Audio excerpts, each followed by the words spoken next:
motion to continue after.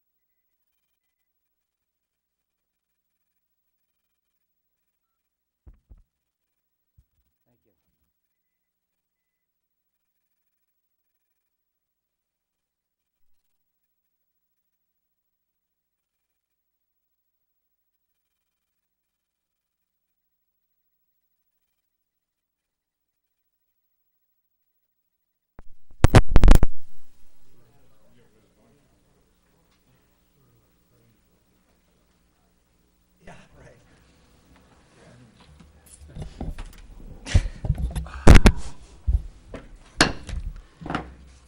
Good morning, everyone. Welcome to the Market City Commission Agenda Special Budget Meeting, Wednesday, May 1st, 2013. Meeting called to order at 8 a.m. in the Commission chambers. Would you please join me in the Pledge of Allegiance to the flag? I pledge allegiance to the flag of the United States of America and to the republic for which it stands, one nation, under God, indivisible, with liberty and justice for all. Thank you, everyone. City Clerk, roll call, please. Yes, Your Honor. Commissioner Kimenzi. Here. Commissioner Coyne. Here. Commissioner Ryan. Here. Commissioner Snyder. Here. Commissioner Stonehouse. Here. Mayor Pro Tem Nemi. Here. And Mayor DePietro. Here, let the record show all 7 commissioners present. Announcements, I have nothing at this time. This time I can go to public comments. Comments should be limited to 3 minutes per person. Please state your name, physical address when making public comment. City Manager? Approval of agenda. Oh, thank you. Move the agenda be approved. Thank you. Okay, there's a motion by Commissioner Ryan, second by Commissioner Stonehouse to approve the agenda. All in favor, say yes. Yes. Yes. Opposed? Motion passes 7-0. Yeah. Anyways, we'll move to public comment, which I just read. Is there anyone wishing to address commission at this time? Anyone wishing to address commission at this time? Seeing none, I'll close this portion, public comment, and go to consent agenda number 1. Approve the minutes of the April 30th, 2013 special commission meeting. Commissioners? Commissioner Stonehouse. I move to approve the consent agenda as written. Thank you. Commissioner Coyne. Support. There's a motion by Commissioner Stonehouse, second by Commissioner Coyne, to approve the minutes of the April 30th, 2013 special commission meeting. All in favor, say yes. Yes. Yes. Opposed? Motion passes 7-0. Thank you. With that, we'll move to new business. Number 2, community development, engineering, planning, zoning, strategic development, and stormwater. At this time, I'll turn the floor over to our city manager, Bill Fida. Thank you, Your Honor. Before we get into Dennis, I wanted to just note we've been taking notes and feedback on the commission comment, and one of the items yesterday, I believe, was Mayor Pro Tem Nemi had raised an issue with maybe how should the fiscal environment change and how are we characterizing and preserving the agility to respond. And part of the discussion was in looking at the reserve fund and all of the additional resources available, how we were spending that. CFO Simpson has prepared just what we were referring to yesterday, I believe, in dialogue as a cheat sheet, a short list. And what this demonstrates is kind of all of the things that we're doing new this year. And I think what you'll see is all but the position we were discussing regarding public affairs and grant writing and things. All of those are the kind of one-time charges that are different this year from past years. They would be the kind of things that in the event the tax situation changed radically or there was some other kind of major impact to the general fund would be first on the list for reduction. So if there aren't any further questions on that, I'll turn it over to Mr. Stakowitz for the. Just a second. Commissioners? Well, if this unless this will be covered somewhere else, looking at this list, $120,000 for traffic study, that kind of jumps out at me. We're about to talk about that in Okay, all right. Mr. Stakowicz's presentation. So let me, if there aren't any other further questions, we are taking notes and we'll try to respond as promptly as we can. Some things we recognize are going to take a little bit more time than others. Crafting dog waste ordinances and things like that. Thank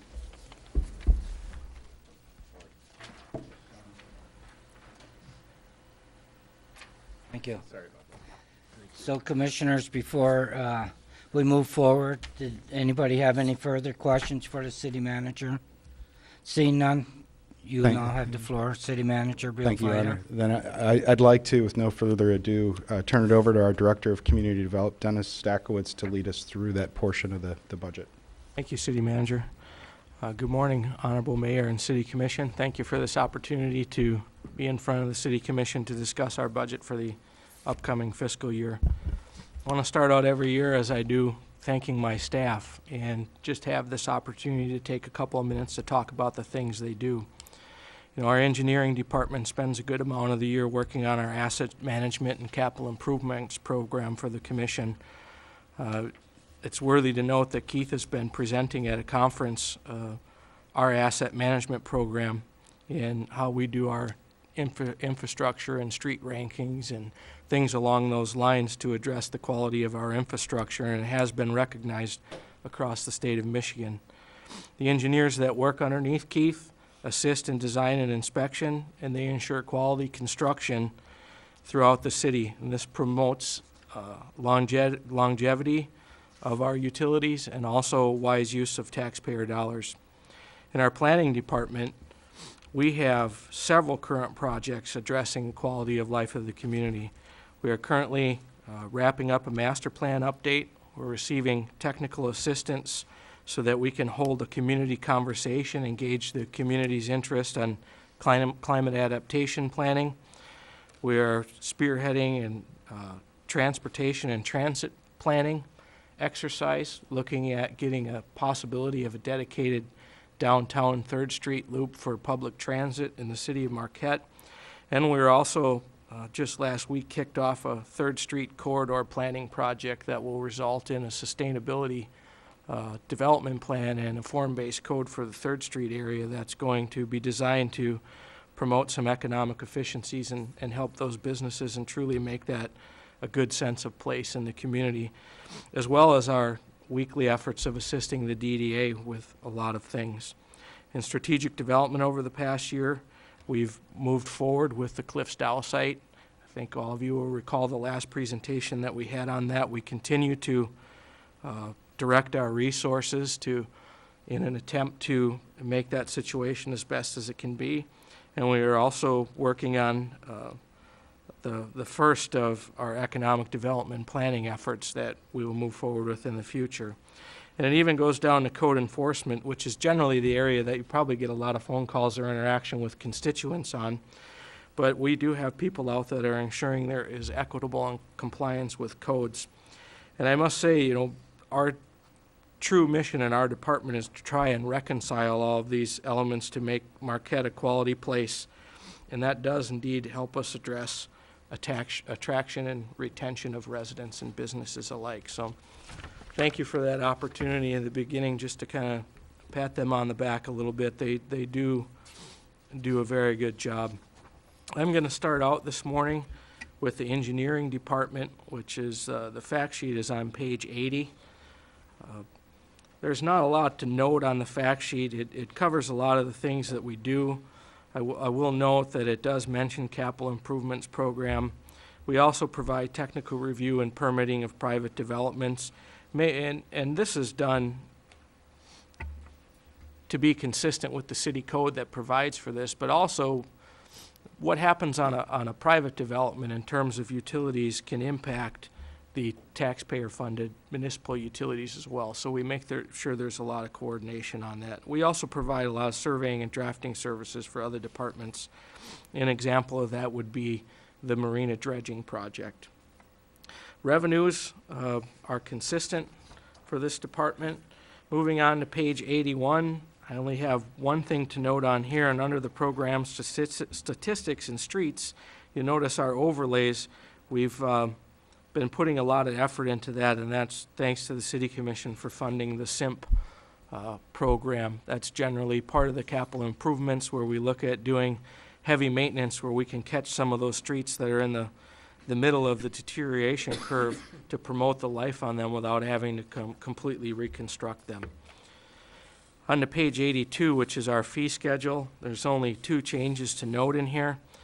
Dealing with copies of CAD drawings where we would actually have someone create a drawing. We have increased that fee in accordance with the actual cost of the technician or the engineer working on that as their salaries increase. And we also have a change under the fixed cost for special assessments in water mains and sewer mains, and that is consistent with the city code or ordinance that covers that. Moving on to page 83, which is the expenditures for our department. I'm sorry, 84, which is the expenditures for the engineering department. I believe it was already noted by Commissioner Ryan, and I had this as a highlight to present to the City Commission. Generally, our numbers in here remain consistent, but for the consultant services for specialized work, which would be a citywide traffic study and a plan. I did have our city engineer, Keith Whittington, contact at least, was it three? We've had contact with three different consultants and done some research to get some cost on that. This stems from probably, I want to say about 3 years ago or so when we were getting McClellan Avenue wrapped up and looking at that. There was definitely interest in the commission in looking at two intersections related to McClellan Avenue. And then we've had our flags trip on a number of other moments and intersections in town. And we were looking at applying a traffic study citywide. The last time we did a citywide traffic study was in 2003 and 2004. It was part of that comprehensive master plan update. It was about $100,000 at that time. We've seen some increased cost. A lot of this cost comes from doing traffic counts, but we were looking at doing your primary arterials, minor arterials, and all of your collector streets in the city. As we see development increase, it is important to note, particularly with MGH and the expansions they may be doing in things, we feel that it would be appropriate, and the commission has asked for a traffic study. So this is the number that we were able to pare down. Actually, our initial costs on this were somewhere around the range of $150,000 plus, and we were able to sharpen that pencil a bit. Again, this being for all of the primary arterials and collectors in the city of Marquette. And that's the end of my presentation on engineering, so I'm going to go ahead and field the multiple questions that are going to come here. Okay, Commissioner Ryan? Yeah, I think, maybe a little more detail on that study. I think the average citizen looking at $120,000 to study traffic may say, wow. In fact, I said, wow. But I'm not saying it's not justified. I do think we have traffic issues in the city, and particularly some problem areas. So if this is going to help us in that regard, that's a good thing. What kind of things happened as a result of the last traffic study? Can you speak to that? Yes, absolutely, I can. As a result of the last traffic study, we have seen numerous intersection improvements. One of the main one that stands out was the roundabout at Front Street. That was a result of the last transportation planning effort that we had done. We had also, based upon recommendations in that our Washington Street projects and our Wright Street projects, the street layouts and technical details of that and how to move cars through there in an efficient manner were based upon our transportation plan. McClellan Avenue extension, although it was already programmed, that transportation plan was an additional piece of information and knowledge that we could share with the community to show the justification for that extension. We also have had numerous intersection improvements throughout the city as a result of the information found in that plan. These traffic plans, they analyze your intersections according to what they call LOS, or level of service. And a level of service A is it's functioning fine, there's no delays, it's not an unsafe situation. And as you go down from B and C and things like that, you get to D, then you start having dysfunctional intersections, and you have to look at possible traffic measures, such as whether it would need a stop sign all the way through a time system of signals, and whether you would have to put dedicated turning lanes and those things on that. And I don't have a lot more off the top of my head other than what I've offered, but I would be happy to go back with the engineer and we could provide a list of follow-up on that, if it were okay with the city I think manager. that's helpful to have that kind of information. And as I say, I know there are issues. A couple of times now I've been heading north on McClellan between 41 and Washington, and the traffic's been backed up all the way from one stoplight to the next, and there are clearly some problem areas. So not that a study is going to solve that, but hopefully it leads to some solutions. Does the capital improvement plan come under this, or is that under a separate? No, that's separate. Okay, all right. Just before I turn it over to Commissioner Coyne, City Manager. Thank you, Your Honor. I only wanted to, just for the sake of the public, mention also, this is really kind of a multi-valuable plan for the city. You've heard Dennis describe a little bit about the kind of the tactical level of support. It helps us set our timing of lights. It helps us get a sense of how traffic's flowing through the city. But you've also heard from his presentation this morning, it's linked to and it informs the master plan.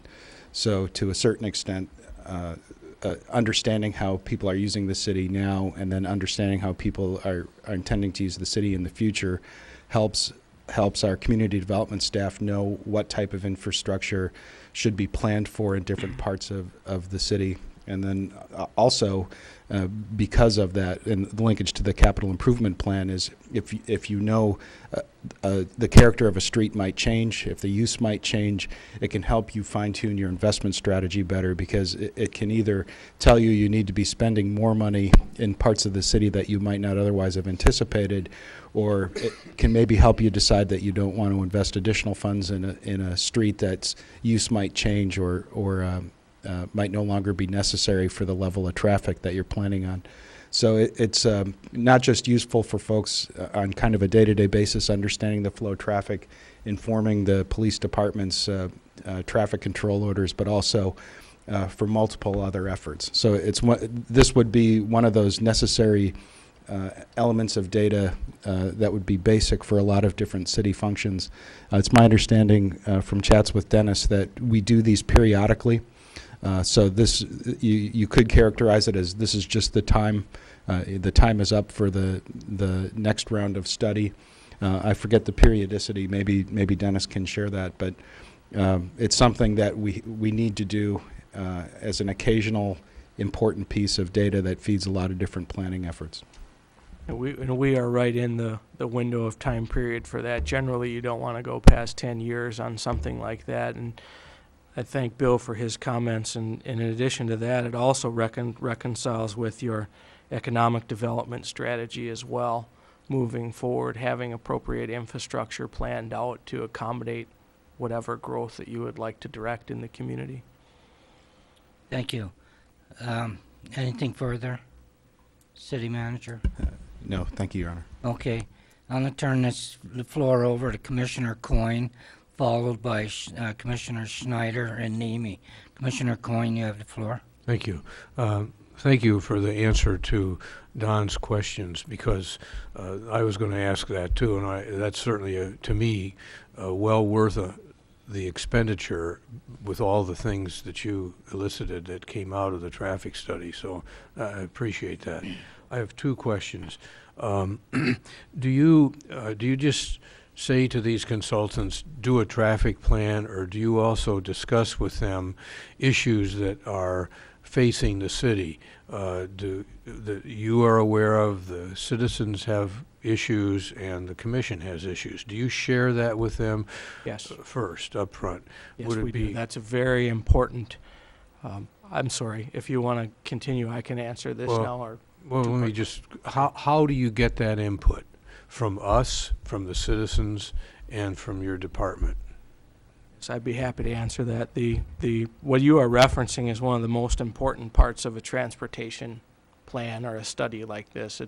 It's one thing to say, well, we have some existing traffic issues and we want you to address those, but that's really, that's kind of looking at things with hindsight. You want this to be an appropriate planning effort. You need to take a look at how your community is going to grow, and as the city manager references, this needs to reconcile with your economic development, your master plan, community master plan, as well as your economic development strategy, and then input from the community as well on where there are traffic issues, input from the police department on crash statistics and possible unsafe areas, all the way on down to looking at multimodal policies that are in place within the community. How we do that, we generally have have community visioning sessions and things along those lines. There are multiple avenues. We prefer to, when we get a consultant on board, kind of have them throw us some ideas, because they're doing this day to day in different communities, and they have a little bit better grasp on what works and what doesn't. Although for Marquette, we generally have an idea of what works and what doesn't, and between those two, we usually come up with a program to gather the community input. It's gone above and beyond holding a meeting down at Lakeview Arena. You have social media and web content and surveys and a lot of other methods to get that input from people, but we also have a long list of phone calls received, and we tend to track those things and monitor them ourselves as best we can. Okay, thank you. And one final question. We're on the verge of developing a truck route ordinance. Should we do that before the traffic study, or after it, or concomitant with it? I guess that, I hate to punt it back to the commission, but Well, let me punt it over to the city manager then, because I don't have an answer. City manager. Thank you, Your Honor. And thank you for my clever Director of Community Development. Well, in my view, I think there are two or three steps that we're going to have to go through to get to ultimately reconciled traffic control ordinances and what our traffic study and our master plans and strategy might be. But we can't wait until all of these things are done to start taking action, because in effect we'll leave the city open to potentially negative behaviors that we could anticipate folks might not want to have happening. And there's a lot of debate about where trucks should go, different kinds of trucks, different kinds of traffic. There's not just in Marquette, but anybody who's ever owned property or lived in any kind of civilization has the not in my backyard, the NIMBY view. And equally so, people who want to see different kind of traffic for their economic development interests in different areas. All those things go on every day. And if we aren't taking steps in the short term to address some of the issues we know we're facing now, they won't get better over time, and probably will be more difficult to mitigate as an element of an overall traffic strategy. So I'm anticipating that in spite of the fact that we're going to get hopefully a very robust traffic strategy, if the commission is convinced that we need one, that's not going to negate the need to still address some of these immediate issues in the meantime. And of course, we'll try to make our best guesses and get it right. As we've seen even recently with the city charter, nothing has to be written in stone. If we get it wrong, we can certainly correct that too. But I don't think the fact that we're asking for a traffic study to make sure that our vision for Marquette lines helps inform what we might want to do over the longer term to help facilitate that. I don't think that erases the need to take prompt action on challenges that face us today. Just in conclusion, thank you. I asked that question not to challenge it, but to clarify for the public, because somebody's going to say, well, why are you doing a truck ordinance when you're spending $120,000? We need a truck ordinance now, and that's why I asked the questions. Thank you. I Thank you, appreciate the Commissioner support Coyne. on that, City Manager. Thank you, Commissioner Coyne. Commissioner Schneider? Well, hope everybody bears with me for a few while I try and work through my thoughts here on a fairly early morning clock. I wasn't really expecting to talk about traffic studies right off the bat because it's something that I've had in mind for a while, and I definitely want staff to recognize that I appreciate all the work that's going into this, and my comments are by no means meant to criticize the department at all. It's more my concern with traffic studies as a whole. I think it's generally a really myopic way of looking at the basic services that are needed within a community. I think anytime you do a traffic study, it's going to show you points of constriction. It's going to show you things that you need to do to ease traffic, to facilitate the flow of traffic, which means more cars, which I don't necessarily think is a wise thing for our community. I don't think just facilitating the speed of transport, of individual internal combustion transport, is necessarily a wise thing. You've heard me talk about it a little bit, about my concern with our continued support of infrastructure for automobiles. But if you think about it, we spend, going off the top of my head, I think $4 million a year servicing debt to continue to maintain roads. We spend a lot of our budget on roads. That requires so many of our citizens to spend a lot, sometimes up to a third or more of their personal budget on automobiles just so that they can get to places. I'm very concerned about spending $120,000 on a traffic study that only looks at one part of how we operate as citizens within our community. Essentially, we use our cars to be able to obtain the goods and services that we need. We use our cars to recreate. We use our cars to purchase the things that we need. There's so many other models where people are not needing to use their cars, and yes, they have winter just as hard as we do. So I'm very hesitant about spending $120,000 to just study cars and how we get around using cars. If we're going to spend that much money, I would like us to be able to understand how goods and services come into our community, how we get to work, and not just focus it on the car, because I think the more we study it on down the line, we're always going to find more improvements that need to be made that are more costly as gas gets more expensive and people want to use their cars less. I understand that it's data that we need. I understand that any data is going to be really helpful in how we deal with things, but I think traffic studies in general are a very narrow approach. So I ask that staff and the commission be very mindful of how we use this data. Just because it says that there's things that we can do to facilitate automobiles and our use of them, I hope that we understand that there's a much greater need to understand how we interact with each other in our communities. Thank you, Commissioner Schneider. Commissioner Nemi? Thank you, Your Honor. I guess my comments are kind of related to Commissioner Schneider's, but the question is, we've got complete streets as a policy of the city, and I don't know whether this might be beyond the scope of what you had envisioned for a traffic study, but I'd like to see us incorporate the complete streets aspect, especially the bicycle. We've got a lot of people who are interested in bicycling, and we put lines here and we put lines there. We need lines here. Don't need lines there. That perhaps they could look at that, but I'm not sure that might be beyond the scope of what we need. And the second thing that occurred to me during this whole discussion is perhaps we ought to treat our traffic study efforts like our overlay efforts. Maybe not do 120,000 every 10 years.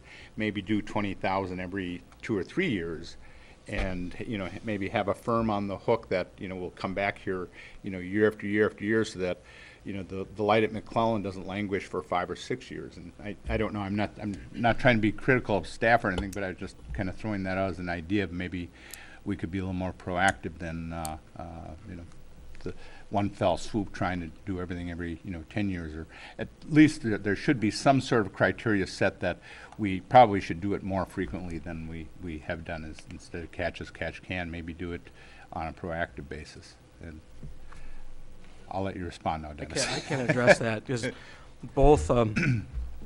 Thank you for those questions, Commissioner. Both of your questions are directly related to the transit network itself, and the complete streets policy.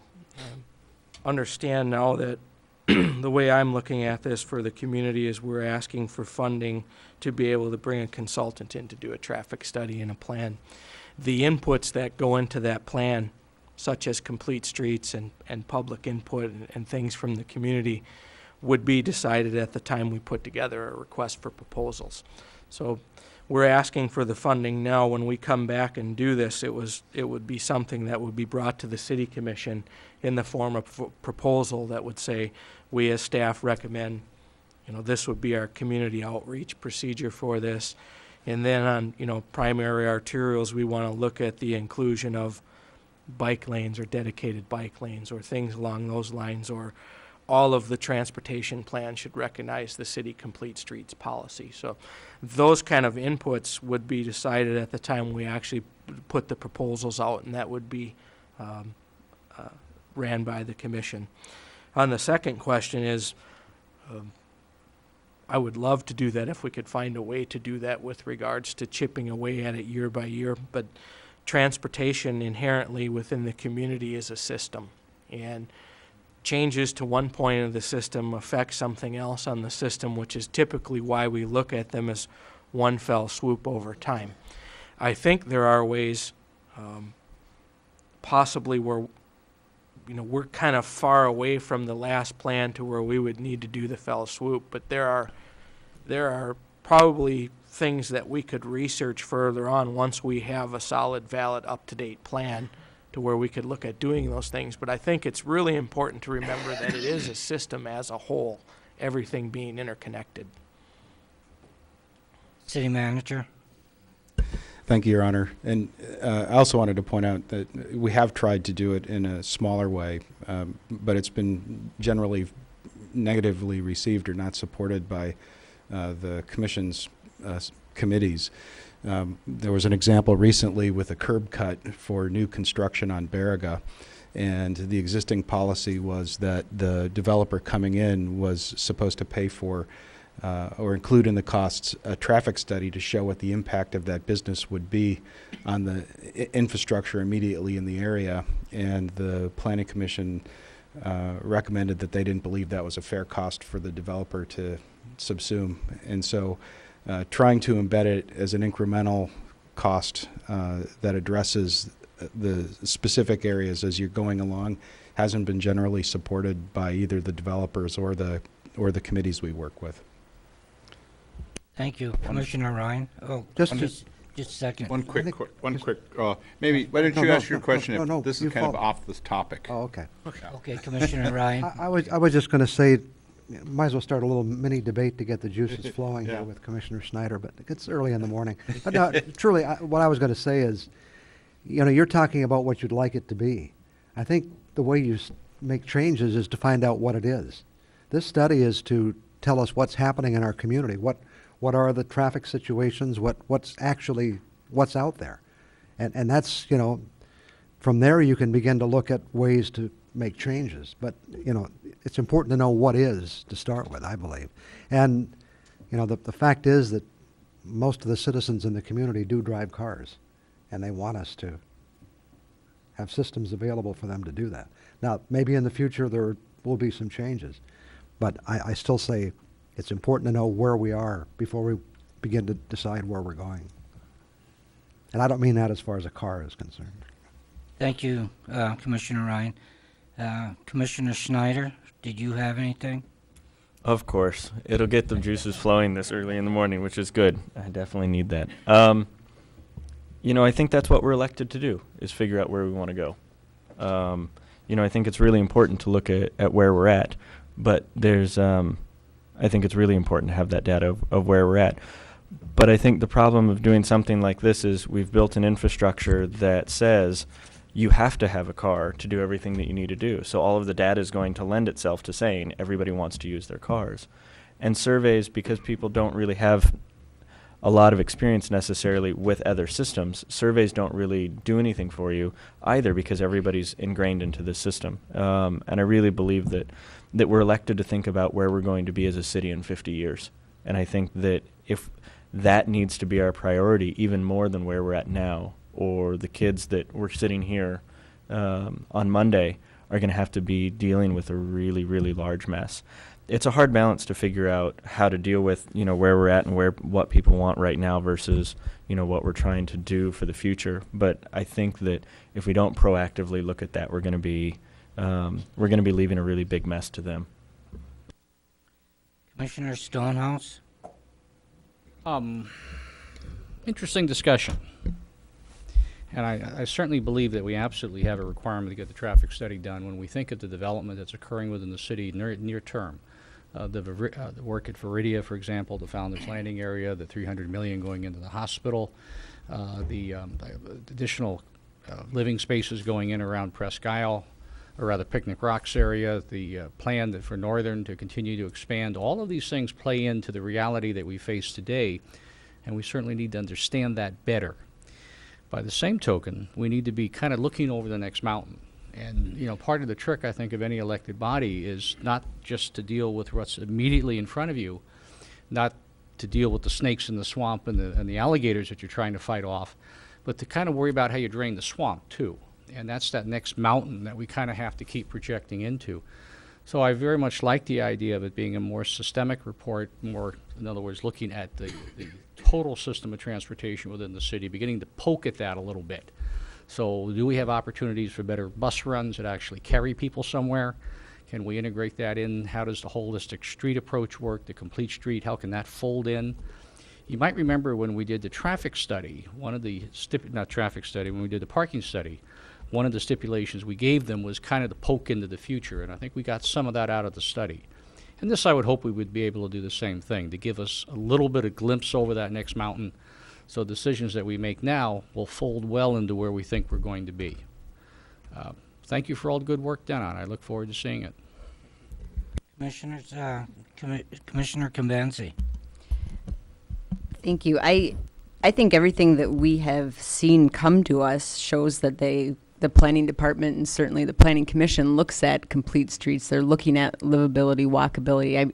And I think a parking study like this, with the direction they're going as far as making this one of the premier cities for all of that, it's going to come out. And I think that's how you determine, which minor arterials should bikes be going on. What major arterials have changed in the past. I mean, it's going to change biking, walking, and whatever else modes of transportation happen. With that said, all of our streets dump out into townships, just about. Actually, they all do, but the major ones. And so we're doing a parking study within our boundaries. But my question is, do we have good data from the townships and their parking or their traffic studies to know, I guess, if we're going to create more problems? And is there a working relationship going into this, knowing that they have data for us as we go through a study? I can answer that. Thank you, Commissioner. Primarily, the information we would receive would be from MDOT regarding all of the main thoroughfares in and out of the city of Marquette. Our Michigan Department of Transportation within their jurisdiction, including a couple within our town, McClellan Avenue. As far as the things such as Fair Avenue, connection to Trowbridge, and that, we would work with the Marquette County Road Commission. The Road Commission has the jurisdictional authority over all of the roads and streets in Marquette Township. So we would be working with them to obtain whatever data they had available. Thank you. Commissioner Nemi? I would think we might want to just make contact with the township too to and obviously the road commission is probably going to have the expertise, but might be good to include the township, and especially I think they'll be interested in the Grove Street area, because I remember hearing something about the township being interested in Grove. So, but one, maybe before we get off of engineering, I just have a question about the water modeling that we have. Is that to drain Fred's swamp, or? No, no, that's software that we have for our, whenever we would need a stormwater study of some sort. Is that charged back to that utility then, or engineering department buys it, and it seems like if the engineering department doesn't have much to do with water, we've got other places that pay for that. It's for modeling our water system. I'm not. But you have fixed charges that you charge those utilities, both utilities?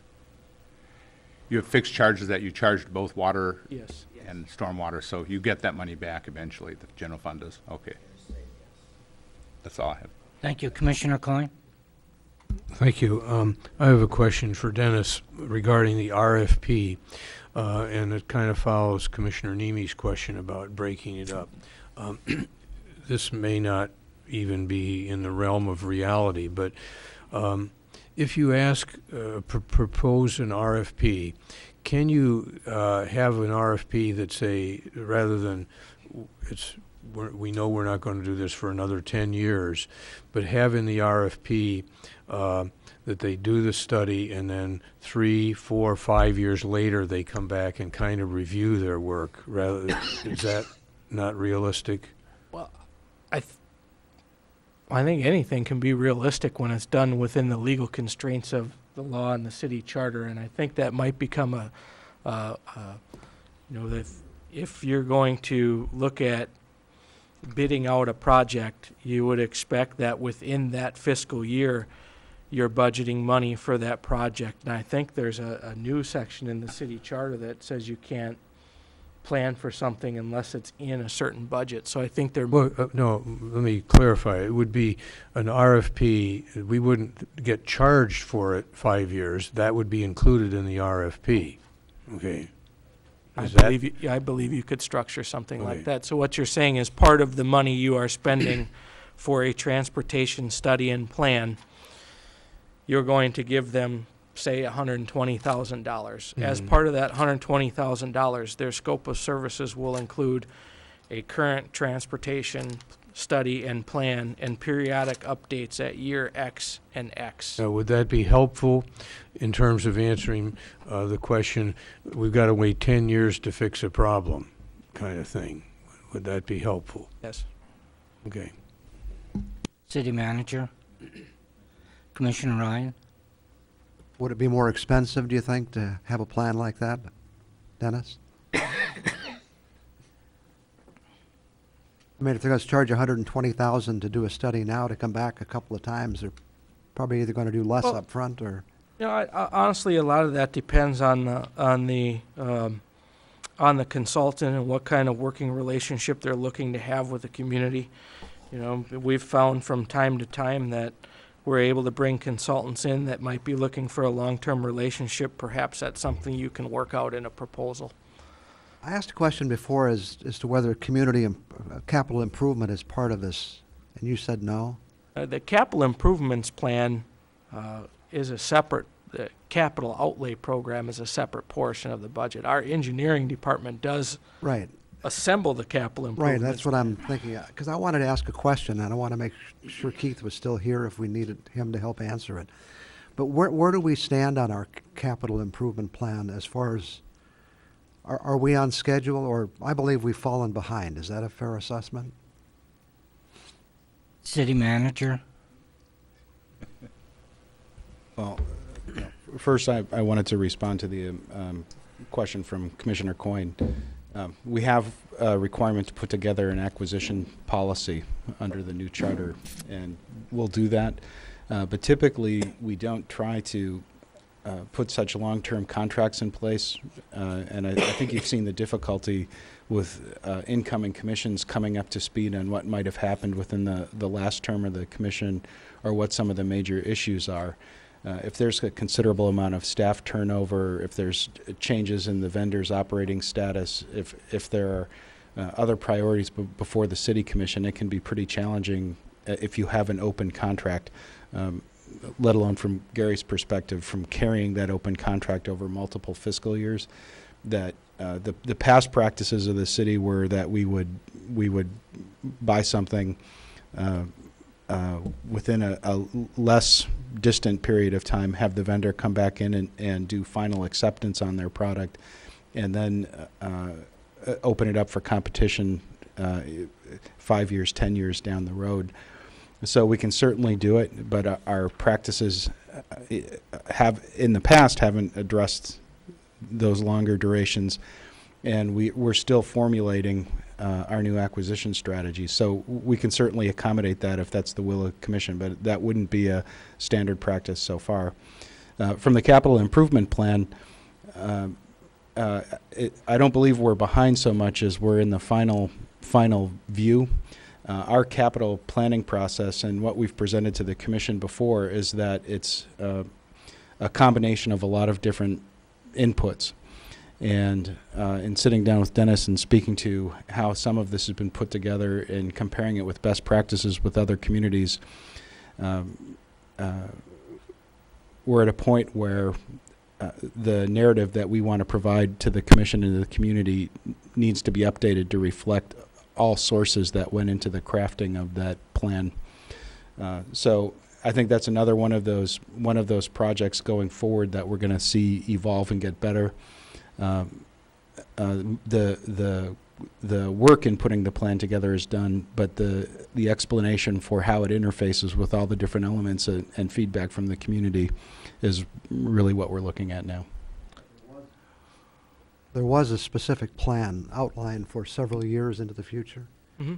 And isn't it true that we're not keeping pace with that plan? I'd be happy to answer that. I Yeah. mean, we are a lot better off than the United States.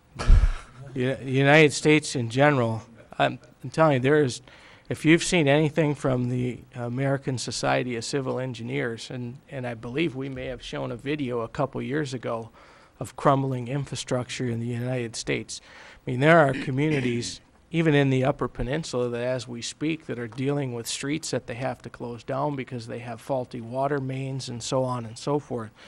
Because of the creativity of our asset management program and the diligence that's been done towards funding, particularly our heavy maintenance and our SIMP projects, we're able to catch a lot of streets that normally would fall to a situation where we'd have to completely repair the entire street. So, to answer the question, are we perfect?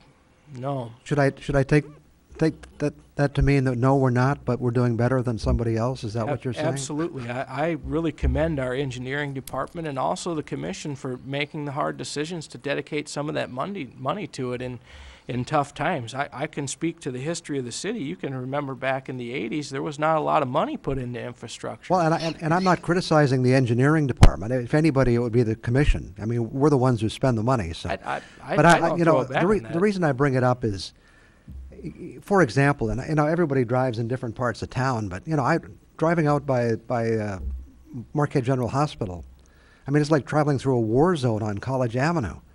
And it's embarrassing to me that we have people coming into our community and you can hardly drive down the street. West Fair, the connection with Marquette Township. I'd like to see us do something with that street. There are streets all over. I came into this feeling kind of proud about the fact that we do maintain things. But the more I look at it, there's a lot that needs to be done, and I don't think that's your fault. So, I mean, don't take it that way. I'm not at all. Or Keith's fault, or if anybody, it's our fault. But I don't think it's anybody's fault. It's a matter of where does the money come from. But I think it's I think it's important to say we're not keeping up, because I don't think we are. And as long as we still have 100-year-old pipes in the ground, we're not keeping up. City Manager? Thank you. And just to provide a little bit better clarity on what I was speaking to, when we look at those capital improvement plans, if you look at the way other kind of example communities do it. They look at all of these as unfunded need to start with at the beginning of the year. So any capital project you have, whether it's roads or bathrooms or parks or any other kind of asset investment that the community has to make, are all lumped into one big pot because, in effect, and Commissioner, you've pointed out this before, a certain amount of this is really just Gary's alchemy. But at the end of the day, anything we're going to buy, the requirements certainly go into one big pot, and then there are different processes that have to come into play that look at how the commission is going to set its priorities. And so some of those are community-based. You're hearing from residents about what they believe they need. Some of them are based on the kind of engineering presentations you've become very familiar with Payzer ratings and with experience in looking at the roads. Of course, Gary tells us all the time how much money we have to spend. And then there's commissioner judgment, there's windows of opportunity with other kind of funding streams. There's a lot of different things that go together to influence how the commission ultimately decides to make their decisions. If you look at the way we've been doing it in Marquette, and this is not in any way to disparage or criticize how we do it, but somehow we've been operating on the basis of just saying, here's our target, and if we don't meet the target, we're failing. And that's a very inflexible and short-sighted way of looking at it. It's kind of reminds me a little bit of the discussion we had about the value of the Matson Park seawall. You can say whatever you want the value of the Matson Park seawall is, but if nobody's willing to pay it, you're getting a lesson in free market economics. You know, you're going to either have to lower your rate or value it at that and get no business on it. And so you can't do any more capital investment than ultimately what your finances allow you to do. And at the end of the day, what you want to be able to say constantly is not beating yourself up for the things that you aren't able to do, but you want to take pride in the things that you, as Dennis has just demonstrated a moment ago, take pride in the things that you're able to push forward, that you're still able to make capital improvements, that you're still able to do the best that you can.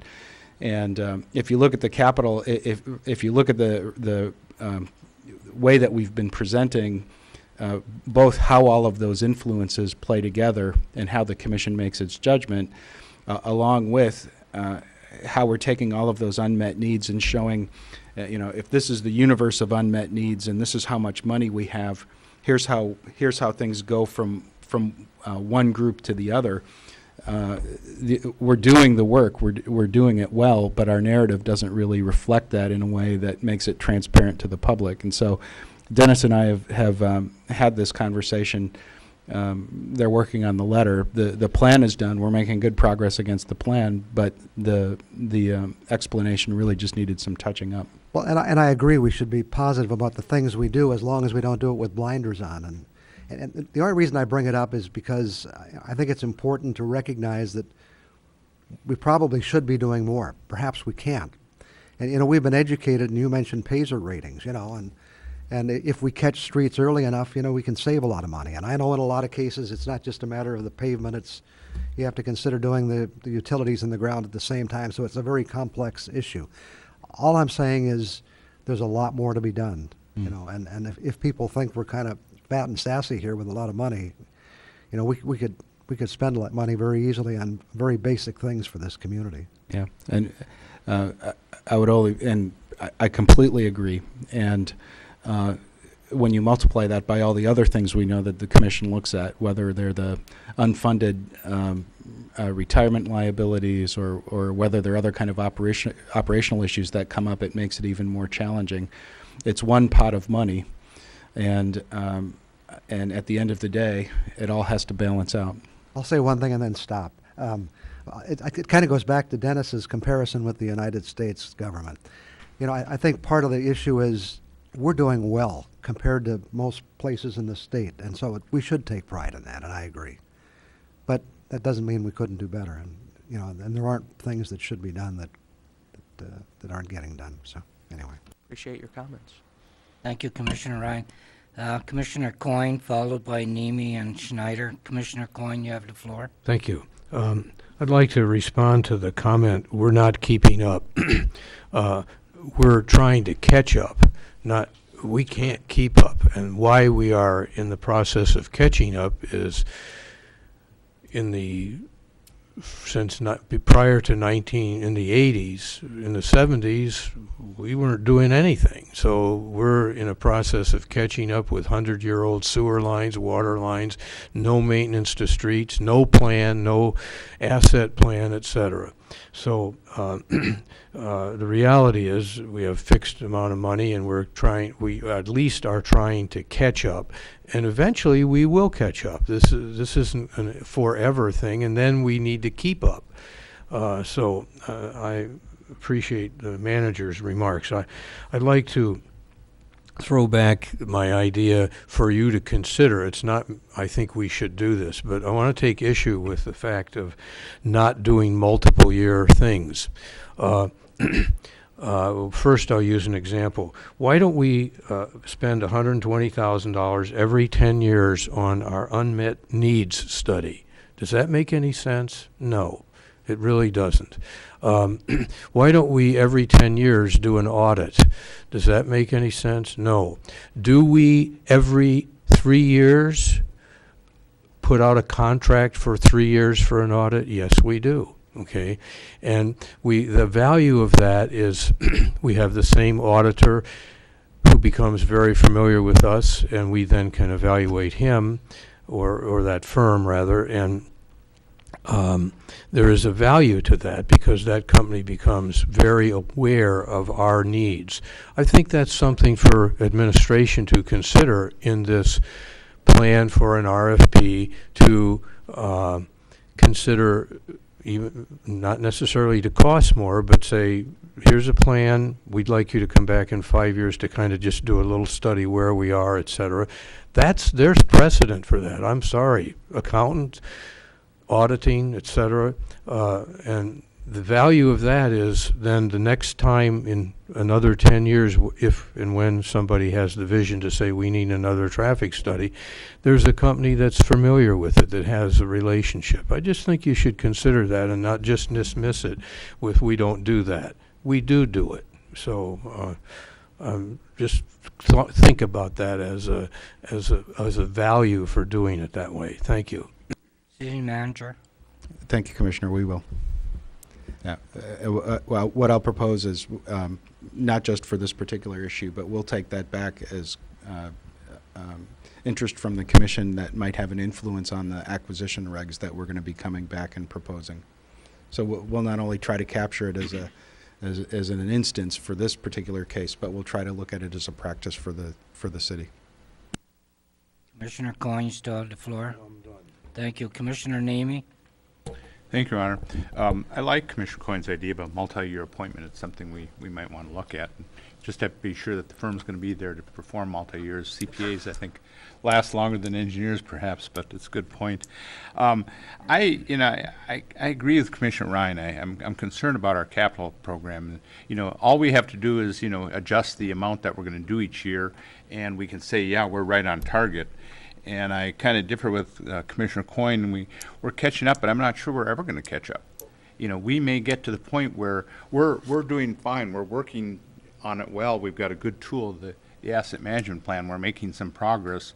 We're better shape than the U.S. is, the state, and many cities. But at some point, 10, 20 years in the future, we may be at the point some of those places are, because we've got this mounting the 100-year-old sewers that are still in the ground, the gravel streets, and this mounting list of capital things that we're not attacking like we did when Commissioner Ryan and Stonehouse and I first got on the commission.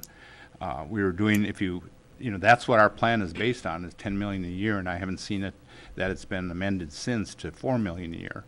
All you have to do is change the amounts, and you can be right on target. But I think the $10 million was chosen somehow. And I think we need to look at that more aggressively. I think we have to. We can't just say, well, we're going to only do $4 million or $3 million, whatever. We need to look at and keep up with our capital plan and keep ahead of it. And I think Fair Avenue is on the docket pretty quick to get done. And I think the MGH road has languished because people think that MGH is going to take over that road, but. I think what we had to do is put money into the road, fix it up, and if they want to buy it, they're going to have to buy our fix-up too. So that's all I have to say. Commissioner Schneider? You know, I want to thank staff for everything. Some of the conversations that we have at this commission really remind me of what it's got to be like to have 7 bosses with very different opinions. And I really appreciate what all of you have to sit through sometimes. That said, my comments are going to seem a little out of place because they actually are a follow-up to Commissioner Stonehouse's comments about looking over the mountain and seeing what's on the other side, about a more holistic approach, because some examples came to mind, but I definitely don't mean to pull the conversation back to that because I think what's at hand is also really important. When looking at traffic, I think when I talked about getting citizens and residents to their basic services, I think zoning is a huge portion of it, and I think that we need to commit some resources to, and I think we are, to understanding how people get to where they need, particularly when you look at large swaths of our city, it's residential only. And so you don't end up with mixed use. You don't end up having residents, like my grandmother can't walk to a grocery store. I mean, she's in perfectly good health, but she'd have to walk a mile to get to a grocery store or basic services. So I think we need to look at, our philosophy on density, our philosophy on parking requirements, and our philosophy of being able to mix things around rather than have businesses in one area and residences in another. Again, I know that sounds a little off topic from where we were at, but those thoughts came up to me when Fred was chatting, and there's very few times that without direct business at hand that I have the ability to speak with all of you at once. So again, thanks for putting up with 7 bosses. I appreciate the dialogue, and carry on. Thank you. Commissioner Coyne? Just in follow-up to comments of catching up, keeping up, the bottom line is we are financed primarily by millage, and that translates into people paying taxes. We have the capability of raising at least 5 more mills, which would be $3 million. The $10 million plan involved borrowing $6 million more dollars to hasten the catching up. If that's the will of the commission to say, boy, goody, we're going to borrow $6 million and raise the taxes to pay for it, fine, then we'll catch up quicker.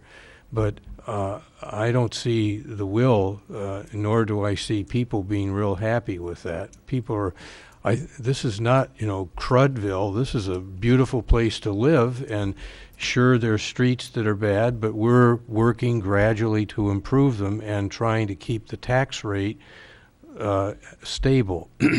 And to do what we could do is, to me, not tolerable to the citizens. So you could keep, raise the millage 5 mills and raise $3 million and do more, but it's on the backs of the people we represent. And until that changes, until the way that our income is generated changes from homeowners and business owners to other ways of raising money, it's a balancing act, and this is a prudent, thin budget, but we're not going backwards totally. And as we make progress, I think we will catch up. Thank you. Commissioner Convenzi? Well, hopefully, I think that sometimes the more we talk, the more I see that we're all similarly on the same page. I think we look at things differently, but in kind of going with what Commissioners Ryan and Nemi said, one of the things that caught me in the financial work session we had with our city auditors, the reason why we're doing so good now is we didn't have a lot of capital outlay this last year. And that was his main thing. That's basically why we have a glowing review, and that's because we chose not to spend the money on it. And so I think that's where, and I can't speak for my fellow commissioners, but certainly myself, that's where I get a little worried, because I don't want to be looked back on as a commissioner who, just didn't, I guess, speak up or want more done if we had some funds available. And I think maybe what I would like to see is, as we go through a fiscal year, where are we at halfway through, and what other projects, be it $100,000 versus $400,000, do we have options for? And I wouldn't suggest a millage at all, and I don't think any of my other commissioners would, but I think for me, what I would like is if we can nail some of these projects down a little quicker, knowing what extra revenue we have, I think that would be good. I think, it might be a compromise. Maybe we do it, maybe we don't, but at least we know we're a little more aware of these projects and the cost, and should we be able to catch up on one a year, one every 2 years. I think, it's just a more progressive way maybe to make us feel like we're really on top of it. And so that was my one point. I would like to agree with Commissioner Schneider. I think staff is doing a wonderful job working with what we have. And I was part of the Planning Commission when that actual documentary was shown. And it was eye-opening, to say the least. And I had several comments from people saying, wow, I had no idea the state of our infrastructure in the United States. That's when the Minneapolis bridge went down. I mean, there were some people that had no idea that the roads and bridges they drive over were in such bad shape. So I do commend the city and the city manager. I think we're doing good. But as a commissioner, if I could, maybe have a little more information on the budget halfway through to say, is there any chance we can get ahead? I think that would help. And I think it would help us feel like, are we doing as much as we can, or is there really nothing more we can do at this point? The other thing if I could ask, probably Keith, is what is the cost of being proactive versus the cost of being caught in an emergency? And that is, we always hear that water mains break or there's emergencies, but is there any estimate of what? Actually, I can answer that for Keith if you prefer. And the commission will see this when you get the capital improvements plan. I've spoken a lot about our heavy maintenance program. Inside of the capital improvements plan, when you receive it, there are metrics in there, and there are graphs, including dollar amounts, that show you the cost of maintenance versus the cost of complete repair. And there is a significant difference in that. I can't, speak to exact dollars at this point in time because I wouldn't be accurate without reading it out of the plan. But if I could, I'd like to kind of defer it till you receive that plan and you can take a look at it, and you will actually see it graphed out on several example streets of what the cost would be. City manager. Thank you, Your Honor, and I appreciate Commissioner Cambenzi's costs. To a certain extent, we try to have these planned emergencies. And what you're seeing, in the mechanisms that we have now, and this speaks to the comments I made about our capital improvement narrative, we have things we call sleeping dragons, which are kind of planned emergencies. We know that they're lurking out there. They might happen. We don't know exactly when, but we keep a list of those. And we started last year trying to list out what were called Prince Charmings for no other reason than we don't have, at this point, the capital improvement or the overall budget strategy that says during any given year, here are the things that we expect, because we're watching the federal and state budgets come forward where they're favoring certain types of investments. So we know, at least in those cases, if the governor's going to be increasing the recreation spending by 400%, and a lot of it is going towards grants, that tells us that if we have any outstanding park and rec requirements that we might be pursuing grants for, that those might be something that we'll be able to do during that fiscal year. So those kind of things would go on a Prince Charming list. We'd ask the commission, if the governor makes money available and we're successful in our pursuits, we might have to match time, or we might have to match dollars. We might have to go after that. That's really just a subset of the capital planning process.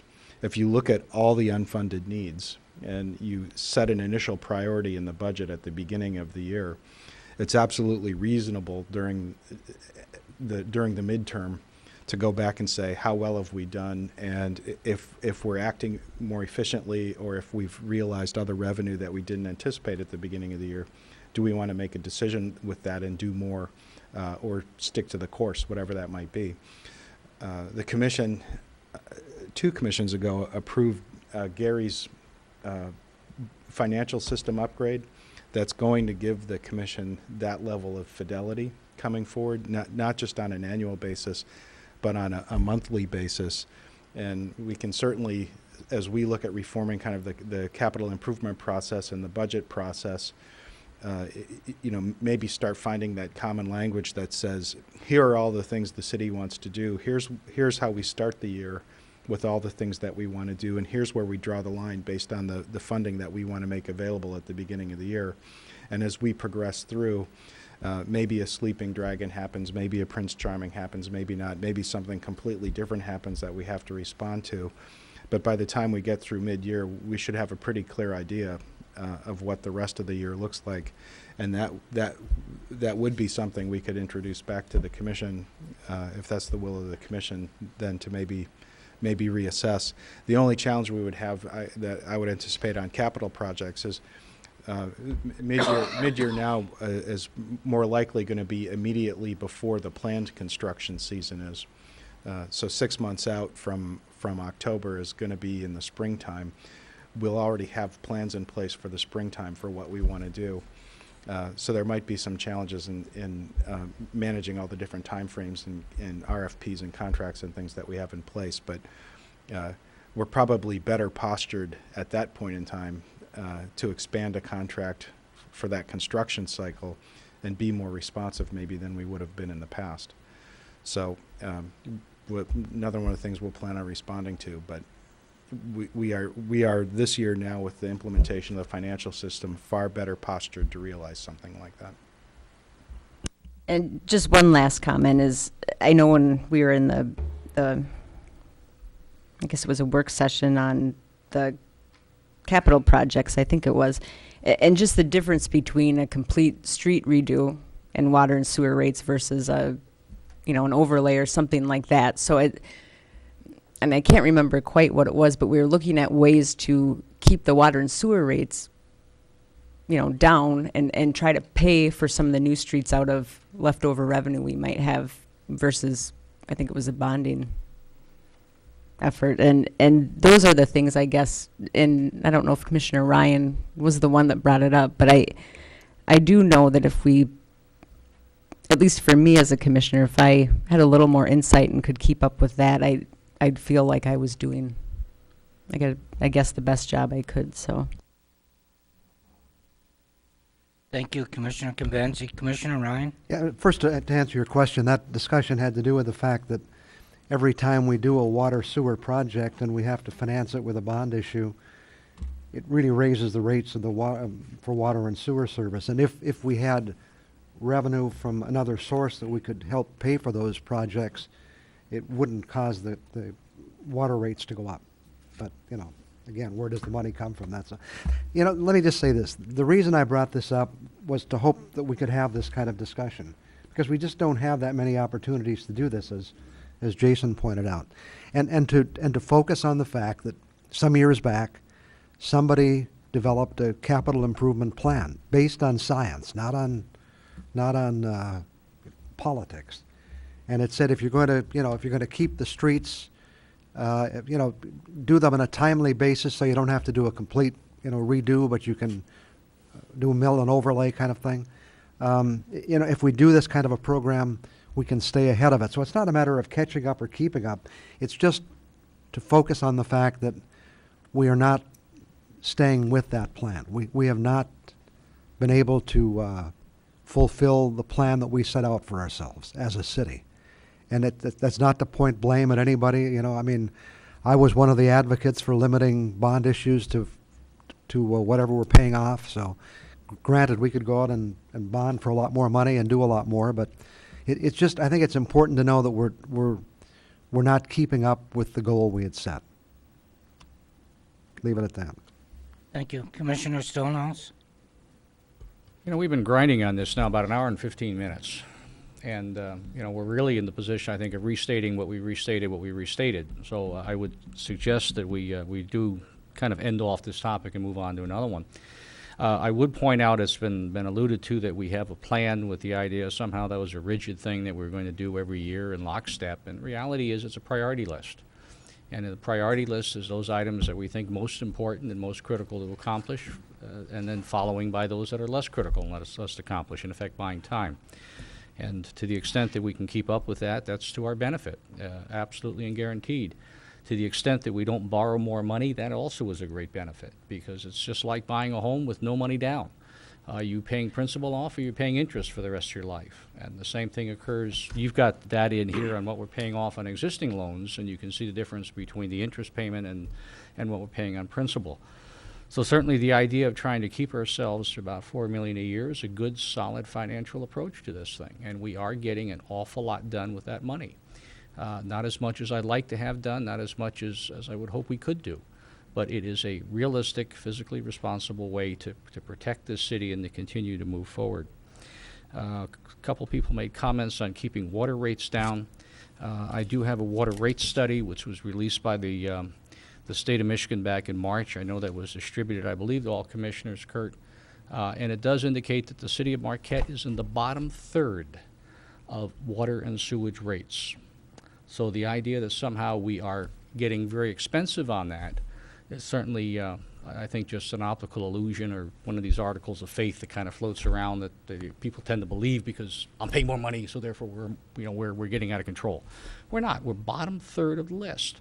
So take the time to read through that and see how the surrounding communities fit in, and you will be surprised at how cheap the water is in the city of Marquette. And the same thing for wastewater services. So enough said. I would hope we would be able to get off this topic and to continue to move through a difficult budget day. Thank you. Thank you, Commissioner Stone. Any other commissioner wishing to address this issue at this time? Any other commissioner wishing to address this item? Seeing none, what I would like to do is just throw my 2 cents worth in with the 2003 traffic study at Front Street, but at the east end of the bypass. After that roundabout was constructed, it eliminated traffic backup from the east end of the bypass down to the Beefaroo on Front Street. A lot of people complained about all the truck traffic and the cars all being backed up for long periods of time. It was very hazardous. There was a lot of head-on collisions, a lot of different personal injury accidents. All that was eliminated due to the reshaping of the roundabout. Now most of the collisions are just glancing off the sides of fenders. So that was a big improvement. Also, I've got a lot of compliments from EMS coming into Marquette from South Marquette, or from outside of the city of Marquette, like from Munising and Escanaba, complimenting the city how nice it is for them to be able to work their way right through that roundabout. Before, they used to get stuck in that area, and there was no alternative for them. In Chalkley Township, when they're responding to assist Marquette Township out on 550, they used to have a hard time coming through there. They now say that that was an ideal fit, that roundabout, and it helps them to get through that zone very quickly. So a lot of the people that complain about the roundabout don't look at the big picture to realize how much it really did help. And that was a big improvement. And I think there's only one other roundabout in the state, in the UP, if I'm not mistaken. Also, from 2007, 8, and 9, and 10, I believe, due to the economy being bad, a lot of our $1.5 million projected projects came in came in at $600,000. So we were able to do more projects. Is that correct, Dennis? Is absolutely correct. And a lot of people don't realize how much more was done because of monies that was available, that was earmarked just for infrastructure. So I want some of those people that don't know that this did occur during the bad times. I think the bids are starting to come up more even again. They are starting to come up a little bit, but again, thanks to the city engineer during that time period who's, we often joke around and say that the pencil, it seems like a lot of times the estimates come in a little high, but he did an excellent job during that time period and was able to take a lot of that money and dedicate it to the SIMP and gain some headway for the community. And I remember like Union Street that wasn't even on the radar. There was funds left over to complete that onto Needhart and areas like that. So people, the residents really appreciated it that lived in those areas. So again, kudos to you and the staff and engineering. So, and then one last thing, and that's been on my radar for 3 years, and I know when I met with seven elderly ladies that wanted to address 500 block of West College from 7th to the middle of the block where that cut across is at MGH. And they've always complained to me, and I told them, I believe it's rated about a 1 right now, College Avenue, in the 500 block by the hospital. Is that right? I mean, it's so, you can't switch from lane to lane because it's potholes so bad on both sides, and it is embarrassing. But anyways, I had promised them a couple years ago we'd get it done, but so far, sorry ladies, but anyways, keep that on your radar, regardless of who takes over that road. I'd like to at least see, like some of my fellow commissioners had addressed, that is pretty embarrassing. And with that, I'm going to turn this over one more time to my fellow commissioners if they want to address anything else on this. Seeing none, City Manager, I'm turning it over to you. Thank you, Your Honor. I'm going to ask Dennis to just continue walking through community development. All right, now we move on to the non-controversial portions of the community development budget, zoning, planning, and strategic development. We handle zoning. There aren't a lot of changes in this. As a matter of fact, there's none in here whatsoever, but I'm on page 85, the fact sheet for zoning. We find that our revenues are consistent. People are pulling the same amount of permits as they have in the past. And moving on to the fee schedule, there on page 86, there are no changes to the zoning fee schedule. Page 87 is the fact sheet for planning. Planning and zoning do share a department account number. I will note in here that, as I mentioned in the introduction, we have a lot of activity in the planning department now, and I can't say enough about the staff and keeping up with a lot of the projects that we have. Our staff assisted the DDA with the downtown and 3rd Street parking study. And significant to note, they were able to secure an estimated $110,000 in grant funding or technical assistance for the planning projects that we have on the ground right now. In addition to that is the $85,000 grant with MISTA for the 3rd Street planning project, which is basically costing us staff time, which is ever valuable and precious, but it's going to be good for the community. On page 88 is the fee schedule for the planning department. There are 2 items of note. The section on planned unit developments, there was recently some amendments done to the previous fee schedule. We've just realigned that with changes that were also made to the planned unit development ordinance in the zoning section of the ordinance, to where there were prescriptive changes made in there for administrative review by staff and so on, these fees reflect that. And then the land division and lot split section is now an assessing department function. Commissioners, Commissioner Nemi? Dennis, is there a typo on the zoning code enforcement official? We got one authorized position under zoning and half a position under planning, or does he work at 150%? No, that's not a typo. We do, 1.5 zoning.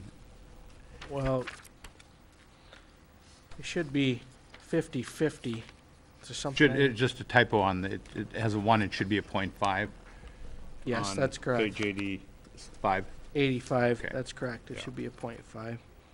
Thank you. I didn't catch that. I thought maybe with the amount they're doing that, we have someone working at 150%.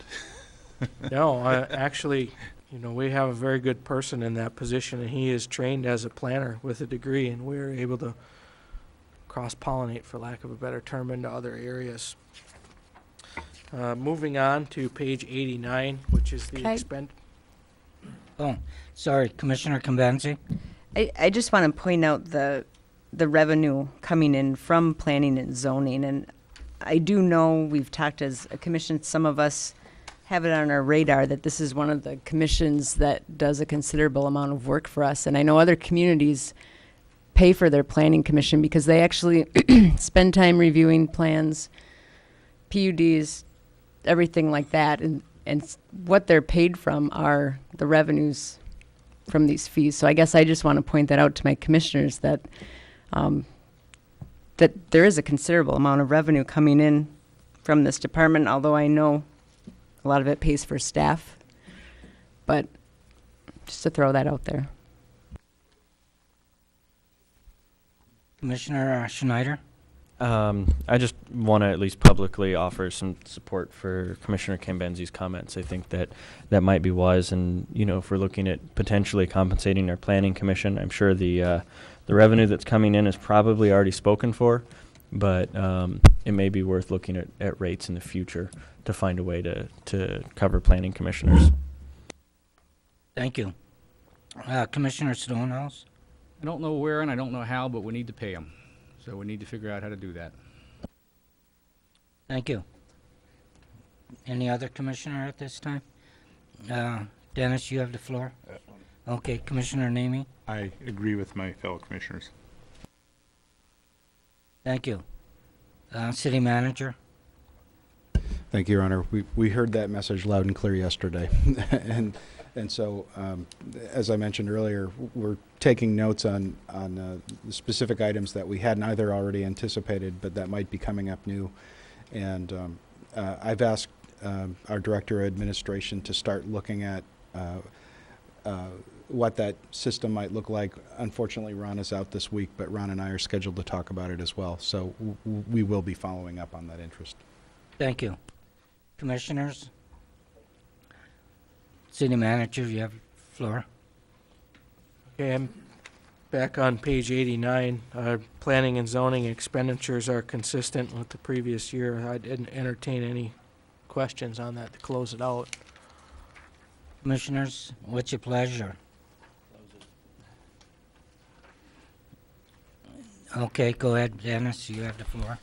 Okay, moving on to strategic development. This is a department that was created about 2 years ago. This is the department that is the one that brings everything together, provides our economic development planning, implementation assistance, and really works on reconciling all the aspects of community development. I would note that last year on program statistics, we distributed over 47 federal and state funding opportunities, not only to the city, but also to potential community partners. We did assist in the development and submission of 5 state funding opportunities. Now, these are all within the Community Development Department that brought in approximately $325,000 plus. And this was for working on the Lakeshore Boulevard Coastal Restoration Project, 3rd Street Planning, Form-Based Code, our Climate Adaptation, Public Transportation, and also the Safe Routes to School grant. This function also supported multi-sector sector discussions regarding regional economic development initiatives between Marquette and Delta counties. We also work on amendments, or working with folks on the next Michigan Development Act and regional reinvention. We have legislative affairs, and we're also working with a lot of community partners looking at possible economic development clusters and so on, and we're providing oversight on economic development activities as current. On page 91, 728, strategic development, the item that I'll call out to note, and it was on Gary's list as an increase of, was it about $30,000 in the first phase? Yeah, $30,500 in professional and contractual, and the city manager and I had sat down to discuss this, and this was, our best estimate on contractual work that is needed to address the new charter requirements related to economic development, strategic planning initiatives, working towards meeting those charter requirements, coming up with strategies, and it also looks at legislative affairs support. Commissioners, any questions at this time? Commissioner Convenzi? Not a question, but just a comment and a compliment to Dennis and his staff. I mean, that's a considerable amount of money that we took in for state funding. So I just want to commend you and your department for the hard work that goes into that. Those are competitive grants, and that's over $250,000 right there. So I just wanted to make note of that and give my appreciation. Thank you. Commissioner Nemi? Thank you, Your Honor. I guess I'd kind of like to, on the strategic development, compliment Bill and Dennis. I like the way we're approaching this. You could easily come to us and say, well, we need to stand up a economic development department and hire 3 or 4 people, and I know that you people, you two, and probably other staff have been taking more on your plate to do this in a more effective way, and I really appreciate that. Thank you, Commissioner Nemi. Commissioner Stonehouse? Well, I'd just like to thank City Manager, too, for being able to secure that dredging money. That was nearly $200,000 that largely came through our City Manager's efforts, and certainly with a little bit of later legislative backup as needed. But the point work was done, the spade work was done, and again, I commend him heartily for doing that. Thank you, Commissioner Stonehouse. Kudos to you, City Manager, and your staff. Any other commissioner at this time? Dennis, you have the floor. Thank you. Moving on to the last account, stormwater utility. This one authorized position essentially is our hydrology engineer with support from Public Works Superintendent and Administrative Assistants. Page number for my commissioners. I'm sorry, page 214. Thank you. Covers the fact sheet on this. It's important to note with our hydrology engineer being, he works on stormwater infrastructure replacements, but he also works on hydrology related construction, and he was the primary designer and took the lead on working on the Founders Landing boardwalk and seawall. He also is a key player in looking at a lot of the grants that we've been able to secure in conjunction with Kurt for stormwater, dealing with the Lakeview Arena stormwater project. And so Jim has been a go-to guy and a lot of help dealing with hydrology issues.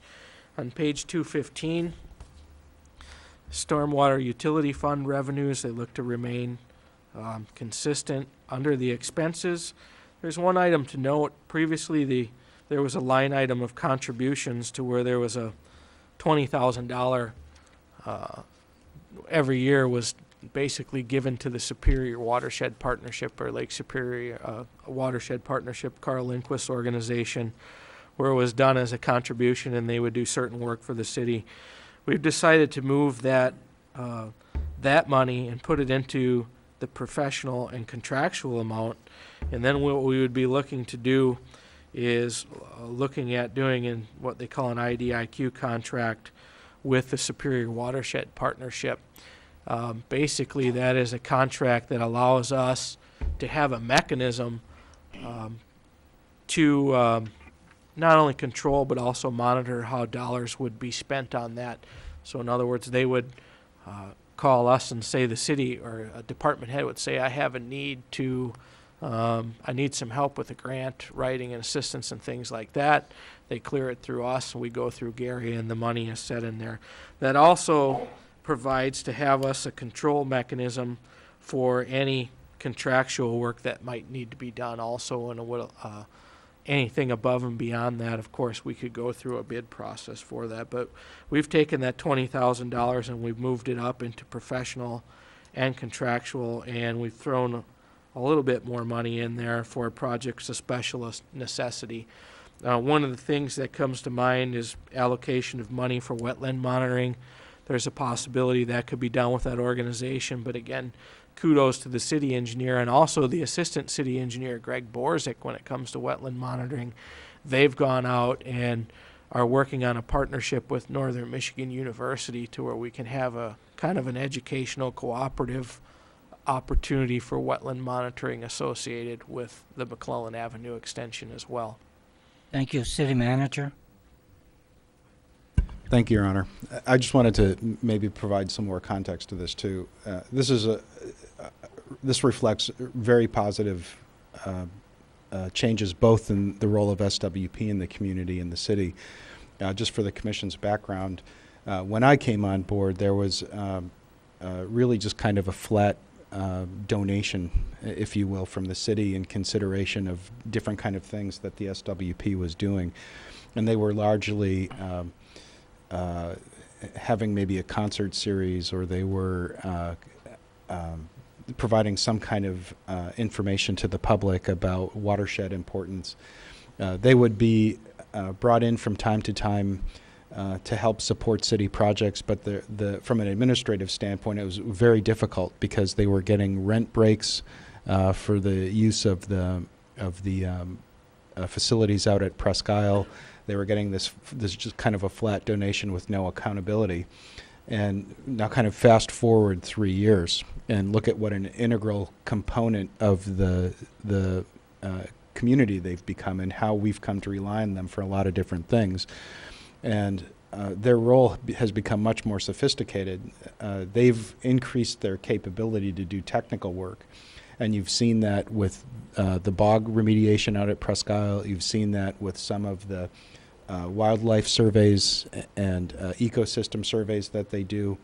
They've been both a partner at the city's request on grant pursuits for things like the coastal remediation.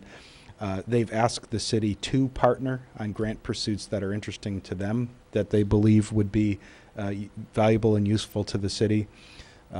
They've taken on, at their expense, the role of sponsor for things like the Great Lakes and St. Lawrence Seaways Conference that we're going to be enjoying here in June. And independent of the city, they've taken on other roles with community organizations doing environmental monitoring for issues that are important to us. And so it's become a far more complex relationship, largely because of the success we've enjoyed in reaching out with them. It's characterized far better through the kind of relationship that Dennis has characterized with essentially what is similar to a state service schedule, where we can go out and on a more discrete basis determine what we are willing to pay for the good work that they're doing, and makes it easier for the city to manage. It helps keep good neighbors with the SWP because it has clear fences on what kind of things we're asking them to do that they would be receiving the money for, versus just kind of this blanket check that we'd been writing them in the past. And so the change that we've got reflected here really moves it out of that promotional kind of environment that we started with to one that really is more tuned to how we're working with them today. And it gives us the same kind of flexibility as we have with the vendors like Rich Barron on the Cliffs Dow site, where we have a not to exceed level set that the commission will be able to opine on over time. So it again gives the legislators a little bit more flexibility in how we manage that relationship too. Thank you. Commissioner Ryan? I just note that the revenue is expected to dip slightly and expenditures are up about 15%.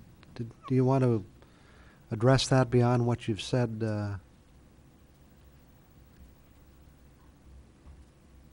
I know there's some capital improvement in there. Yeah, I suppose I can address that. In the utility funds, I just kind of took this as a 15-month budget rather than getting each 12-month and the 3-month period to work out exactly as I did in the general fund and a few others. But we are going to see, hopefully, expenses decrease. And like I said yesterday in my comments, in the utility funds, we just have recently started seeing a blip where billable flows are starting to go up, and we hope that's the trend. So about all I can say at this point, rather than going through this gyration of getting the 12-month and the 3-month period to work out, is that it does work out. And in future budgets, when we're just looking at a 12-month period, it'd be easier to see, but it was just going to be too complicated for me to get everything to work out in the way I did in the general fund and special revenue funds. But I think you do have it broken out. It is broken out, but it's not characterized like sometimes in the 12-month period, some of that should go over to the 3-month period and that kind of thing. So that's why I suggest on the utility funds, we just look at it as a 15-month totals, and that's what balances out. So Refresh me on what the capital improvement is in that area again.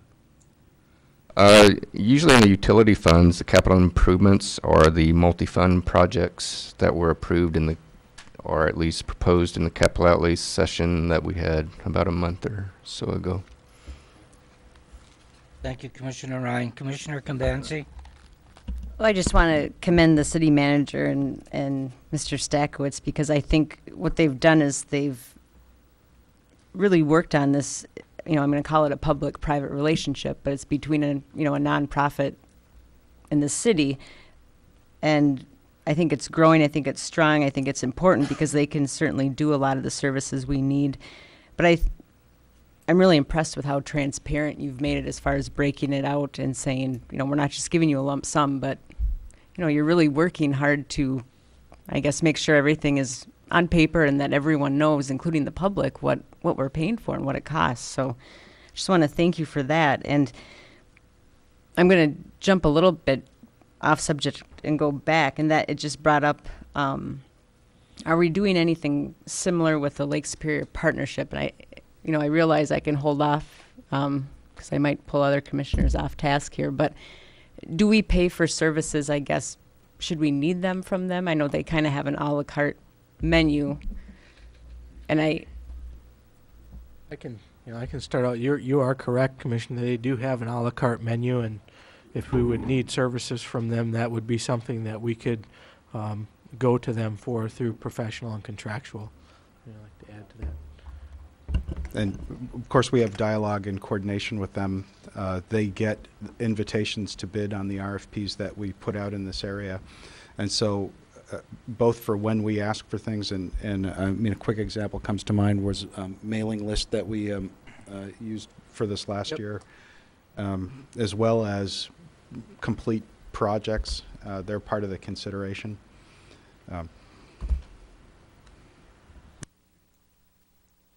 Okay, thank you, Commissioner Kambansi. Commissioner Nemi, followed by Commissioner Stonehouse. Thank you, Your Honor. First off, I'd just like to echo what Commissioner Kamenzi said. I appreciate the change in the Superior Watershed Partnership stipend. In the formative years, it was very good for the organization, but they've benefited much from grants that the city has gotten, and I think purchasing discrete units of service from them is much more cost effective. The second thing I have is, and I mentioned this previously, is the hydrology engineer. Certainly the utility needs one, but if we can charge 10% of the public works superintendent this, it seems like we can charge part of the hydrology engineer to the other duties, non-utility duties that he's doing, like doing the boardwalk, etc. And I don't think 100% of it should be paid by the utility ratepayers when he's doing work for other entities.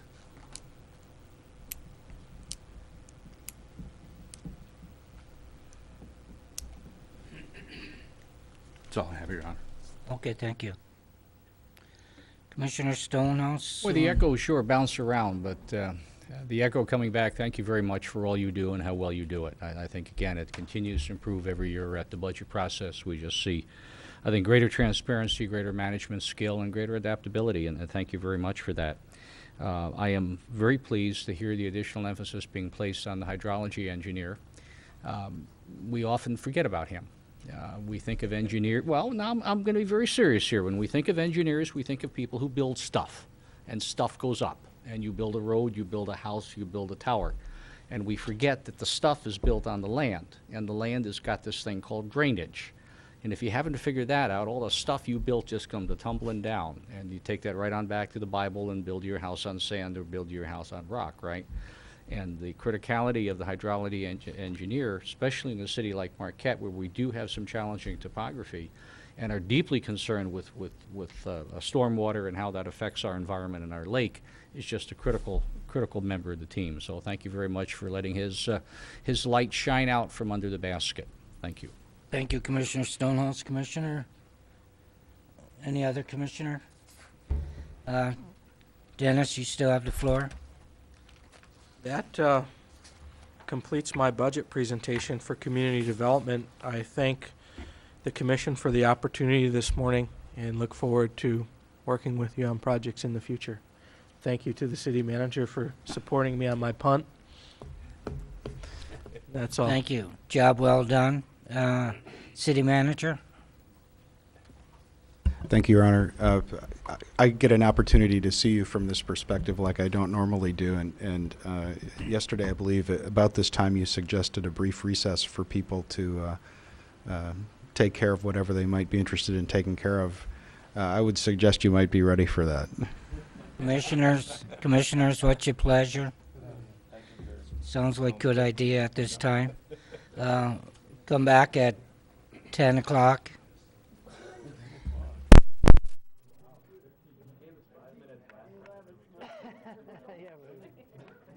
Really 5 minutes, it was 15 minutes. We all took a 5-minute break yesterday, it was 20 minutes. And now we're gonna take an hour.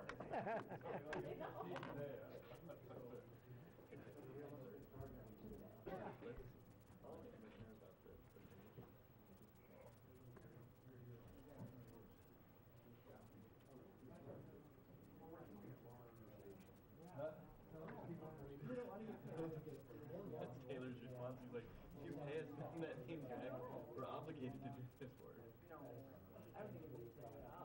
got a kick out of that, though.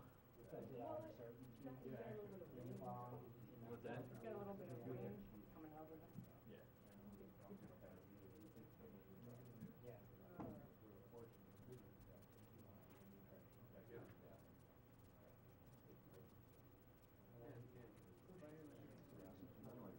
Good. Tired, but good. Yourself? I want to be outside playing. Yeah. It's a lot more fun. I don't know, this can be entertaining. I know. I'm amazed at, in fact, we had someone from the community right before we went on recess, and he was sitting here, but he just said, a lot of people don't volunteer their service anymore to be involved in it. Like, our generation. Not at all. What's that? This budget session is better than the last two that I sat through. The last two. I don't want to say they were contentious, but yo. Just in case you have to take a break. Okay. I'm just chatting it up. But the last two that I went through, it was, I think, Bill's first and second. Be right back. And so, like, the whole process, you know, everybody's trying to figure out the process. Having St. Ange in your seat. He's good when it comes to a spreadsheet of budget. He really is sharp on that. But his questions are very pointed and very and it made everything a little bit more contentious. This is, I think, is organized a lot better, and the commission's got a better attitude towards everything. Even, you know, there may be things that we don't like. There's still generally a much better attitude. Absolutely. Yes.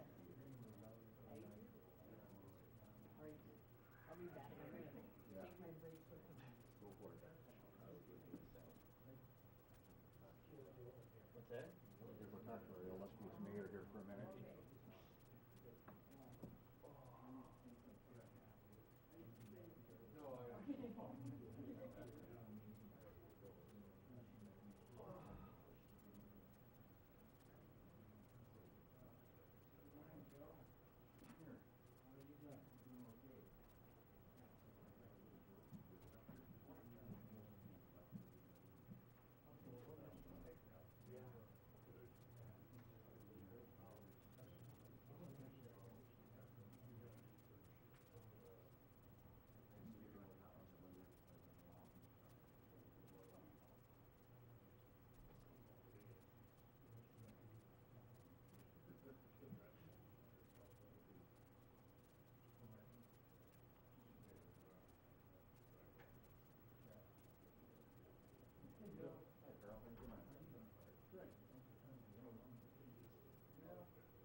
very angry conversation. Oh.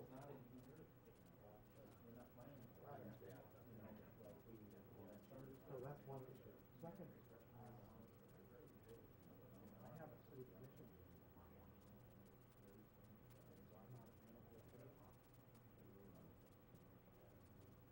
It's $100. Well, it really does. It works very well. It's more to do with yeah, I think they do. I think for the most part, I mean, you get some that way, but those people would rather. Oh, that's the problem. It doesn't matter. We're going to have to start on it. But I think people, I mean, when you talk to people who go to practice, they're satisfied. They feel safe. They feel like the decisions that are being made. He did some kind of a withdrawal. Well, it's like anything, you know, you see it today, if you don't realize, to that one line, that punchline, it's like a magic show. Months of work for 30 seconds. So, Yeah. I found this out.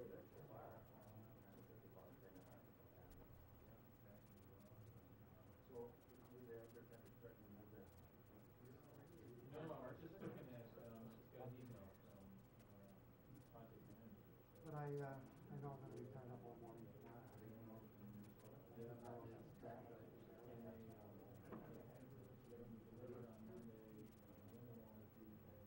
Well, you want to give them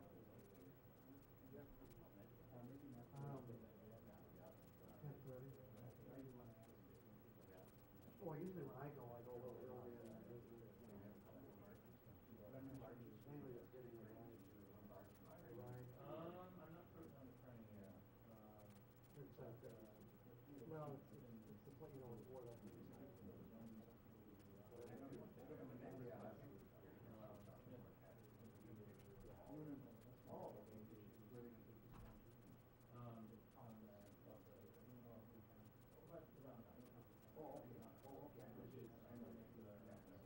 Yeah, I suppose.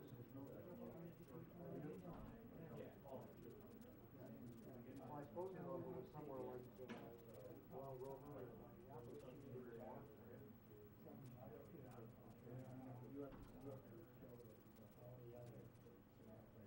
well, I don't know. You know, it's hard to say. These meetings run. Sometimes they can be done at 11. Sometimes they run before that. That's a good question. Ordered at least to the midway rate right now.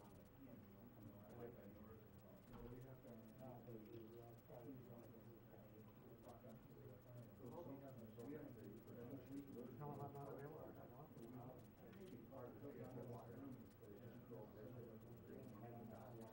Well, I mean, if you're going to read it for lunch,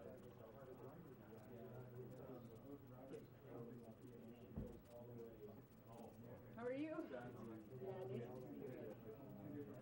How's it going for you so far? Pretty good. I work in the public schools, so our budgets are, well, I mean, they're different programs, but very similar.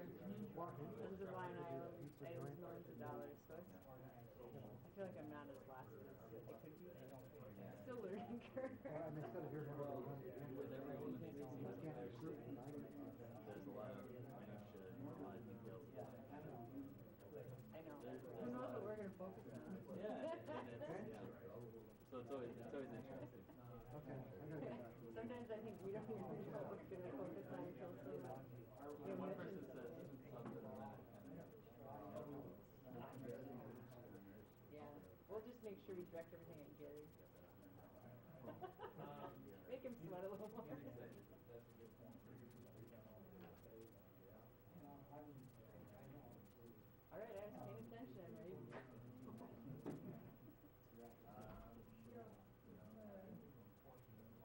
And see.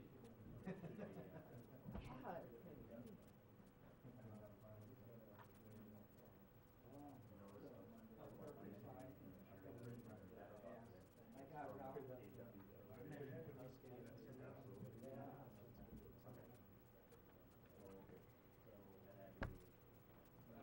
I'm ready. I roll. So ready? happened at the last school board meeting? I had to leave to come here, but they agreed to keep the third grade now going to fourth grade at Spear Hill. No, trailer. I know.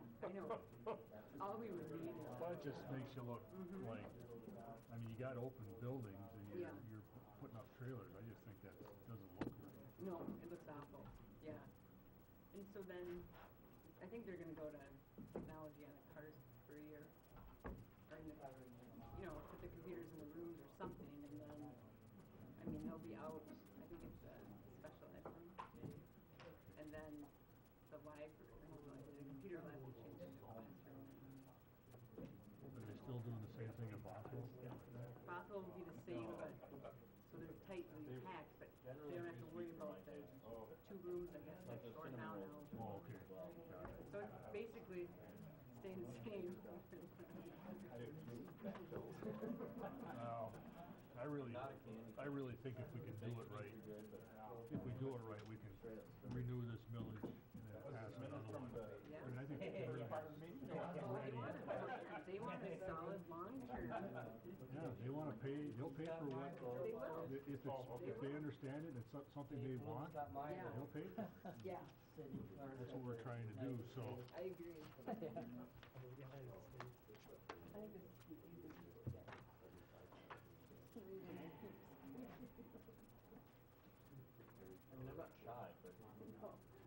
Who's this from? That's what Joe buys. Something he asked to give the commission. Your name tag was in front of you. He's an ass. Huh? Is he?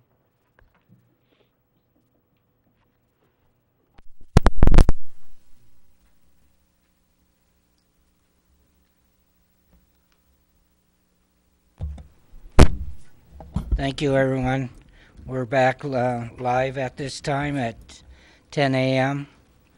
on a Wednesday morning for budget session. So with that, I'll turn this over to our city manager, Bill Fida.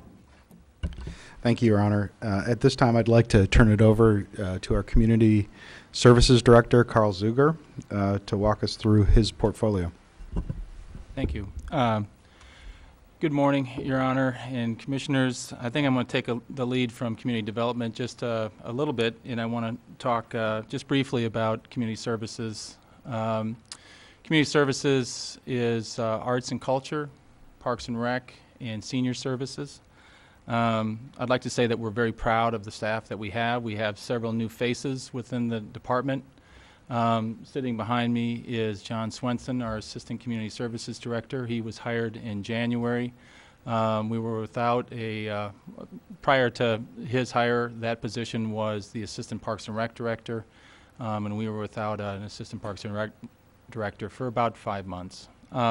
We've also have, under the Arts and Culture, we have Tina Harris. She's a new hire that's been in that position for about a year. We've had several changes within that division. We'll talk about that a little bit during the budget. But she's doing a fine job.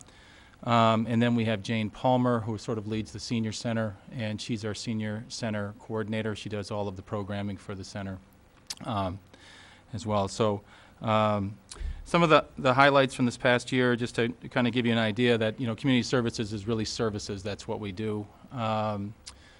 We also support a lot of the capital projects. This year we wrote several grants that you all approved and were submitted. The National Resource Trust Fund, $300,000, Land and Water Conservation Grant for $100,000, CGRAP for the Recreation Authority, Michigan Council for Arts and Cultural Affairs Grant, several community foundation grants, as well as the waterways grants that you all are well aware of for the dredging and the boat launch. Total grant amounts that we submitted this year that you'll see in the budget is over $2 million. I'd also like to point out that we do have a large list of fees that you'll be looking at today.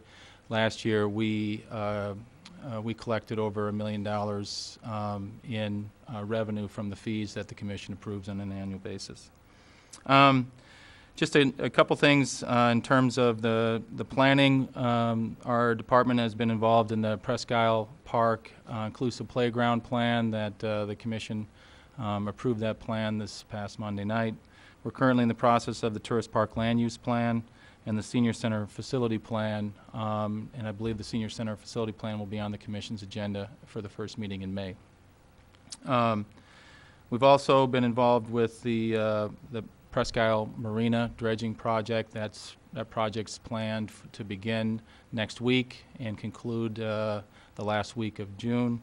And we've assisted with the mooring field, with the police department in the mooring field and all of that. So we've been very busy, and both with hiring staff, getting staff up to speed, and continuing to provide operations and doing some of the initiatives. So with that, I'll proceed with the budget.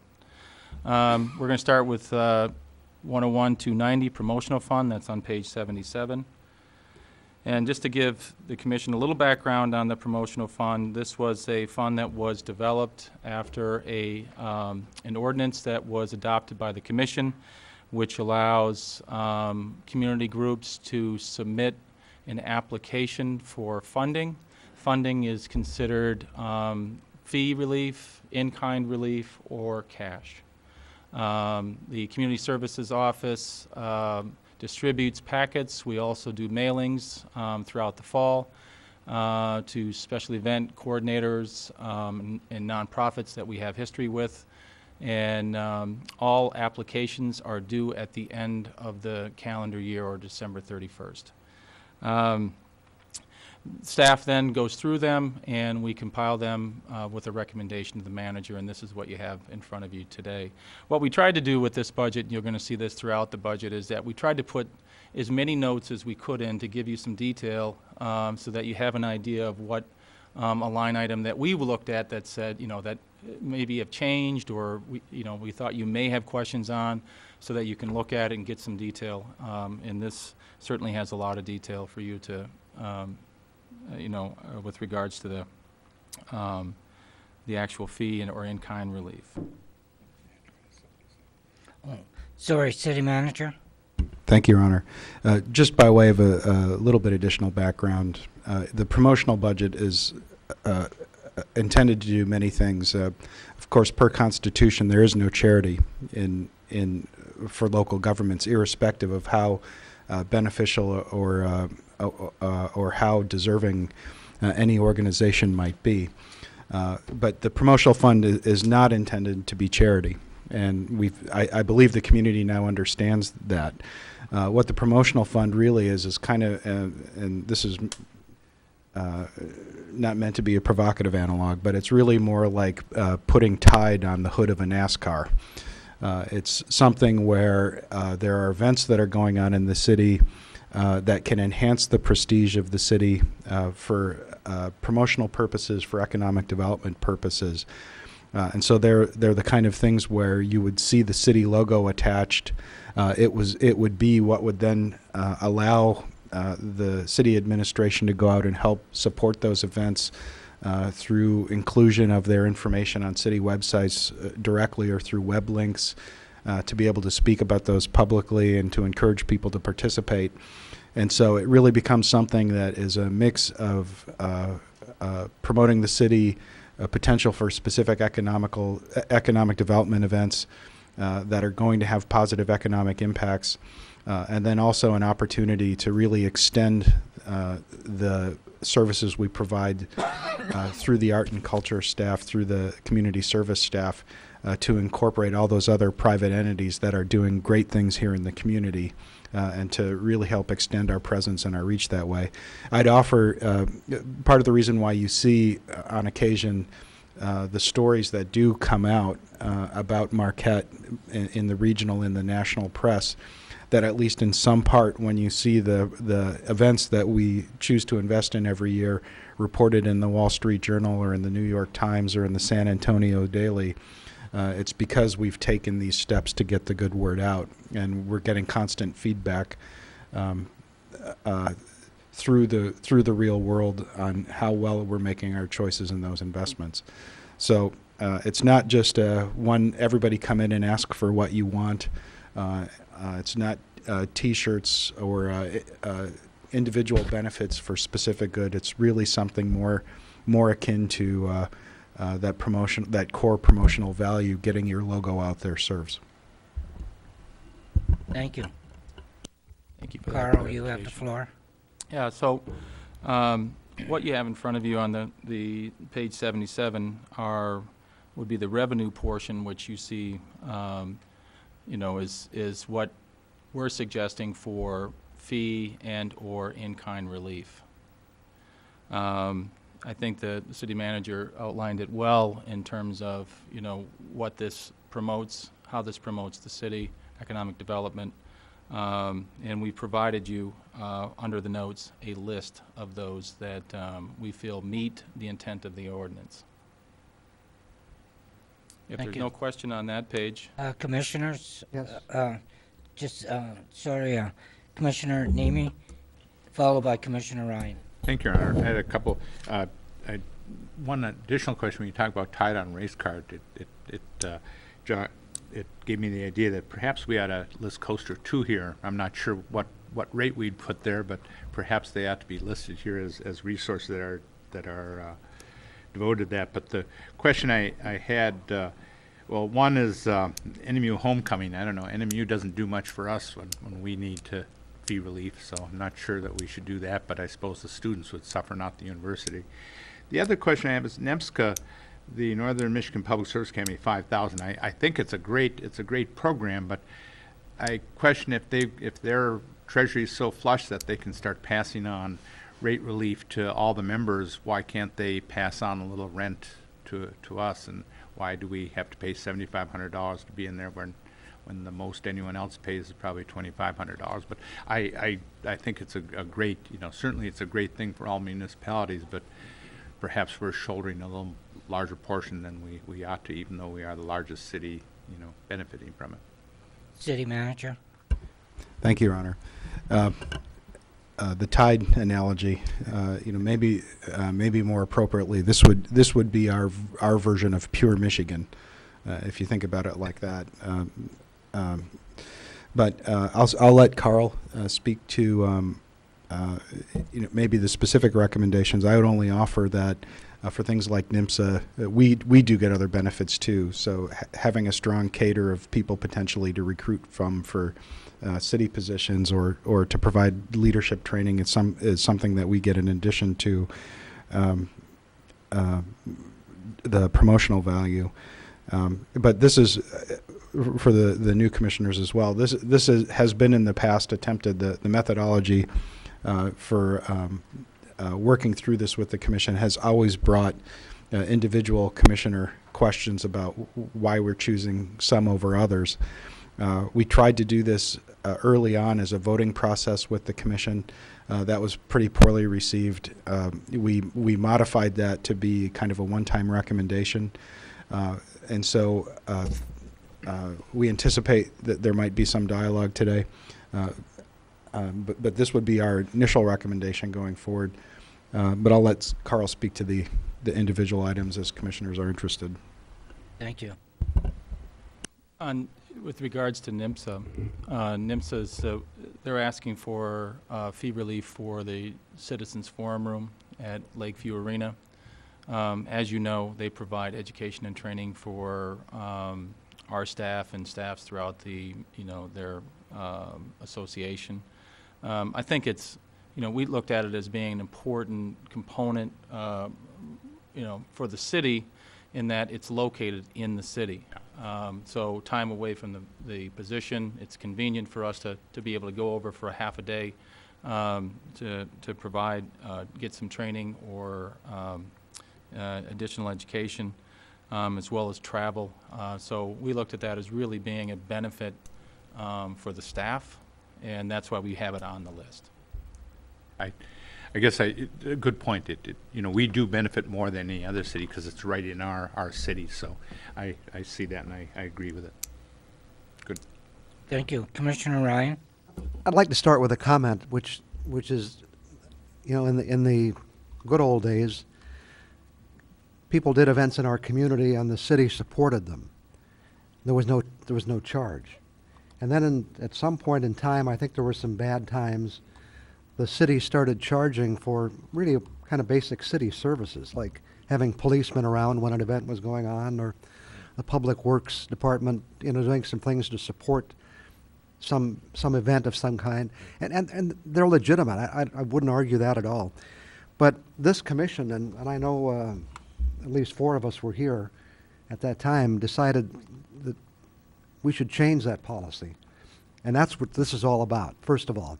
There are a lot of groups in our community who are working to make good things happen, mostly led by volunteers, whether it's the Rotary or the Kiwanis or somebody putting on a marathon or a race or whatever it might be. And we felt that if we could offer our encouragement, that we should do that. And that's really how this came about. So, I think it's really the city providing basic city services, in most cases not money. I have more of a problem when it comes to the money part of it, but as far as providing services to support these events. My question, though, is trying to relate page 77 to 78. Are you recommending what's on 77, and how does that relate to 78? I can answer that question, Commissioner.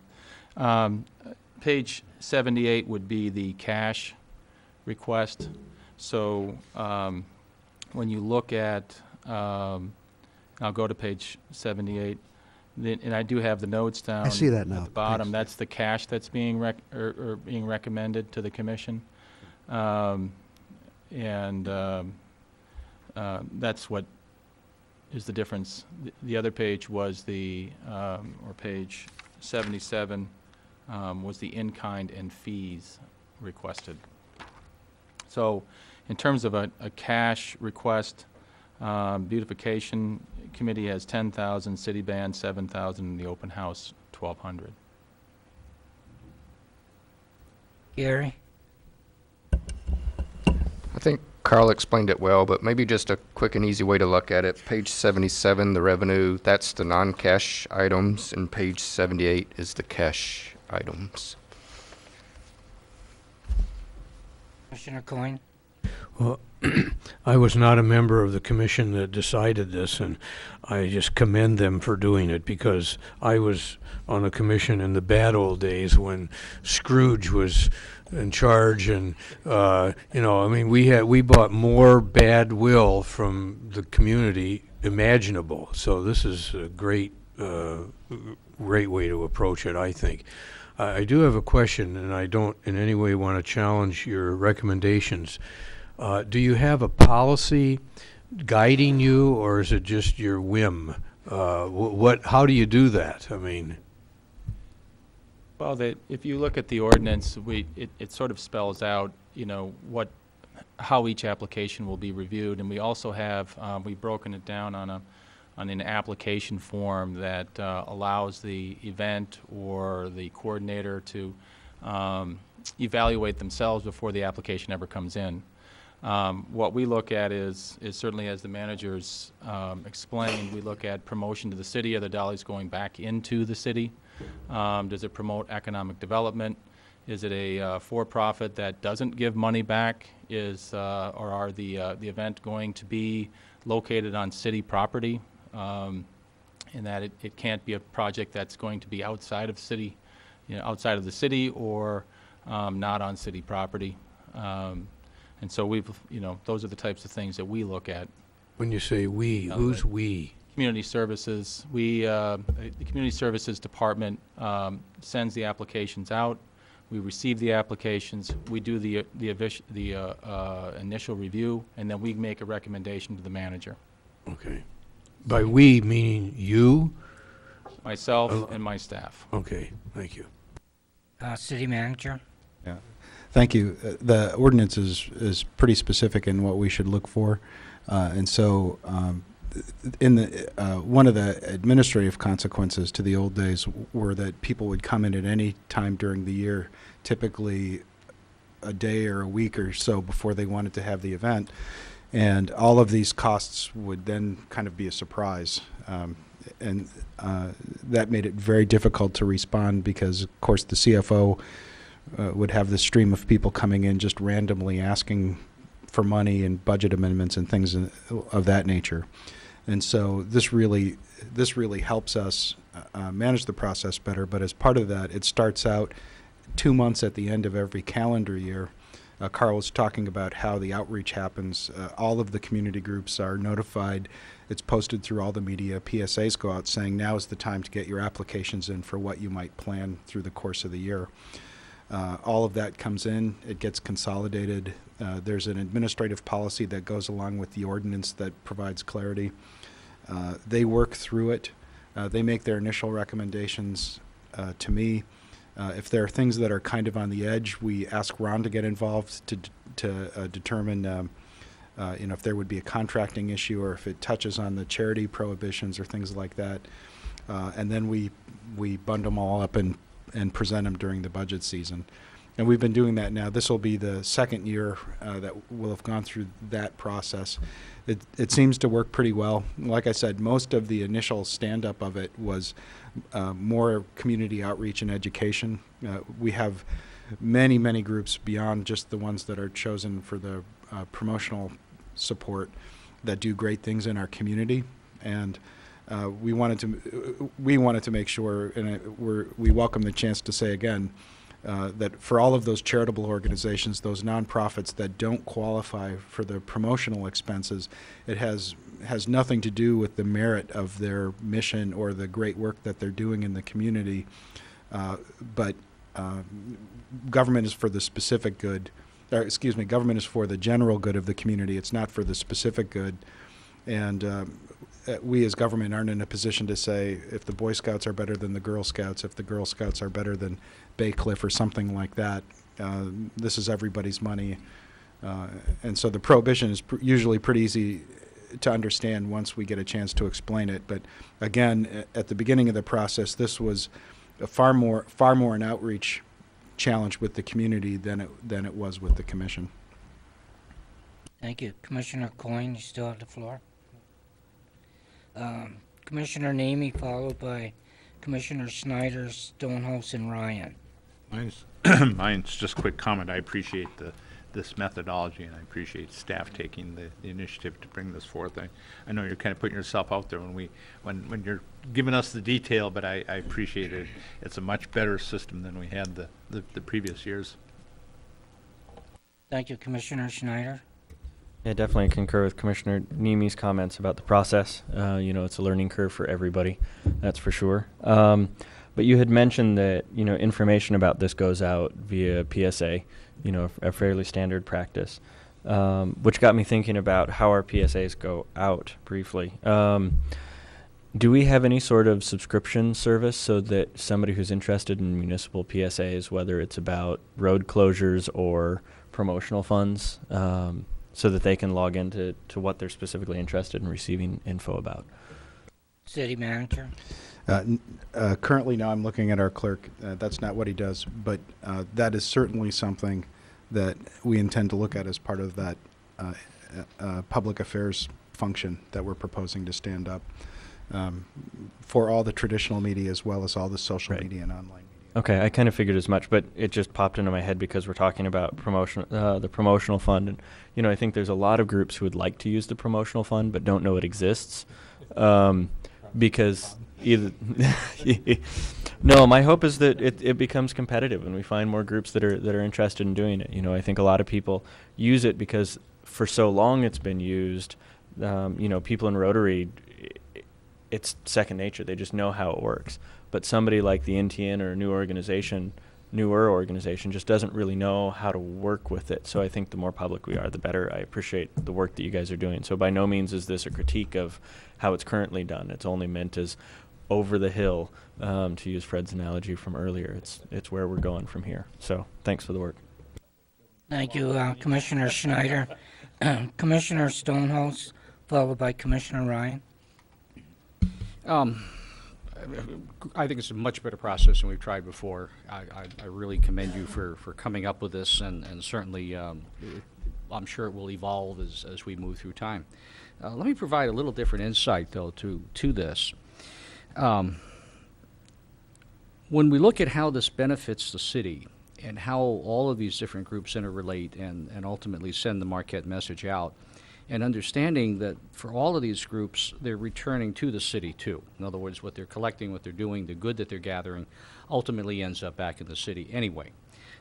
But, for example, virtually every one of these groups also applies to the Visitors and Conventions Bureau for seed money, because they too have a pot of actual cash that they can distribute as they see it benefiting, in effect, the tourism in the community.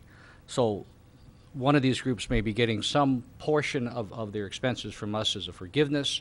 They'll be getting some other portion perhaps from the Visitors and Conventions Bureau in terms of a cash contribution, based again too on an application and evaluation process. In turn, the Conventions Bureau works with the folks at Travel Michigan. So what they call FAM tours, or familiarization tours for various national writers, come up and through the area. And what they're seeing is what's happening here that the city is helping make work. And they're the ones that go back and put the articles in the New York Times and the national publications. And I see Outdoor Life has got a piece now on fishing in Marquette. All of that kind of self-feeds on one another. So it's really a system that's developed, and now the city is a very important component of that system. So thank you for what you do. Thank you, Commissioner Stonehouse. Commissioner Ryan? Just first, a little response to Jason's concern.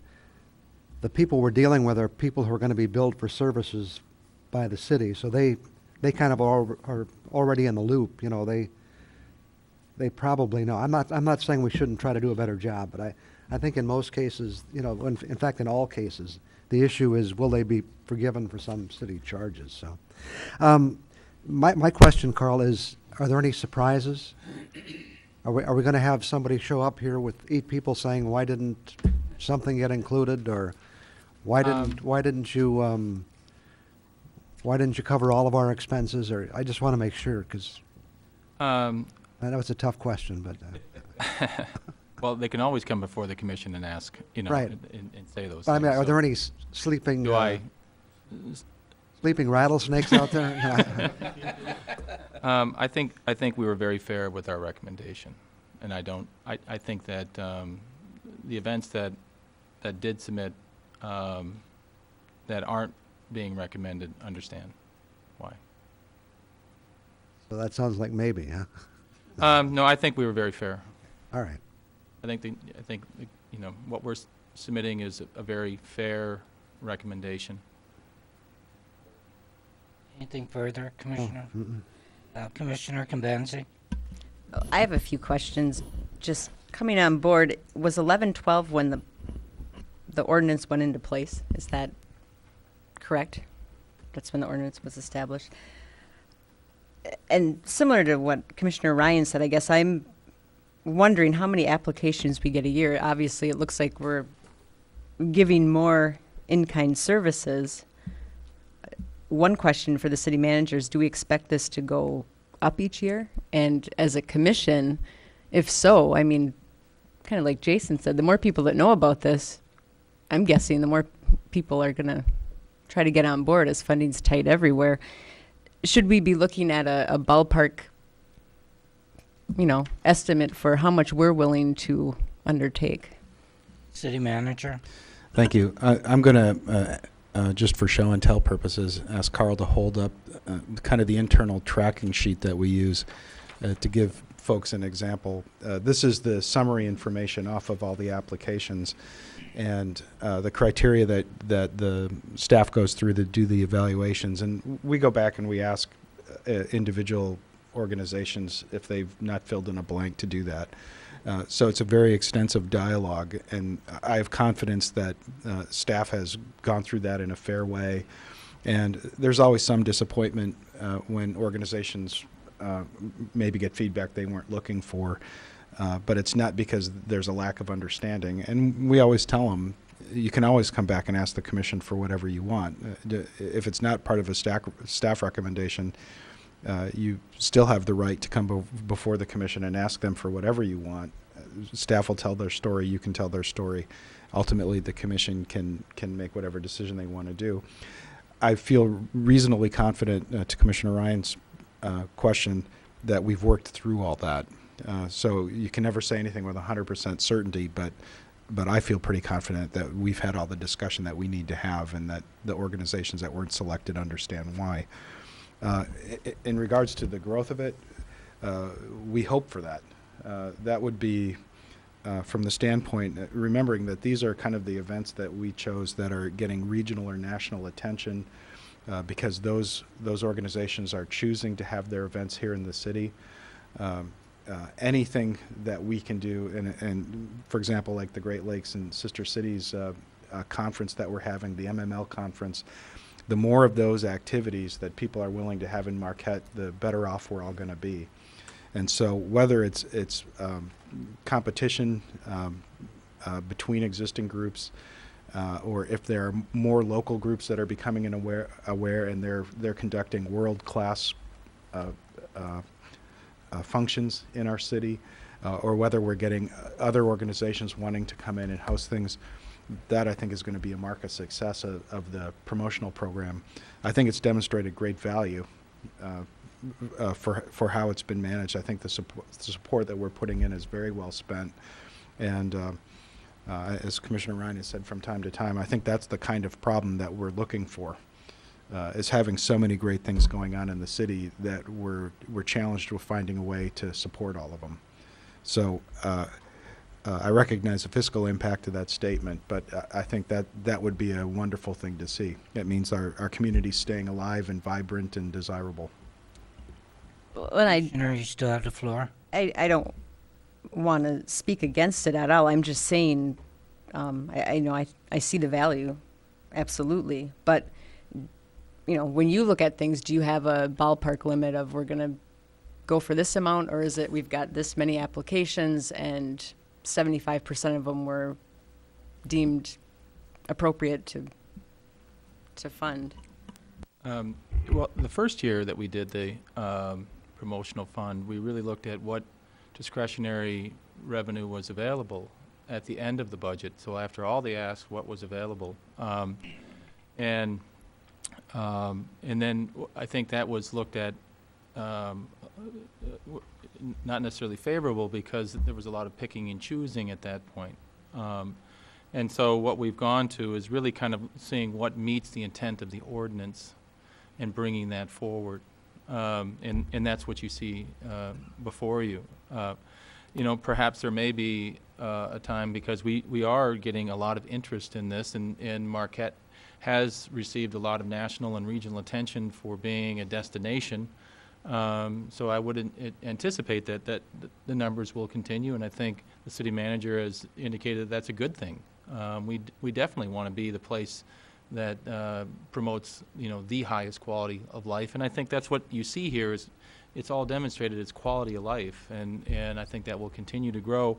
Perhaps at some point the commission wants to put a cap on it, but at this point, I mean, the budget is balanced, and the budget is balanced with what you have in front of you. City manager. Thank you, Your Honor. And I recognize, and I want to make sure Commissioner Cambenzi understands. I understand she's not speaking against it by any means, and I hope my answer didn't make it seem like that. But to give you an example of maybe an event that we had that didn't apply for relief, and part of the criteria for determining what the prestige value, what the promotional value. If you're a brand new organization, you won't have an established baseline. So if you don't really know how the community is going to respond to something, or if there's not information available that could help you make that criteria, that's something where we don't just jump in and provide them with that kind of funding right away. We generally try to let something establish itself to get a sense of how the community values that really before they get competitive. Some of the discussion with some of the groups that are on here now that are qualifying for the funding, had been doing festivals for 5 to 7 years and been struggling to try to find a way to work with the city, and this really kind of helped them get to the next level. There are certainly events that you can see that aren't on this list that over time we hope will step up to it. One of them was the Rail Jam. immediately after the UP 200. That looked like it was a spectacular event. The organizers were doing it as just kind of a speculative thing to see how well it would work. They chose not to come in and ask for any help this year because I think they're still in the process of getting that event established and trying to find a way to improve it and do their lessons learned. I think most of those kind of things have a natural life. Because they're all volunteer organizations, these aren't paid professionals by and large who are coming in asking for this kind of help. There's a certain kind of organic experience you gain as a volunteer to sustain that level of quality over time and to manage it. And for the newer ones, they're not so much focused on the kind of breaks they're getting from the city. They're really focused on making sure they have enough volunteers to do the specific things that they want to do. Learning the intricacies of making sure they have insurance in case things don't go according to plan, and the visitor management. There's a lot of things that go on with these groups that have really nothing to do with the city, that for the first several years they're really looking to build the sustaining capability to maintain over time.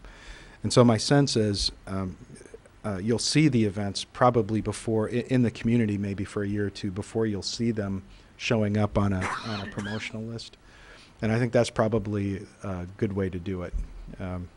I don't think we want to just kind of, to the concerns I know the Commission's expressed in the past, just open up the checkbook and let everybody come in. But the criteria we have in the ordinance and the criteria we have in the review has been working pretty effectively to kind of manage that.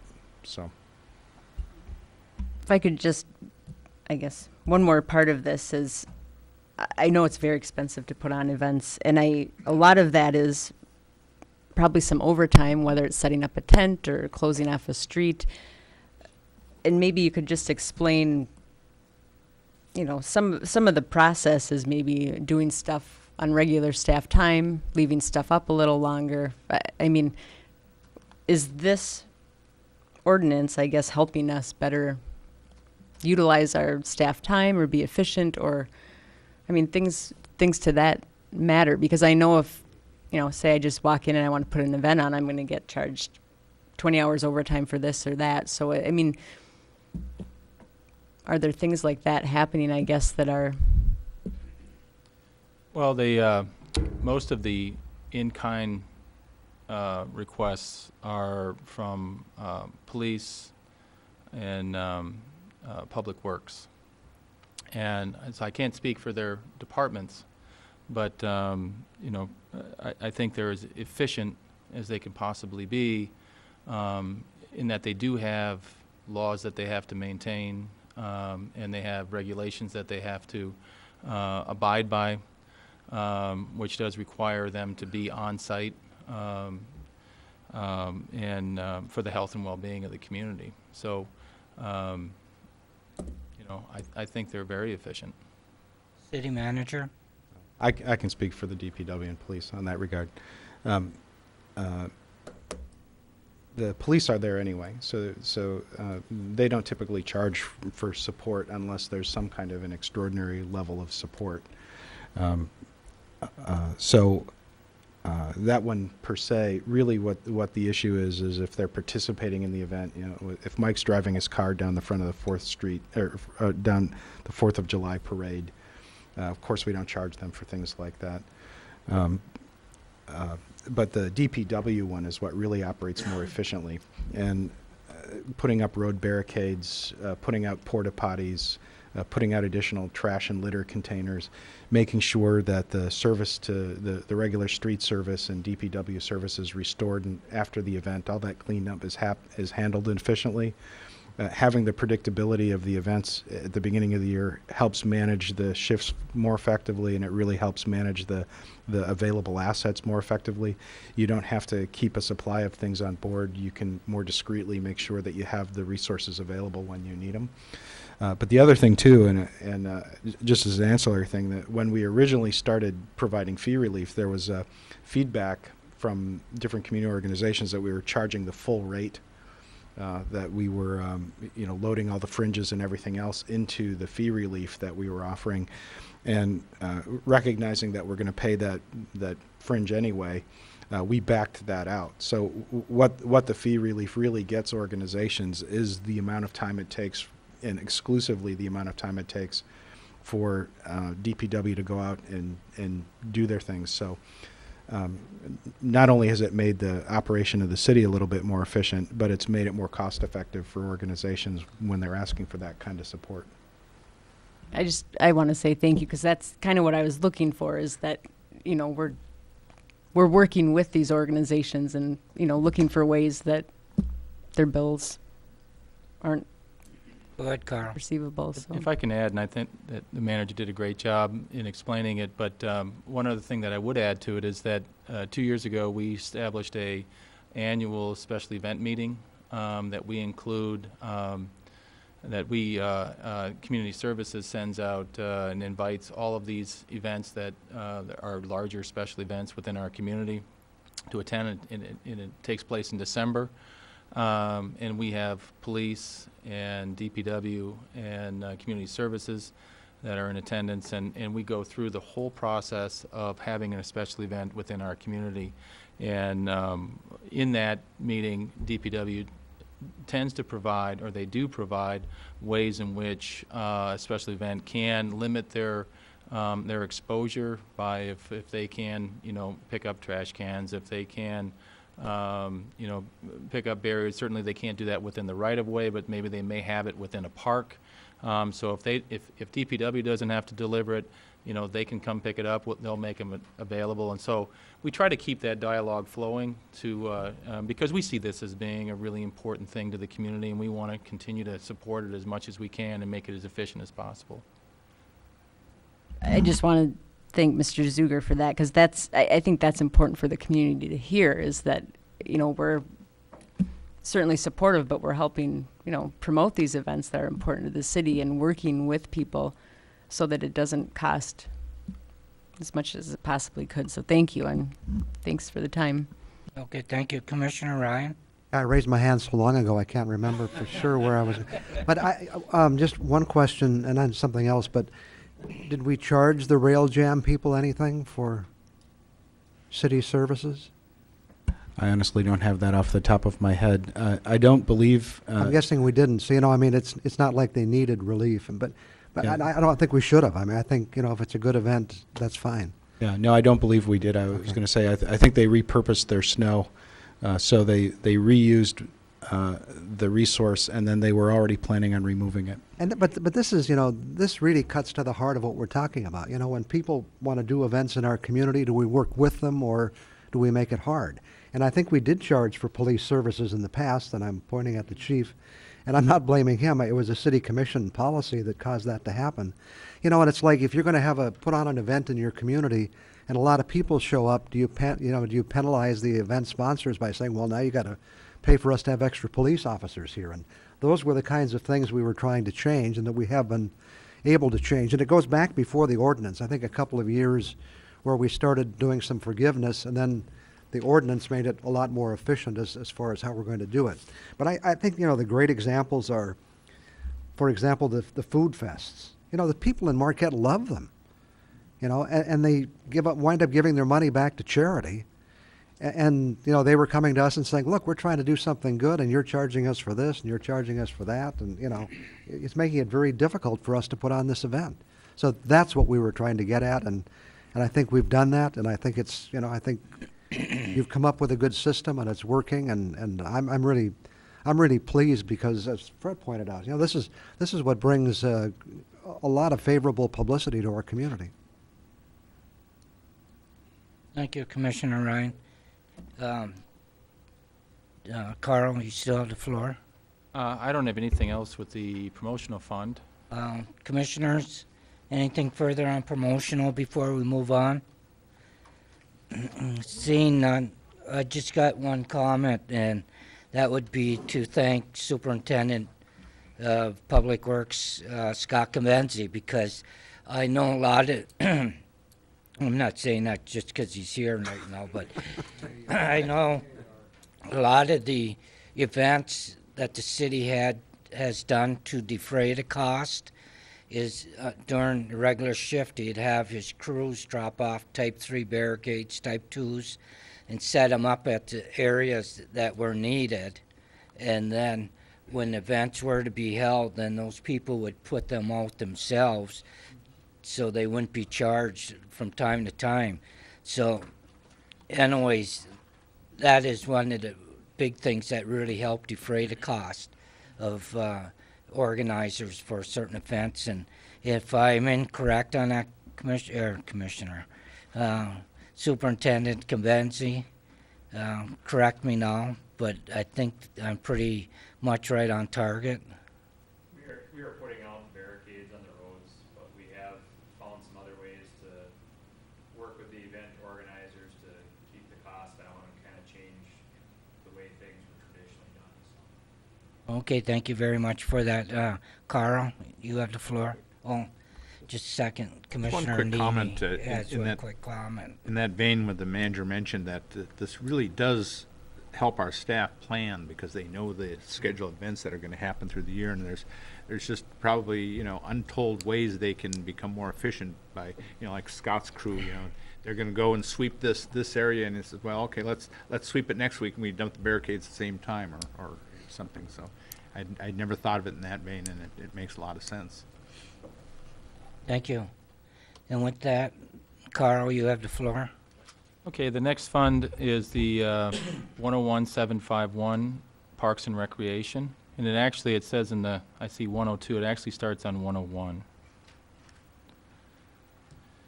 It starts with Community Services Admin, 101751. This fund is used to oversee Parks and Rec, planning, development, and management and operations of all the parks. But also in this fund we have the oversight of all the divisions, so community services in general. You see on the fact sheet on 101, you do see the revenue side. This is a general fund, part of the general fund. And I tried to put as many of the notes in there so that you can see some of the things that are happening. The things of note would be the under 510 or grants. I've listed the grants that we anticipate for this upcoming fiscal year. I think the manager sort of spelled out that this is obviously a 15-month fiscal year, and so you'll see that in terms of the timing. We also have 667, which is rent, and then the 676, which is the Clark Park acquisition and BLP reimbursements. In terms of the authorized personnel, we do have our new Assistant Community Services Director. That position is in here, and I'd point out that my position was reduced because some of my wages are actually coming out of the manager's budget. If there's any questions on the actual fact sheet, Commissioners, any questions? I have, Commissioner Ryan? what grants are in this proposal? we've got the Michigan Resource Trust Fund acquisition grant, which is the $1.44 million for the Clark Park property. Okay. The Michigan Natural Resource Trust Fund project grant, $300,000 for the restroom facilities at Harlow, Williams, and Presque Isle. Okay. The Land and Water Conservation grant for the extension of the bike path on Hawley Street to Powder Mill Road. Okay. The CGAP grant, which is the Recreation Authority feasibility study. And that's it. Okay, thank you. Commissioner Stonehouse? A question, Carl. Looking at the revenue, I see a pretty good increase in the 667 line. Looks like we're going from 12.5 to 47.7. Yep. Did we find a box of gold somewhere, or? I think what you're seeing there is the rent, or I'm sorry, and you'll see under the notes under 667, that's the promotional fund is being recognized. So those that fee relief that this fund would have realized if the events that took place in the parks were to have paid all the fees. So it demonstrates that or shows that. That's why you see a negative on the promotional fund and you see a positive here. Yep. Commissioner Schneider, followed by Commissioner Convency. Sure. Looking over the program statistics, everything, I think I can recognize where it kind of fits into the accounts themselves. But the first one being Barriga Gym, I'm assuming that fits under 607 fees. Yes. Is that correct? Just for informational purposes rather than inquisitorial at the moment, it would be nice in the future to have a breakdown of fees for facilities versus, what those fees are going to, because fees is just a really broad general category. And thank you, Commissioner, if I can answer, if you look at our fees that we're suggesting, we do have an estimate as to what we think each one will bring in.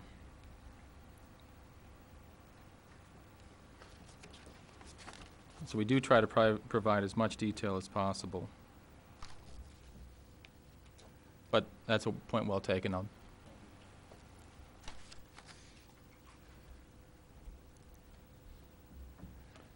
Commissioner Convency.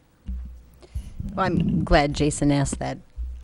Just to point it out again, going through this for the first time, to follow up on Commissioner Stonehouse's question, that 23-227, would that be for the Great Lakes conference this summer? Or no, it's not towards one specific thing. Okay. No, if I can answer the Commissioner's question.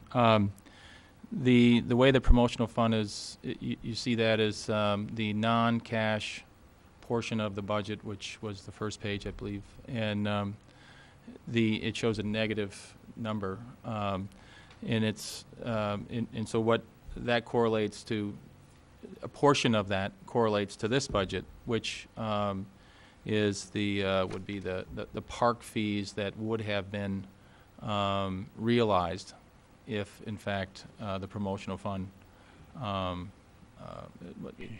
it would have realized, if that makes sense. Okay, and then I guess my last comment is just, again, to thank the city manager and Mr. Zuger, because this is another department that really captures a lot of grants and has a lot of potential. So I thank you for doing that, and wish us good luck in getting those. So thank you. Thank you. Any other commissioner? Not at this point. Thank you. Carl, you have the floor. Okay. If you look at 102, this is a fund that we, page 102, this also is included in 101751, and it's the Parks and Rec athletic field maintenance. So the athletic field maintenance is actually split between DPW and Community Services. Community Services provides all the infield labor, and so the game for this would be for our baseball fields, our 9 fields that we maintain, and then the DPW does the outfield and soccer fields. So what you see here is just the baseball fields in terms of baseball field maintenance, and I'll sort of break that out when we get to the actual detail of the budget. Commissioners, anything on ball fields? No. See none. Carl? Okay, go to the next page is 103. We are not suggesting any increases to the fees from last year. We've been pretty aggressive with our approach with our fee structure, and so we're not necessarily requesting any. We did have one change in the on the very bottom portion of the fee structure, and in terms of the city park non-exclusive use, we did change the Parks and Recreation Director to Community Services Director.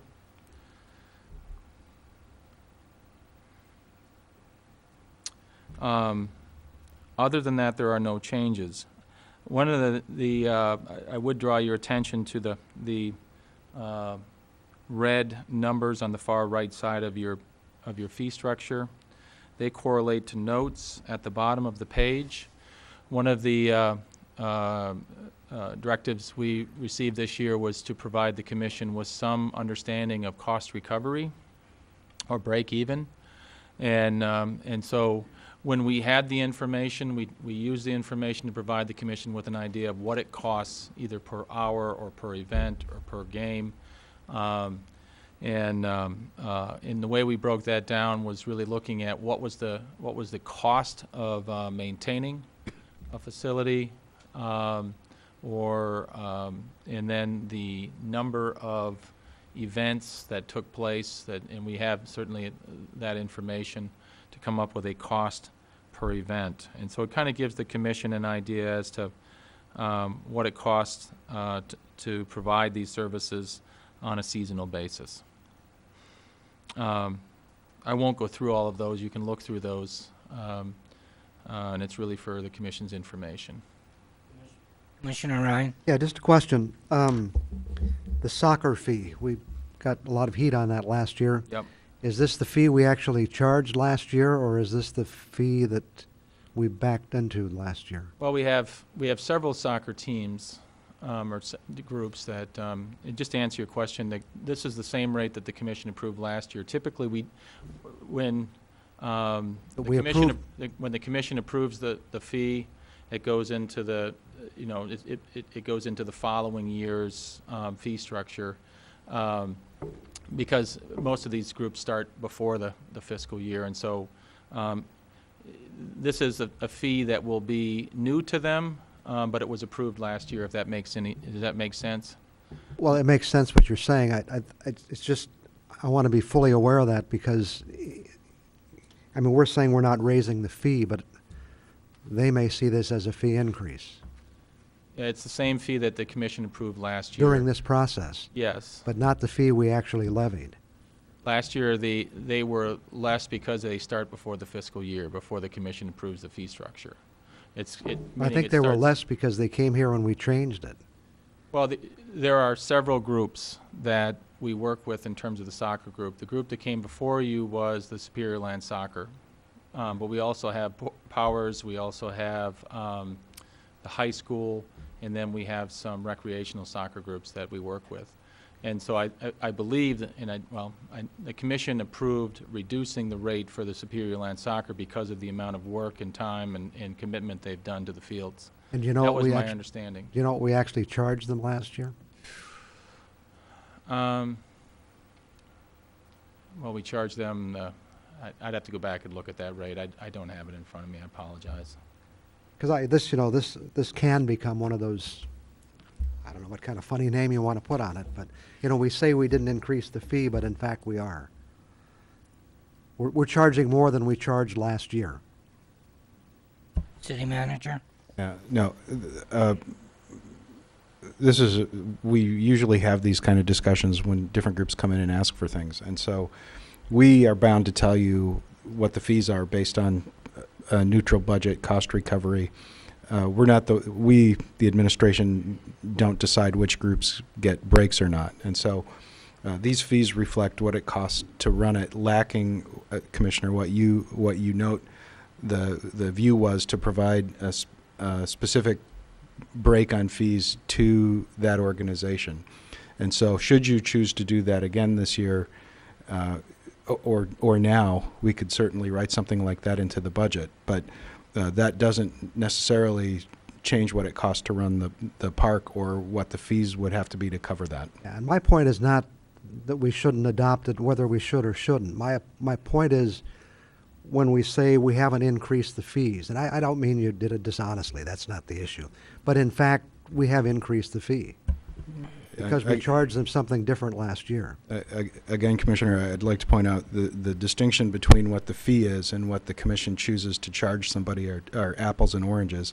The fee is not changed from last year. If you choose to give them a cost break on the fee again this year, they will come before the commission and ask for a cost break again this year.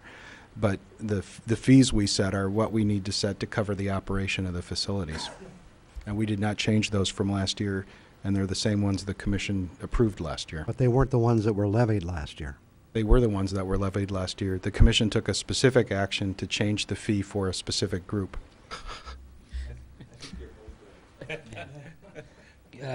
Did you have something, Commissioner Schneider? Just quick, and maybe putting it in different words helps. You know, definitely I agree with city manager is we set this fee, the fee has stayed the same for one user group. We agreed to reduce the fees, and it's kind of like what we just did with Dead River Derby essentially. We have one set fee that we charge everybody, and we took one group out of that mix and said we'll charge you a little bit less. And so, you know, I agree with staff on this one. I don't think we're actually raising fees on anybody. We're keeping the fees the same as they were last year, and there's only one group that we gave a break to. You go to the theater today and pay $5, and tomorrow you go and pay 10 and say, well, it's the same. I just don't buy it. Commissioner Stonehouse? Well, let me go at this a different way. I think the question that we're after is, what did this group pay last year for the use of the field? What did we change the number to last year for them? I understand your question, and I guess I would need to go back and look at what the fee structure was last year. So I would like to know what they actually paid to use the field per hour last year.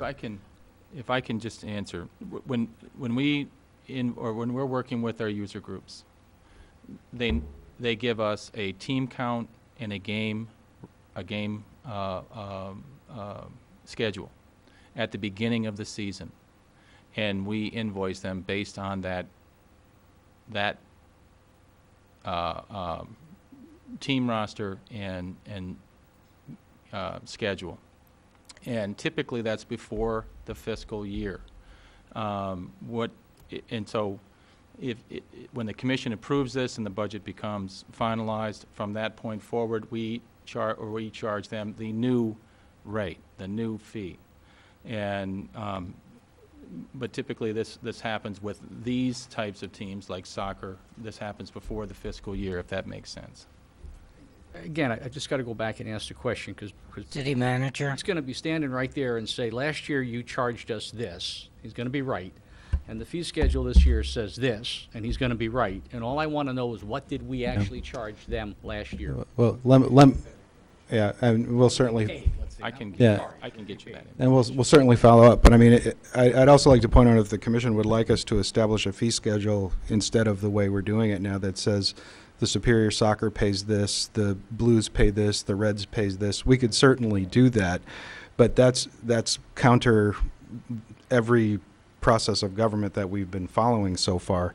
You know, this is no different than an ARPA discount, a senior discount. You know, if the commission chooses to recognize specific groups for the contributions they make in lieu of some other value, it's very similar to what the promotional expense is. If they're putting in a lot of extra volunteer time to maintain facilities and they're looking for a cost break, those are the kind of things that any group can come in and make a case and ask the commission for a fee break. And last year Superior Land Soccer did that. And so what they're paying compared to what the fee is are two completely different things. Commissioner Stonehouse, you still have the floor. Let me just finish this one off. I fully understand that. I support the new fees. It's not an argument on fees. It's only a question posed of what did they actually pay last year? So we in the commission have an understanding of, when they appear again complaining, what was the number that they actually paid. But certainly the fee schedule we established should be consistent across the board for everybody. Yeah, and we'll certainly provide that. And Commissioner Namey? Thank you, Your Honor. And like I said, I think both sides were right. I think I see certainly what you're saying is correct, and what Don is saying is correct, that they're going to, if they don't get a rate break, they're going to get a fee increase. But I think even if they get a rate break, I think they had to get a fee increase, and we had to wean them onto the regular schedule. But and my point wasn't to argue whether I this know. fee was right or not. I'm just saying, as a commissioner, I don't like to be surprised. That's all I'm saying. I don't like to be surprised. So when you say it's the same fee as last year, and they're going to say it's not, I just want to make sure everybody knows that. We can argue the semantics of what's a fee and what's a favor and what's a gift and whatever, but the majority of soccer players in Marquette, vast majority, paid a different fee last year.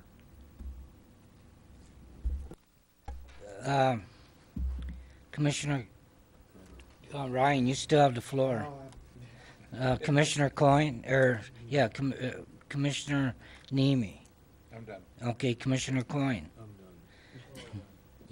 Commissioner Convenzi. I have a completely separate question, so hopefully this will be good.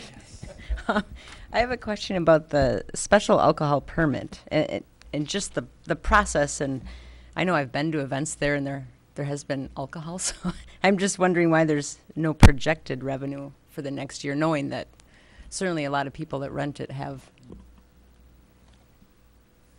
We can put that in there. That was just an oversight. Thank you.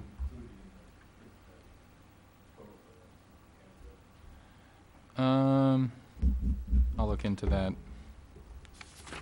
And then is that something that the city holds, or is it the individual renter pulls a day license, or how does that? The one that rents the facility is issued that permit.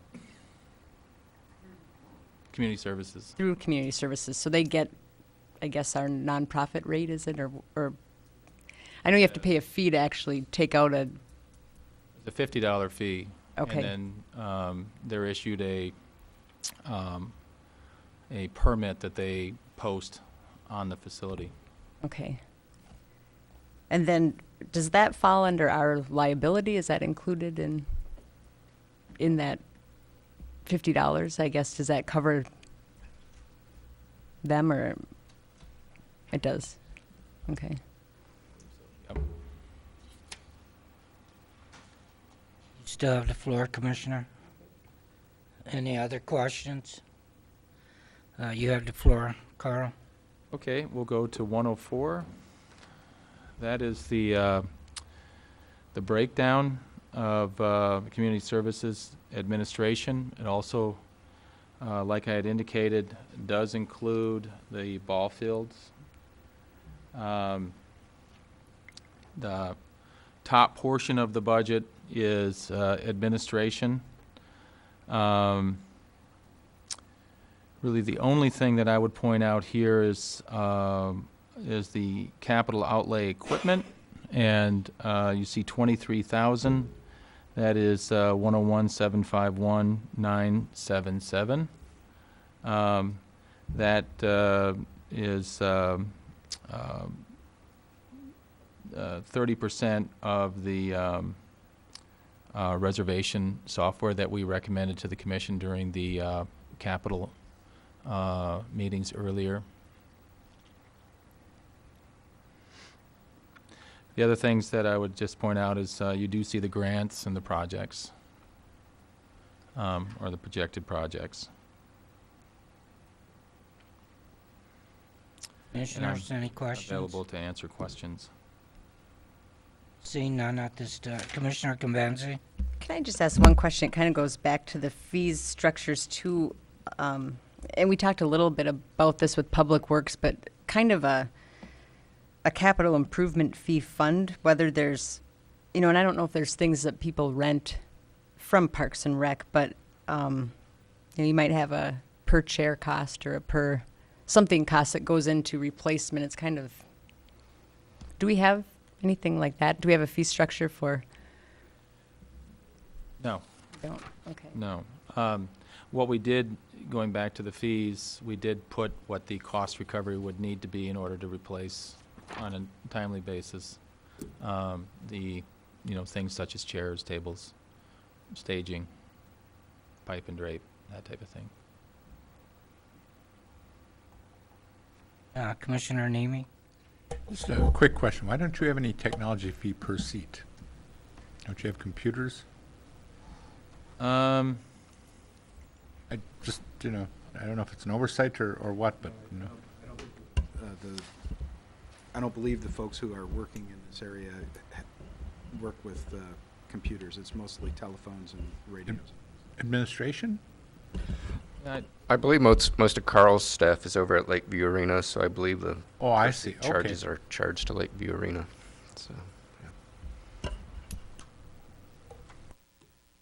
Commissioners, anything further? Jacks up to 441,000 transfer from the general fund.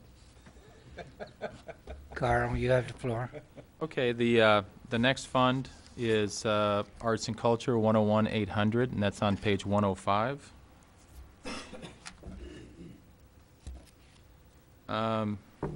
The fact sheet, I'll start with the grants and just the revenue side.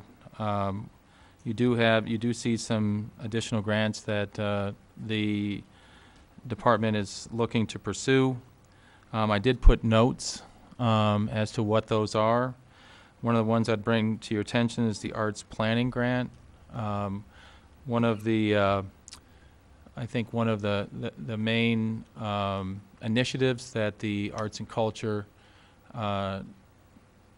Division would like to pursue is a community arts and culture master plan to provide direction for this division.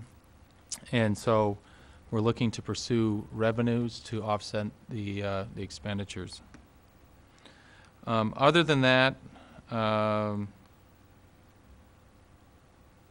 I'd be willing to answer questions on the fact sheet. Commissioners, Commissioner Schneider. Oh boy, where to go with this one? I guess I'm kind of curious why usually when we have, I guess, a smaller department within a department, we have the person responsible for that here. I was hoping to be able to ask her some questions regarding where she's wanting to go with it. So it's going to fall in your lap. Okay. Looking at the function, I'm curious how it's changing. When I first ran for commission back, I think it was 2004, I made the statement of I'd rather cut snow plowing for the city than arts and culture. Which, and Mike remembers that. No, I didn't. No, I didn't. I also said something about being an anarchist, which I still hold to. But, you know, I say that because people band together to take care of things that they need. You know, if snow plowing isn't done, you know, I know that's not going to go over, but people will band together to do it. Cut arts and culture, and people aren't going to band together to do it nearly as much. A lot of people just kind of say, yeah, well, you know, we just couldn't afford it, and then it's just not going to happen. And then we lose a lot of our culture in our community. I know there's been a lot of changes in the department, so I'm definitely not accusing or stating that, you know, we're getting rid of it. But there's been a lot of confusion as to what we're doing, and I think that the master plan that you're speaking to really fits that. But I guess I was hoping to hear from Tina as well as yourself on what you kind of perceive it changing into, you know, now that we've got somebody who's on staff and really focused on it. What you see that are the strengths of the organization and the transition so far, and kind of what your time frame is on getting that master plan worked on. I guess that's the beginning of it. Start. City Manager.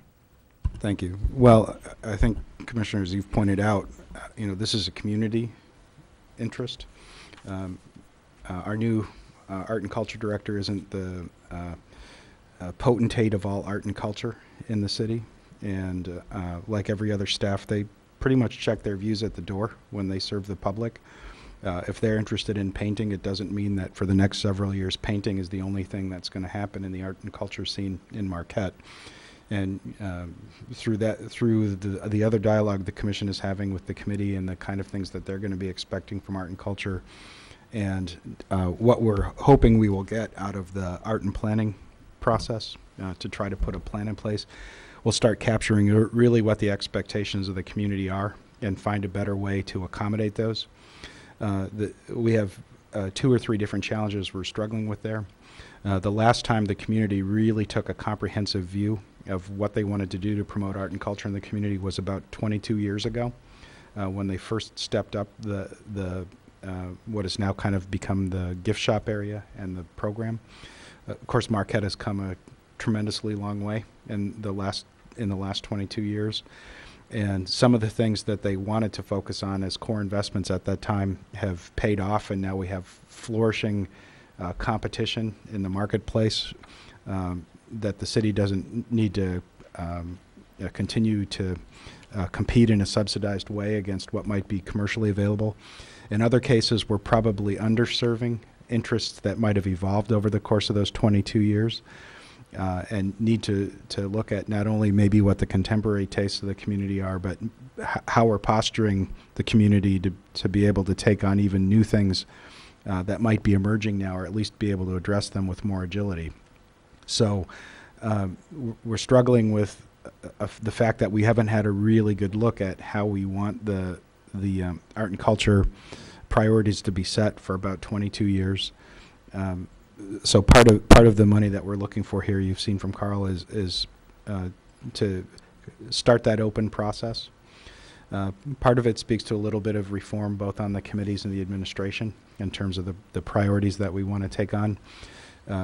We don't want to be competing and squashing other community groups that are actively involved in art and culture.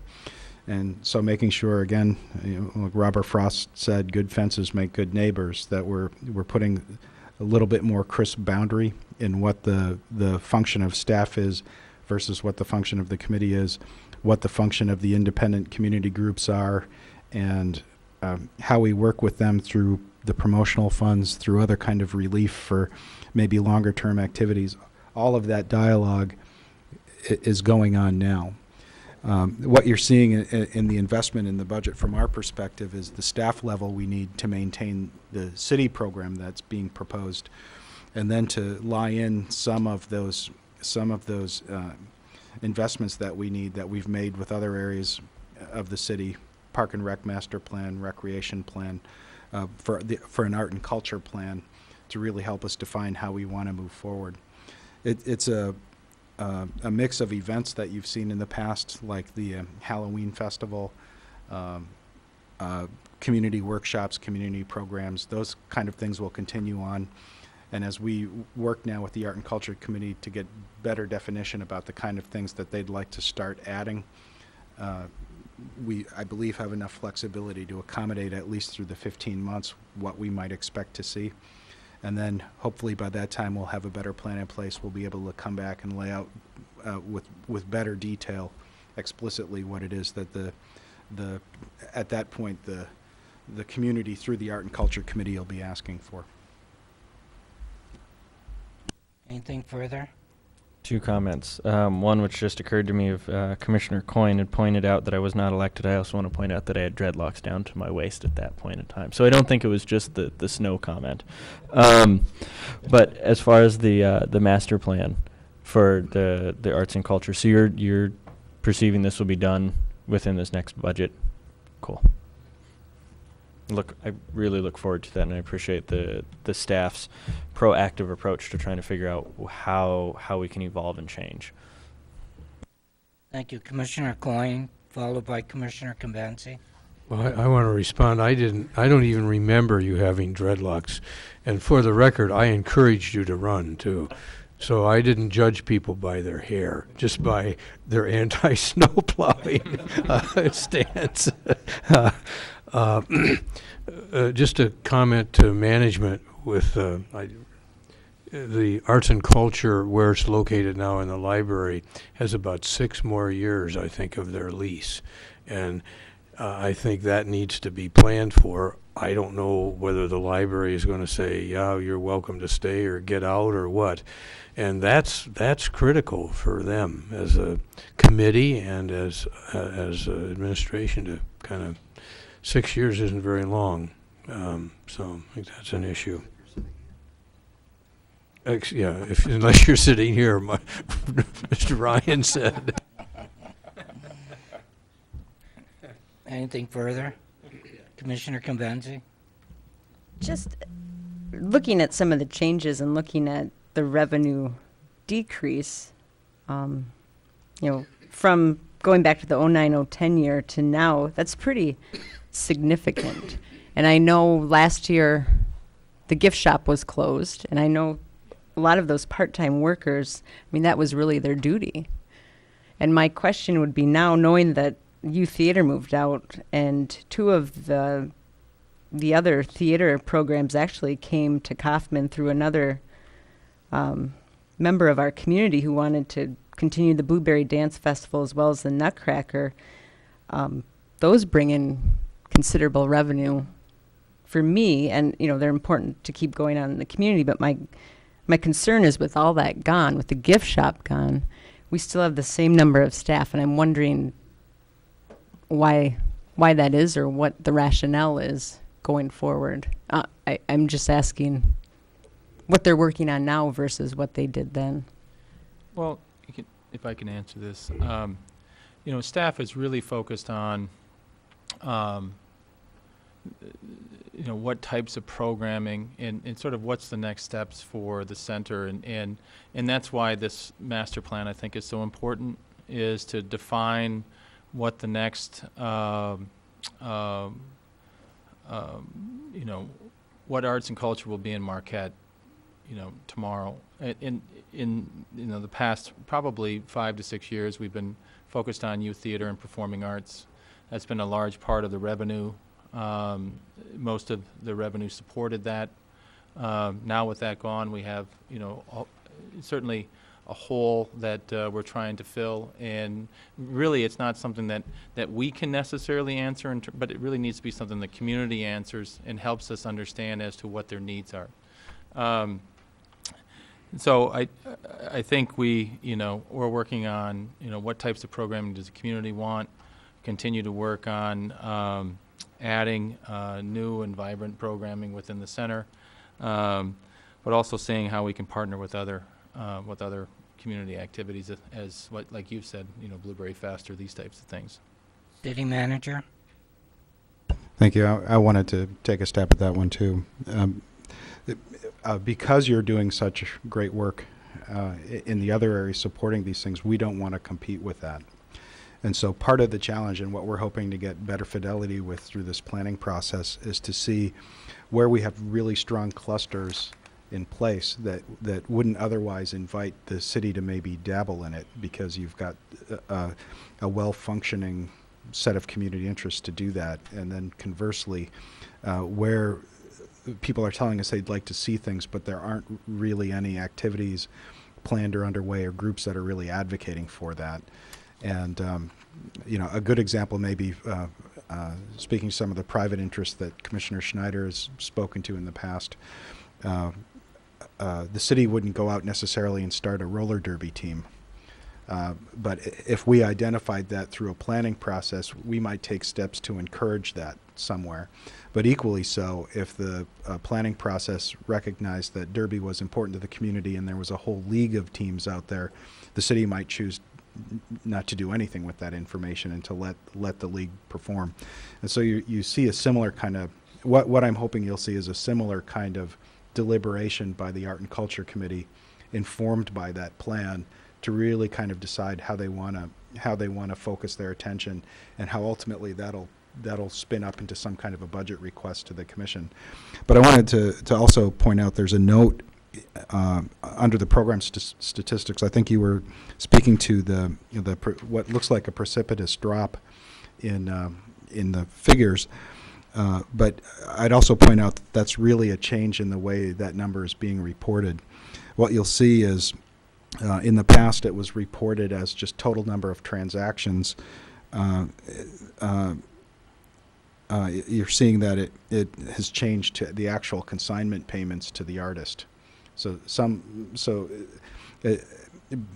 I would ask that, you know, maybe you give us a little bit of time to go back and explain what the impact of that would be.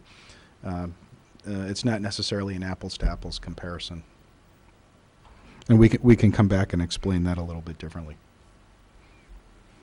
And I guess I'm not questioning closing the gift shop. I think for what we were paying to man it and operate it, and now seeing that the community certainly has their own galleries popping up. I mean, I'm not questioning that decision. I'm questioning, I guess, what's left in the last year. Some of it with the previous director, but some of it just coming to the schools because we have that facility. And what's going on now, and why there's still the same amount of staff. And I guess that's the question I'm wondering. I expected to see, I guess, a decrease at least a little bit in the part-time staff. Well, I can say, without a doubt that our staff is extraordinarily busy supporting the events and the initiatives within the community. We do provide support to, all the programming that takes place. We're expanding out to senior programming. We've been involved with communications within the city and doing the Marquette Matters newsletter. Like I say, we do all of the media productions. We do all of the PSAs and anything that goes out. Like most of the, or I should say, a lot of the events that cultural events that take place, we've got our hand in it in some capacity. So I think they're extraordinarily busy, as well as being available to the public on a daily basis. We are open 6 days a week, and we have to have staff available that can be there when the community may come in and may want questions answered, may want to know what's happening in the community. We have to have somebody there that can answer those questions. The lion's share of the wages that you see in this budget are part-time wages. They're not full-timers. We only have one full-time employee for this division, period. The balance of it is part-timers that are 28 hours to 20 hours a week. And so trying to piece those together to ensure that we've got a well-educated staff that can be provide good information, can represent the community well, 6 days a week, 52 weeks a year. Well, and along that line, I know there has been a change in the director, but I think there's also been some policy changes. And one that concerns me is that the Arts Center was always looked at as the local arts organization. Now, that's the organization in town that certainly does its own thing. It has its own programming, but it also provides that support for the other arts agencies. And I know that the posting area where we post things isn't available anymore, where we have brochures for all the community groups isn't. So I have nothing over there anymore to say, here's what's going on at the auditorium. And I know other groups don't either. And so I think where a lot of people are frustrated is that they don't know anymore if the Arts Center is really that place that they can go to get information on state grants and deadlines and how to go about it if they're starting. They don't know if they can post things there. It's changed a lot, I think, in the last couple of years, but to me, the main reason we have it in the city and why some organization doesn't pick it up privately or some other nonprofit is because they're the one, I guess, they're the glue and they're the place that everyone knows to go to look for a community calendar on the arts. We don't have that anymore. So, I mean, it's things like that I think right now people have a lot of frustration. I think coming up with a strategic plan is good. I did see the one from, I think it was 93 when it first started, and it would be good to look at that. But I guess the question I have for the city manager is this going to continue to be a local arts agency and provide those services, which means, being able to basically share. We have our stuff there. We promote the city stuff, because if it's not, everything that could happen there could go on to a different organization in town. And so to me, that's key, is I want to know, is that in your vision, I guess, as the Arts Center goes on? Because otherwise, this is a lot of money that I think a lot of arts organizations are feeling if they're not getting that support, then why have it? So. No, well, I appreciate those questions, and they really illustrate why we need to have that kind of revision of what the center had been established to do and what it's doing now. I wasn't aware that there was no posting board or that the brochures weren't there, so we'll certainly go back and take a review at that, because that's really kind of a cost-free issue. So I don't know why, or if we were involved in curtailing any service there. But, even the thing like the arts calendar is an interesting discussion that I'm looking to get clarified. Certainly, the promotion of any of the city program, whatever that will become, would be something that the art and culture organization would do. And even beyond that, anything that the city facilities are being used for. So if it's part of the art and culture program, or if it's a promotional decision of the commission that they want to participate, promotion means it would be getting promoted. Or if the facilities being used by different groups for different kind of art and culture activities, those would be all things that would just naturally, you would suspect, would be in a city-maintained calendar.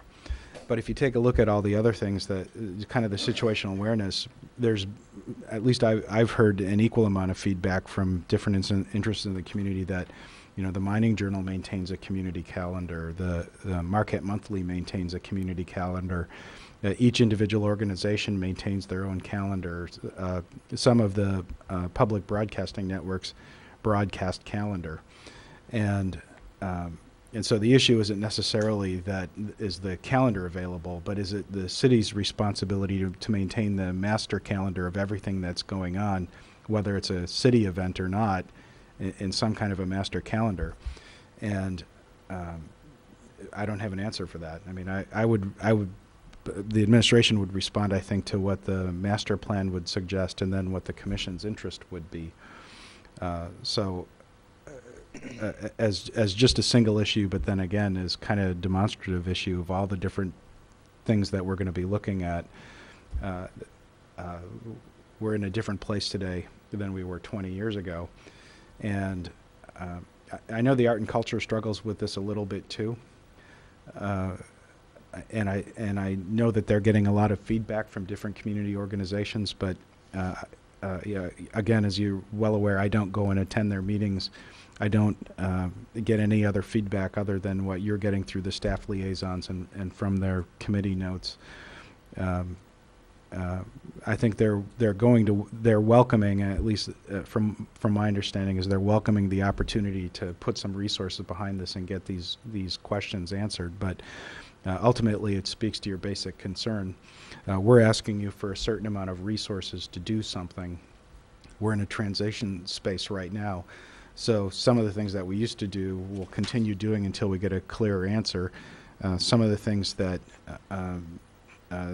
as we're responding to feedback from the commission, from the community, from the committee, we might not continue to do. We probably need to do a better job communicating some of those things. But I started out by saying our community manager isn't the potentate of art and culture in the community. Neither am I. I think when the process is looking down the road beyond the transition, and when it is mature, what you'll see is you will have delegated a group of people to collectively identify what the community would like to see happen any given year, and it'll be staff's job to bring that forward through this process and get it resourced. And whatever isn't resourced then will be something that the rest of the community arts organizations will see as fair game, or have an opportunity to step up to or complain that we aren't doing. But even things like the calendar, it's a good example of how challenging it can be. 22 years ago, I don't think you had anywhere near as much awareness or the ability to provide information to the community about everything going on. And now, through all the social media, through the regular traditional media, through the broadcasts, through the word of mouth, through a lot more activities that are going on in the community, through the demographic shift in preferences and tastes, I'm hoping that the plan will spend a fair amount of time to figure out what the best way is to push that information out, and really who should be maintaining it.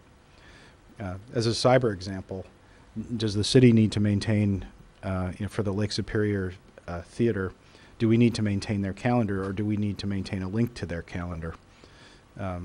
That works in a cyber way, but it doesn't necessarily work in a broadcast way or a print way.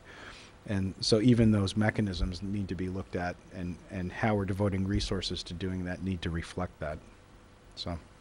And that's where I'm going, and I just want to make it clear that I'm not objecting any change, because I think it's good. I think it's evolving. I think we're going places and we're going to get some of those answers. But I think one of the main questions I have putting on the hat I wear right now sitting here is, is it going to be kind of that local arts agency that is, really kind of the wheel with all the spokes going out that, people can come and link to or bounce ideas off of? Or is it going to mimic, I guess, kind of what a nonprofit could do? Because I do think our community is very vocal about the arts and supporting the arts and providing services to them. Does it mean that, the city should go out and promote other people's events? No. But it was, to me, as someone who works in the arts, it's very nice to have the city be kind of the leader in this. And so I'm interested to see where it's going. I also know there was a proposal for a new full-time PR person, and I'm wondering, even in some of this in-between time, if, perhaps the Arts and Culture Center wouldn't be helping promote outside of their boundaries as far as, what's going on in the city. Because I think right now, as they're going through this, there might be some time for them to help out in that area if it's needed. So, City Manager. Thank you. Well, I appreciate everything you're sharing, Commissioner, and it will be what the Commission decides it will be. We'll have a plan. We'll have a lot of community input, and when I say that, within that term, it will be all of the individuals have an interest, all of the organizations will have an interest, we'll all have a say. Staff will package it up, and our role won't be necessarily to debate the policy of whether it's the Central Art Organization or not. Ours will be to tell you what it cost and provide options. And if the community wants it to be a hub and spoke design where it's the core service for every art organization in the community or something else, that will be the Commission's decision, not the administration's decision.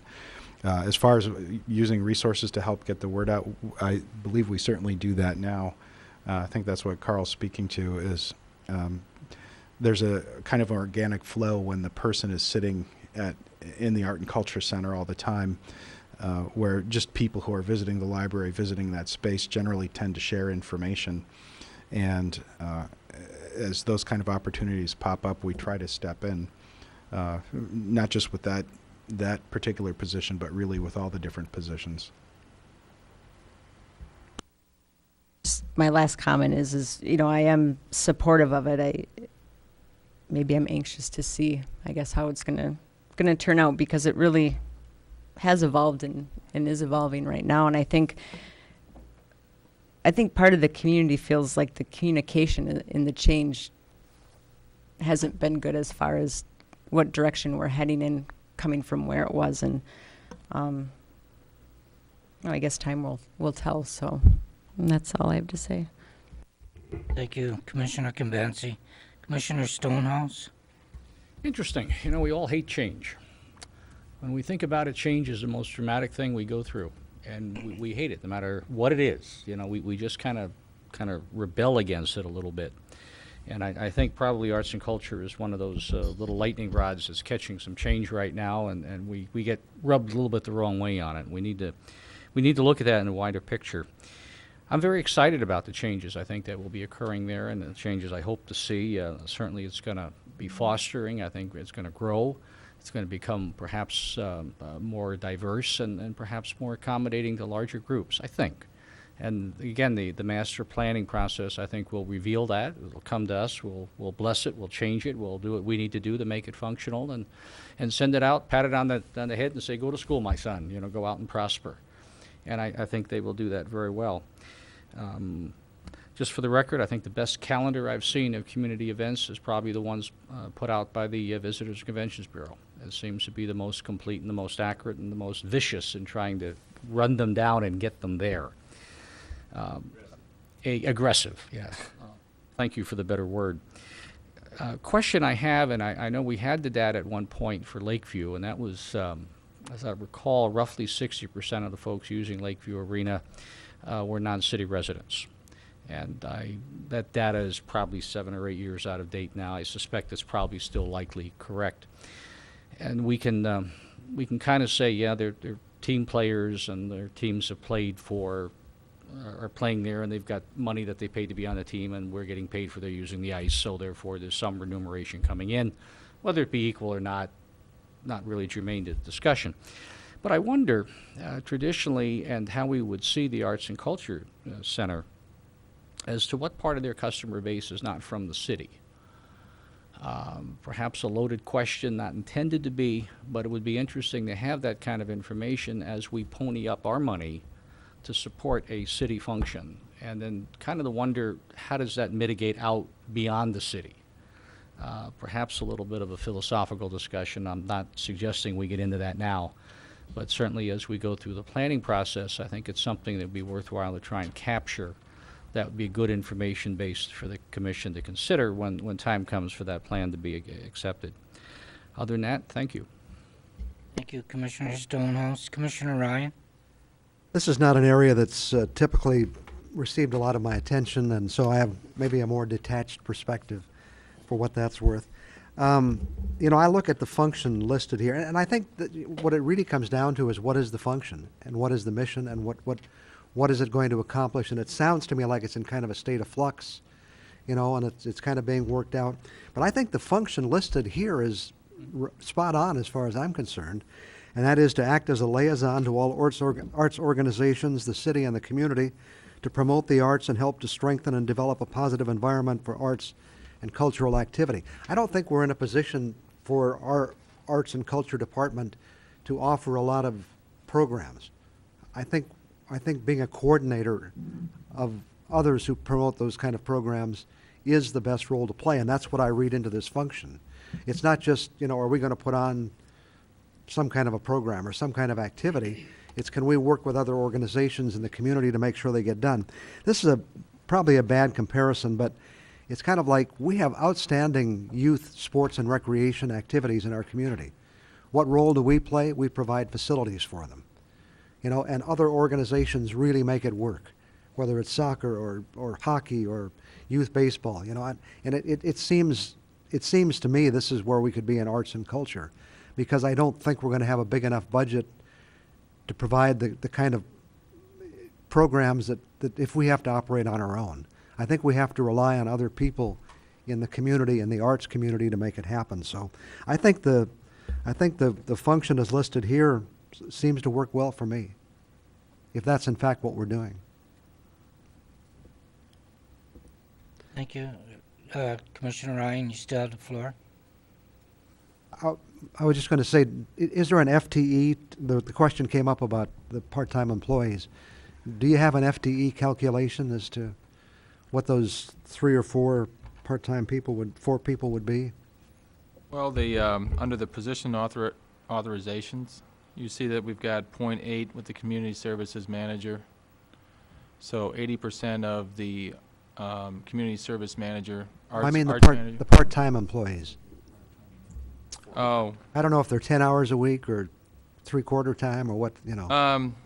Well, we've got it's 29. It's less than 29 hours. We're maxed out at 29 hours, and so we've got 1 at 28. Actually 2 at 28 and 1 at 20. Does that answer your question, Commissioner? Thank you. Commissioner Coyne?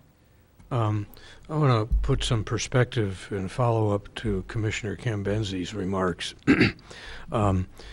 When the library space became available and we agreed to have an arts and culture center there, my memory of that was the purpose was to try to get to give the arts and culture community a central place in hopes that they would be able to organize themselves to become an independent organization and get government out of it.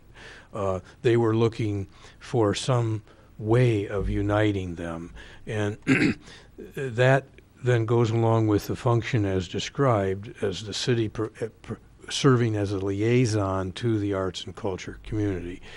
Well, they've got 6 years left, and 14 years of not getting organized to a point where they are independent.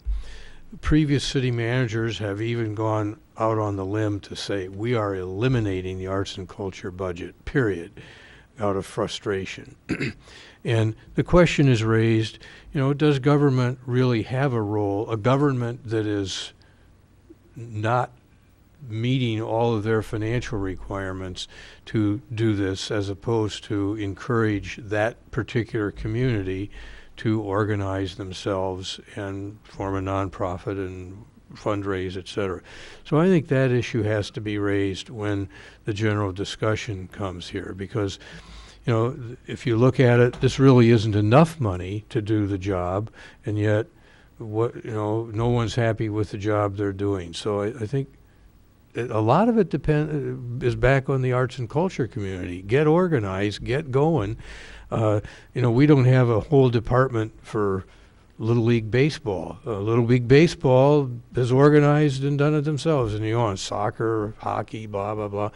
So they need to step up, and they've 14 years and that hasn't happened, and I think that's an issue that needs to be raised too. And I use this is not to offend the city, but I think hopefully you would agree with this. The DDA and the city. Do you think the DDA does a better job of making downtown a really quality place, as opposed to if the city was responsible for that, along with the plethora of other problems they had to deal with? That seems to work very well. Why wouldn't that work for the arts and culture community? Wouldn't that be better, and not have me telling they should do this and or Don? I mean, no offense, but together, no offense taken. Right? Or the city manager saying, or Carl, this is what or Tina, that's the point that needs to be made to that group, and they need to get together and do something. Thank you. Commissioner Neamey? Thank you, Your Honor. I think Commissioner Coyne has put it in a very interesting perspective, and I like that. And I think we all agree, and at least I hope we all agree, and I certainly do, that the city has a role in supporting the arts, but that probably is the most efficient model to do it. That perhaps we could take the 200,000, make it 100,000, or leave the 200,000 and provide it to a group or something like that, so that we're not spending on technology fees and all this, and we're actually spending on arts and culture. And certainly I think probably everyone in this room agrees that the city has a role in supporting the arts and culture of the community, and I think we're known for that. I think it makes it we're better for that.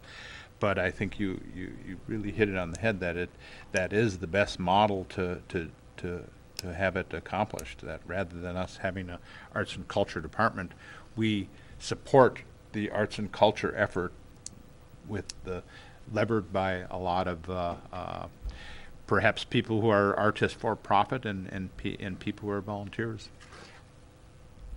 Thank you. City Manager? Thank you. I mentioned, I hear buzz, and I both for the new commissioners as well as just in general. I mean, you've seen the challenges that the city faces in how they acquire things, how they manage things in a fair way for the general good of all the communities. And I think you had a little taste of this from time to time with arts and culture. They're the ones least interested in working under a government regime and the framework that we have to go through for acquisition or budgeting or planning or any of the other things. They generally tend to not favor that as one of their core strengths. And so they typically look for more freedom in their decision making than what government imposes on them. Also, there's been experience even within the last 3 years in what happens when government imposes its will as in saying what art is and what art isn't. And that speaks to some of the core constitutional issues that differentiate our society from others. Typically, at least in my personal experience, governments that impose their view of art on their population end up really doing that more as propaganda as opposed to creative expression.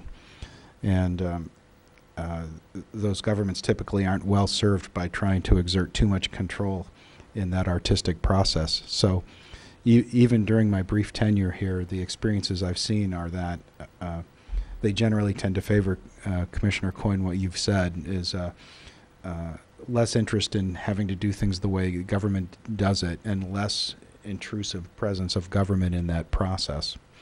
But again, that's just from a brief set of experience so far. I'd actually be surprised if the community came back and asked for something completely different from that. But again, that's why we've asked for the resources we have, is to really try to help pin that down. Thank you. Commissioner Nemi, anything further? Commissioner Convenzi? I guess my next question will kind of move us maybe in the direction I think Carl's going to lead us with the senior center or the senior services. And that is, looking at how much we pay for our rental at the library and how often it's used. Do we have a grasp on, I don't know if we're strictly tied to arts and culture, or could we have senior activities happening in the morning? I mean, could we, I guess, instead of totally arts and culture, can we broaden it to include another group we service? So. Yeah, if you look in the budget under the revenues, I put some notes, which is 800,667 center rent, 4,600 from the senior center, and I'm on page 105. Sorry, which is still the fact sheet. The center, the art center, has began to partner more with the senior center in providing senior opportunities at the Arts and Culture Center. I'm looking under the revenues, Commissioner, on 105. It's under 667. The notes, if you see the notes. But we're also suggesting the Arts Center will receive $1,000 from the senior budget for senior programming for art supplies. So that we're doing a lot of partnering. There's a lot of exposure, a lot of cross-pollination between the two. It seems like the arts and the seniors that participate it's becoming more and more popular, and we're anticipating doing more. Well, I guess my question was more, can that space not just be arts and culture, but could it be senior center that might not have anything to do with the senior center doing art? And I guess that's where I'm trying to. Yeah, we looked at that through the, and you'll see this when you see the senior center facility plan. We looked at all, public facilities within the community, and Peter White Public Library was one of them. And there was some concerns with that, and certainly I don't want to steal the thunder of the senior task force when they bring it to the commission in May.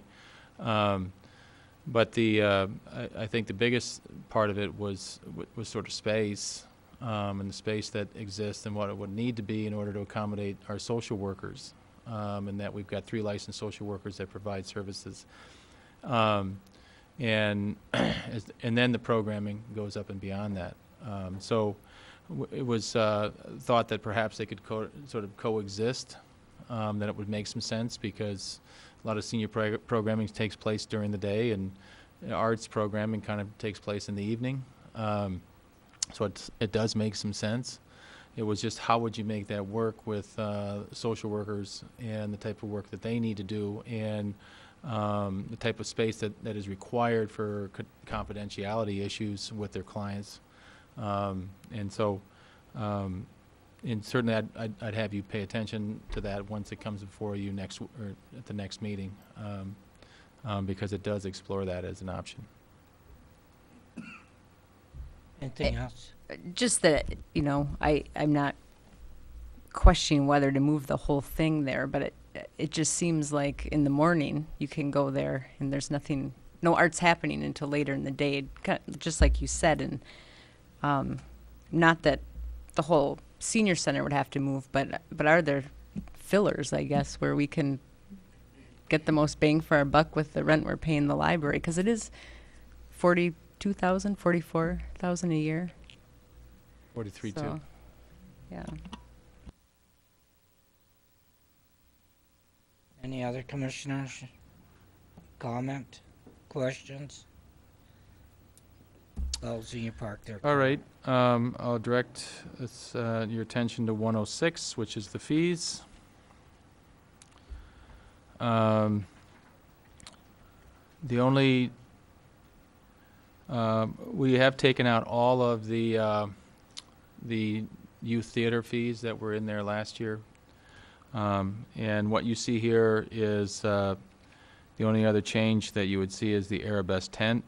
And last year we had 3 options, and the commission took action to have a tent rental of a fixed cost or $300. And so that's what you see is the $300. And then we're striking the cover only, stage cover, or theater tent, which are the 3 options that the Arabesque tent has when being rented. If there's any questions. Commissioners, Commissioner Schneider. So on Monday evening, there was a resident that came in and said something about $3,000 or $6,000 for rental. Yep. I'm looking at this and trying to figure out how they interpreted $6,000 for rental. Well, it's $300 to rent the tent, and then you've got quite a bit of variable costs, which is your tent manager, your tent crew, and equipment costs. So those are the 6,000 is based on the history that we've had with the facility that when we put it up last year, so that's what they were referencing is that's the cost to put the tent up. Okay, that definitely Just a concerns. second, Commissioner. City Manager. Thank you. Yeah, no, I wanted to take a stab at answering Commissioner Schneider, too. It's important to keep in context that this is a facility. So when we open up the Lakeview, we don't just charge them for the ice and there's no city people there. There's a lot of other costs that are built into those fees. In this particular case, it really depends on the event, but there's a minimum requirement to have the tent manager and the tent crew there managing all of the city's equipment, particularly if you run into situations like inclement weather or if you've got overnight access or things like that. Those are all different costs that can escalate it. So the basic rental fee for the tent, the commission last year just said $300, no matter what character of event, no matter what group, just $300. But depending on if it's a 3-day event or a 4-hour event or a week-long event or something, they can run into different kind of charges for the type of use that they're proposing. But it is a city facility. I'm going You still have the floor. Yep, I'm going to continue on my questioning line because when we as a commission had decided to reduce the fee down to the $300, it was in concern that the rental fee that we were charging was so, I think across the board, we felt it was so astronomically high that nobody was actually going to use it. And so it's nice to see that there's a $300 fee that's fairly low, but then looking at all the additional fees to essentially, as you're saying, rent out a facility, that's still extremely cost prohibitive for a number of organizations. And so even though it seems like the direct request of the commission was followed by changing the fee, we completely, as a city, missed the intent of what we were trying to accomplish. I understand that we definitely have to cover costs, and that the city needs to be able, the staff needs to be able to recommend a fee schedule that's as close to cost recovery as possible. But I'm just really concerned about that. I don't know what we can do appropriately, but I'm definitely concerned. Thank you, City Manager. Thank you. But certainly there was no intent, and I don't believe there was any misunderstanding. The tent is, we're going to be providing the commission with an overview of what it costs to actually own and operate that tent. But we certainly didn't infer that we were just giving away free use of the tent last year. We certainly understood the desire to lower it, but that again didn't erase the cost of actually having to set it up, maintain it while it's up, break it down, all the other kind of things that go on with the tent. So if there's an interest on the part of the city, and again, we're going to be coming back forward with a clearer overview to change that. Hopefully it'll be informed by that study. Commissioner Schneider. Just one last thing is I look forward to seeing that. I definitely did not mean to imply that staff took what our concerns were and did something different by any means. I think it was more of I think our concerns may have been actually misaimed, and we were only looking at the rental fee and didn't understand everything in comprehension. So it was definitely, to me, a miscommunication on it, not anything that I think the staff was trying to do one way or the other. But I definitely look forward to seeing the full breakdown of cost for that. Thanks. Commissioner Nemi, you have anything? Nope. Commissioner Ryan? I tend to agree with Commissioner Snyder. Regardless of how we got here, people are just not going to pay that kind of money to rent this tent. You know, it's just volunteer groups and organizations. I'm not saying it's not justified, but it just isn't going to work. I mean, it's really obvious that if you're going to have to spend several $1,000s, there are very few of these events that can make that work. This may have been the worst investment we ever made, and we didn't invest very much. So that tells you something. I think it was a wonderful idea. I've used this example a couple of times that you know, when this first came up, it sounded great. The city wasn't going to spend any money.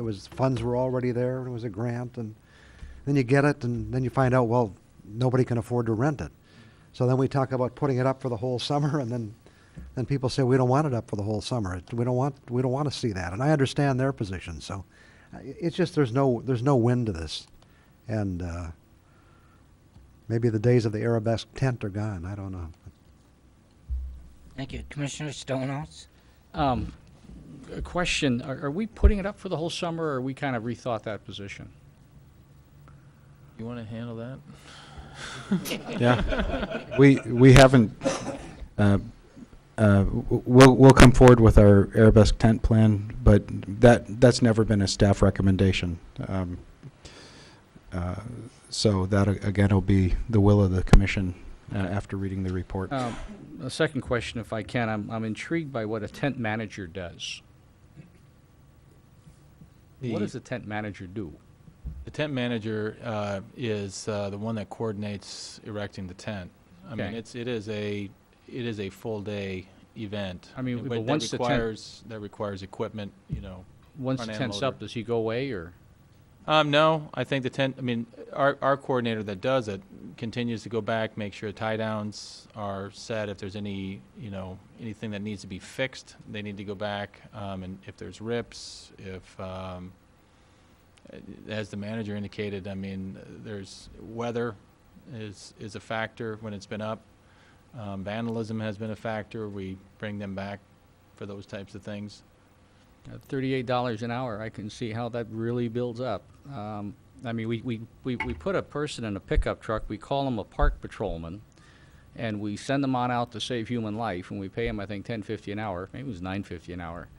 And we take a tent manager at $38.50, who watches an inanimate tent, and occasionally pulls on a rope to tighten it down, having put up many tents.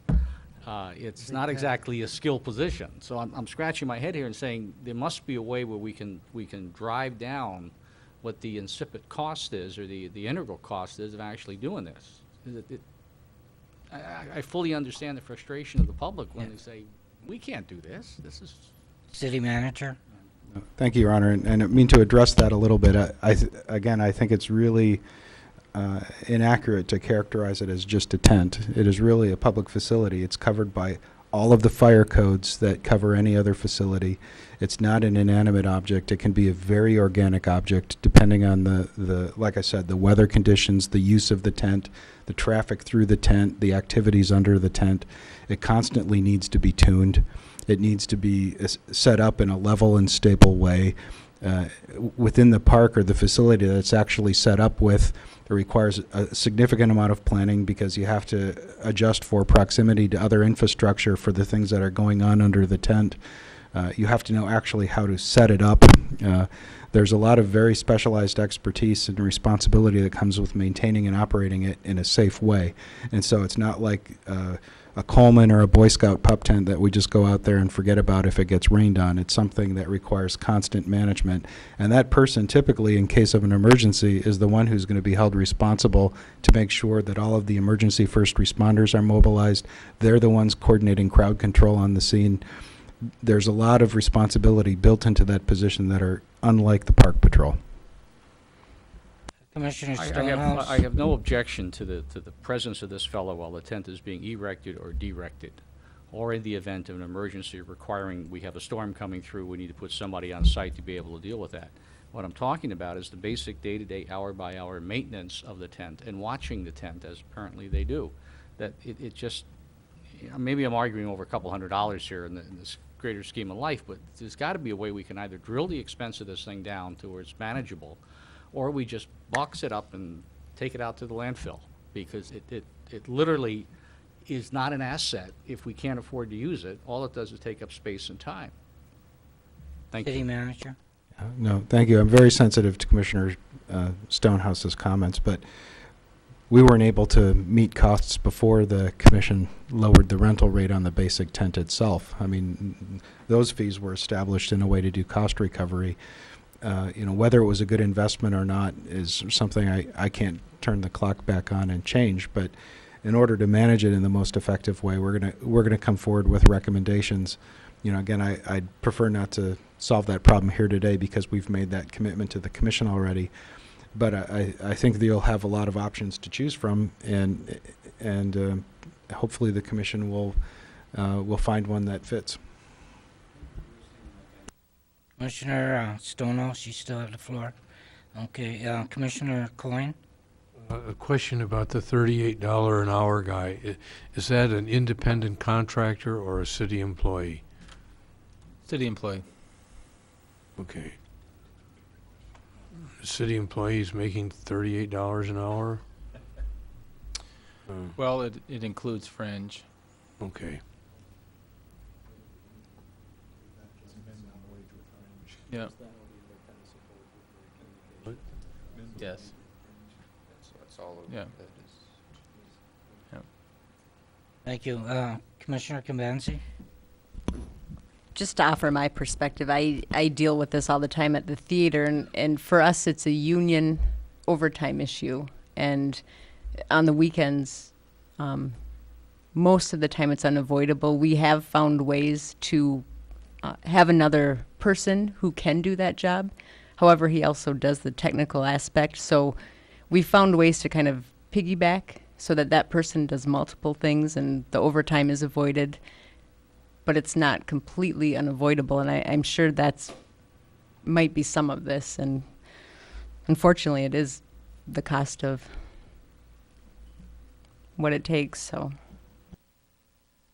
Thank you. Sure, you got the floor.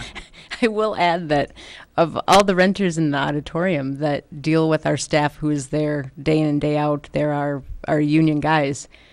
They don't mind paying that fee because of the service they get from him. So I know it seems ridiculous, but most of the time what they're paying for, the renters agree that, you're watching this tent, you're taking care of it, it lets them have their event knowing that they don't have to worry about the structure. So. Okay. No. Huh? Not really. We Not can- there should be. These are very good questions. I'm not questioning the questions at all. I'm just saying maybe we have too much on today's agenda. I'm hungry. No, this one, Yeah, right. This one's actually shorter We'll be than lucky to get out of here by yesterday's. dinner time. But anyways, Carl, I want to thank you for all that information you had just sent us on the tents and the costs and et cetera, so we all know exactly where we're at with this. So, yeah, very good. Any commissioners, anything else on the tent? Okay, Carl, you have the floor. I think we're on 107. No, we are on 107. This is the actual breakdown of the budget. There's a couple of line items I want to bring to your attention. 801, which is professional contractual. I did provide a detail under the notes. Please take note of that. Repair and maintenance, 930. I did provide notes. And then the capital outlay equipment, which is 977. And I provided notes on that as well. So if you have any questions on the detail of the budget, please, I'm available. Commissioners, what's your pleasure? You have the floor, Carl. No questions. Oh, Okay. sorry, Commissioner Combenzi. Okay. Just one, the Thursday concert series, I believe that happens now, doesn't it? It does. And go ahead. I don't think we get the room for free and they perform for free. So this is Well, this is what the request is to include a $500 per concert and 11 Thursdays to pay for and recruit artists for that series. so it's to pay the artists. That is correct. Okay.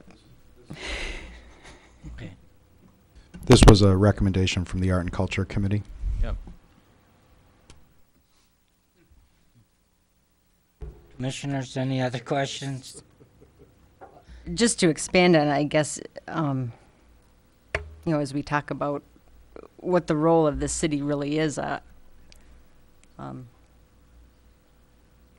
guess You have the floor.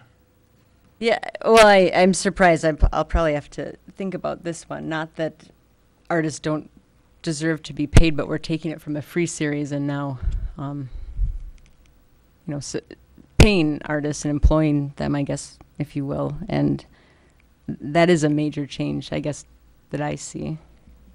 City manager? Yeah, again, that's an Art and Culture Committee recommendation. That's a policy issue. As I said, when it's functioning well, we're merely channeling what they believe needs to happen. Certainly their notes, I believe, reflect the discussion they had on whether this was a change that they wanted to make or not. That's not a role of staff to share. But that, in my view, this would be the exact kind of questioning that you'll be facing in the future as the work of the community is expressed through the committee is going to be coming forward to you. If this is something the commission wants to spend money on or not, that's ultimately your decision, but you've asked your advisors to provide you with that type of input. Thank you. Commissioner Coyne? Well, to follow up on that, this is really the only opportunity then we have to say yes or no on that item. It hasn't come to us previously that I remember. City manager? In this case, yes. That's certainly, though, something as the working session with how do you work with your committees and boards and things like that, you can certainly change that going forward. So if we get through this transition year, they come back with a plan that says, here's how we would like to run the Art and Culture Committee. That's something that could be included in the management process that the commission might have over arts and culture. If you want to receive one annual plan from them that says, here are all the things that we'd like to do, and have a work session or something like that to debate that with them, or if you want to do it through the budget process, or if you want to do it through some other way, that's a decision the commission can make. Okay, but the answer is this is the time. And I think Commissioner Cambenzi raises an issue. I have that concern too. I think either a motion to not include that or something, yes or, we ought to say yes or no rather than just kind of say, I want to get out of here and have lunch. I think we need to decide, is it appropriate to make a motion? Well, no, I mean, you certainly can make any adjustments to the budget now. That's why we're meeting here.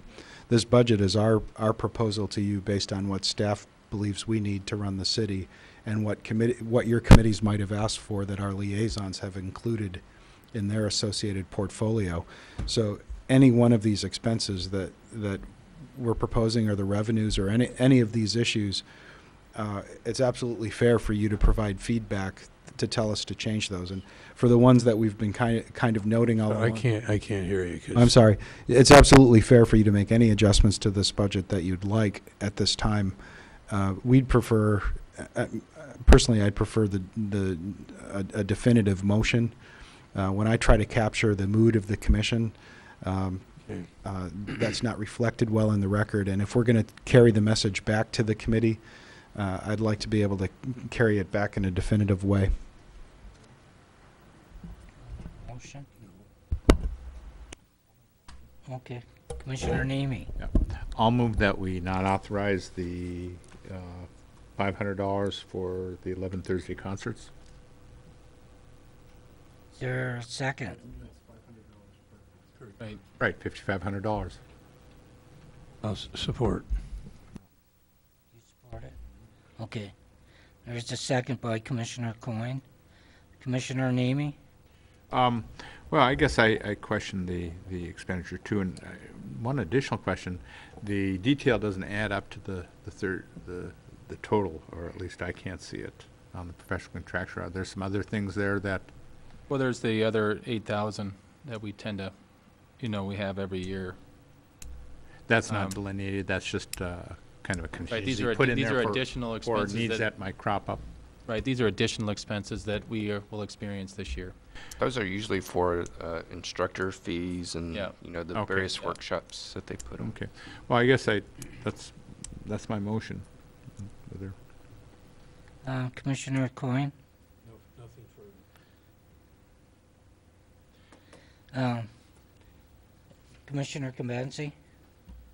I guess along those lines, we're also seeing an increase or an additional 5,000 for the Halloween spectacle. Is that an addition? Because we did it this year somewhere in here, right? Or Oh yeah, the 8,000.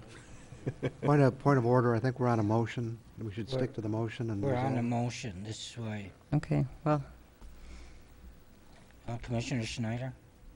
Well, being that we've gone on a meeting for over 4 hours, I did have to excuse myself, and I'm wondering if there was anything extra that I had missed about the concert series at $500, or is it just simply there's an issue with paying $500 per concert?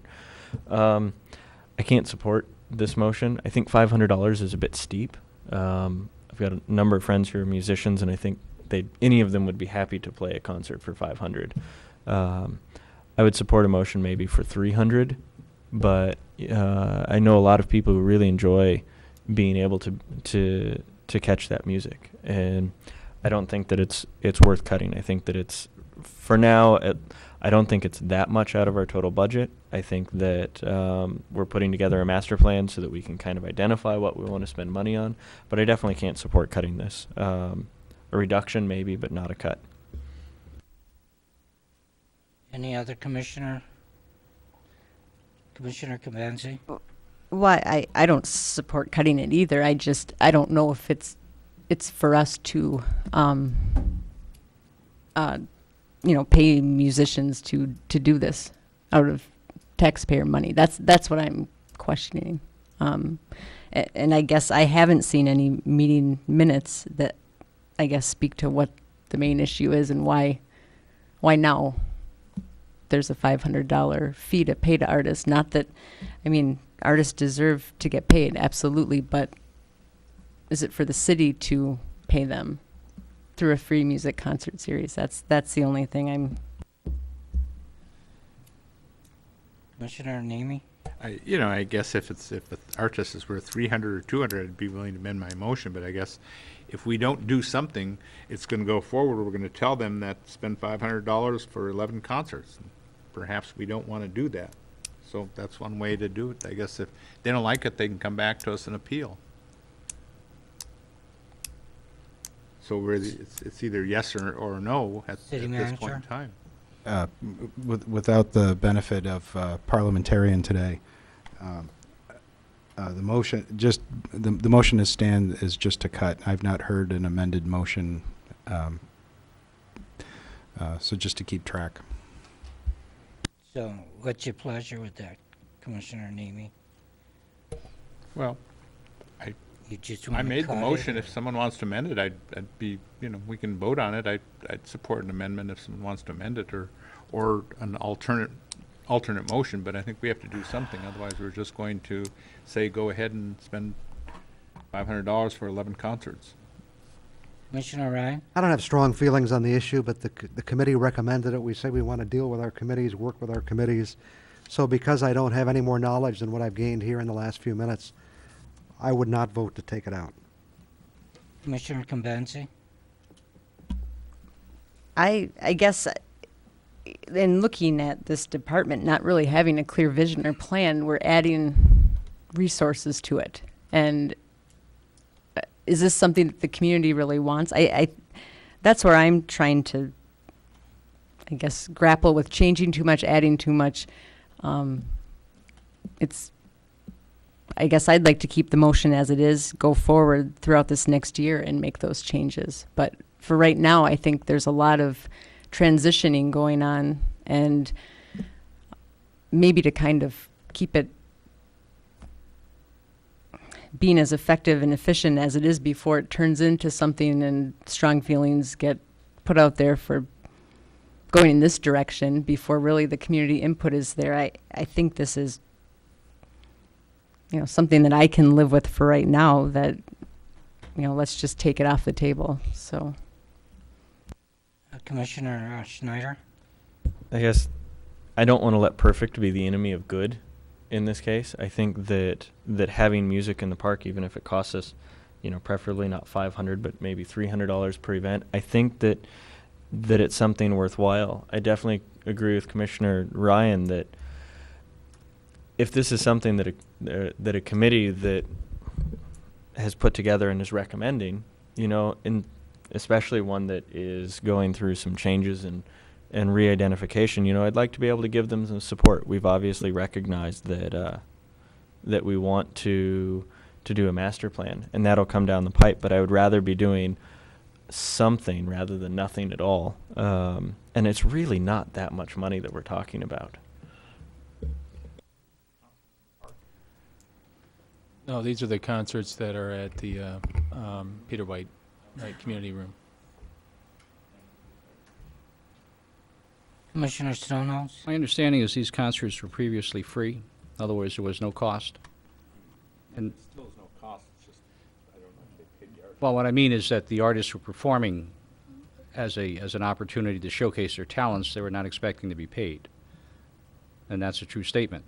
Now we have a radical policy change where all of a sudden they want to be paid for their art. I think for us to do that would take some justification on the part of the Arts and Culture Committee, and I have seen no justification regarding that in any measure. So I will vote for the motion to pull the money. If they can come back with a justification that makes sense, then I think we can obviously revisit that issue. But certainly from what they've given us, there ain't nothing here. And this is a radical change, a 180-degree change from what had previously been the method of operation.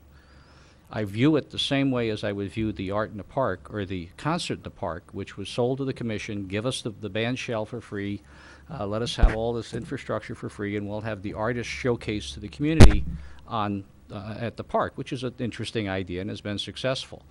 I see no difference in that in this. So my vote is, again, to pull the money, pending the justification from the Arts and Culture Committee as to why they suddenly have to pay people. Commissioner Schneider? Just a quick note. My support still stands, but I definitely hope that going the way it will probably go, I hope that the Arts and Culture Committee hears Commissioner Stonehouse's recommendation that if this gets turned down, that they can come back to us with a justification and a plan. Commissioner Ryan? Let's just stop agonizing and vote. Okay. City Clerk, could you read back that motion? Yes, Your Honor. It was moved by Commissioner Nemi, supported by Commissioner Coyne, and that would be to end the funding of $500 per concert for the Thursday concert series at the Arts and Culture Center, if I have it right. Is that correct, Commissioner Nemi? That's correct. You agree with that, Commissioner Coyne? I'll ask the question. All in favor? Say Yes. yes. Yes. Oppose? No. No, whatever the answer. Nay, So you're a no? I'm a no, yeah. Okay. Motion passes 5-2. Could I just ask that question about the Halloween spectacle, if it's an increase or? Go ahead. Before Carl speaks to that, this was a new event last year. I don't know exactly what the heritage of the decision was to make it, and Carl explained how we accommodated it. But this would be an explicit accommodation for this year. Well, last year it was a partnership. DDA was involved, CVB was involved, and I think we're looking to play more of a lead role this year in this. I think it's the idea that, like we've done with so many different things, is to get these types of community events up and running and then push them off and on to a group that can actually take them over. But that does require some investment. And I guess my question is it more money for salaries to pay artists? Because I know artists were paid last year to do the event. So this is another. Big part of it is to pay the artists to help. Yep. I guess I feel like this is all coming at us kind of with no forefront, I guess, coming, why this is an issue now is to pay people, whereas before they happened and it was, everyone pitched in or wanted to be a part of it. So I guess I feel like I just don't have enough information. I guess if I wouldn't have caught this, I mean, we would have been supporting something that I think on the last vote we clearly need a little more discussion on. So I don't know how my fellow commissioners feel, but I think this is another instance where the additional money is to pay, and I think, artists, right? Some of it. Mm-hmm. You still have the floor, Commissioner Cambensi. Commissioner Schneider? This is, I guess, back to my first comment when we hit arts and culture. It would have been nice to have Tina here to be able to kind of suss out some of this, because I know she was directly involved. As for the Halloween spectacle, I know that some of this would be going to artists. I don't know how much of it, but I want to emphasize some. We all had the chance to see the video of it. I was one of the performers in it, and I would say 98% of the people received nothing. It was purely volunteer out of all of those people. The money, granted, I was not involved in the organization of it, but the money that was spent for individuals, I do believe, was for organizers who put an inordinate amount of time in. And I don't really know how that worked, and I would have liked to have been able to ask Tina. But as far as being the performers that were in it, no, there wasn't any payment at all. Okay, thank you. Commissioner Namey? Thank you, Your Honor. I guess in that vein, I don't have a problem with compensating artists and performers, but I guess it depends on how is this compensation determined. Are there guild scales, or is it the arts and center director decides that, well, she's a good dancer, she's a great dance instructor, so we'll pay her $500 to put on the workshop, or whatever. There should be some rationale to it, and in the bills payable, we see a lot of payments, and I guess I've kind of always wondered, never really posed the question before, but this is a good point to do it. How is this compensation determined? And some people might be getting paid $500 an hour, and I'm not sure any artist is worth that. Commissioner Stonehouse? I too would like to see some rationale for where the money's going. I mean, we know where the city band money it goes when we give it to that. We know clearly where it goes to beautification committee. This one comes in without any background at all, beyond we see the spectacle and understand it, but where's the money go? I would treat it, though, a little bit differently, because I know DDA was partially supporting it with funding, as was the Visitors Conventions Bureau, so it's more of a collaborative effort than it is strictly go to the city commission, they'll give you the money, go do this thing. Again, it's one that I'm a little torn on, because I want to know where's the money being used. Give me some idea of that. And having Tina here, I think, would have been critical to that measure. The other hand is I'll support it just based on having seen the success of the past year and knowing it's collaborative and we're not standing alone. At least last year was collaborative. This year I don't know, because again, we have no plan. We have nothing. One quick comment. Commissioner Nemi? I agree with Commissioner Stonehouse. My concern about Artist Scale has nothing to do with the Halloween. I think the Halloween event last year was spectacular, and I think I'd like to see it go again. But the question about the Artist Scale is over and above that, and I would certainly support that, and hopefully they're not giving $5,000 to one artist. Commissioner Convancy? Well, and I just want to bring up too, I had no idea there weren't other partners this year. So, I mean, this is another piece where it's like, okay, you know, we all thought the event was wonderful, but, you know, it's like we don't have all the pieces to make a financial decision with taxpayer money. And I guess that's where I'm hung up on, should we or shouldn't we? And I don't know if it's possible to get this information to us before we vote on this on the 28th of May, or... We can, excuse me, Commissioner, we can get that information to you. We can give you the budget as to how we came up with it, and you can make a decision before you get to that point. So is it just budget afterward, too? We can give it, you know, certainly we can do that.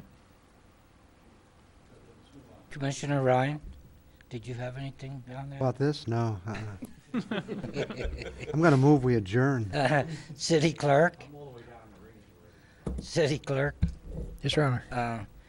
Could you note that Commissioner Schneider and Ryan were no on that motion? I did. Okay, thank you.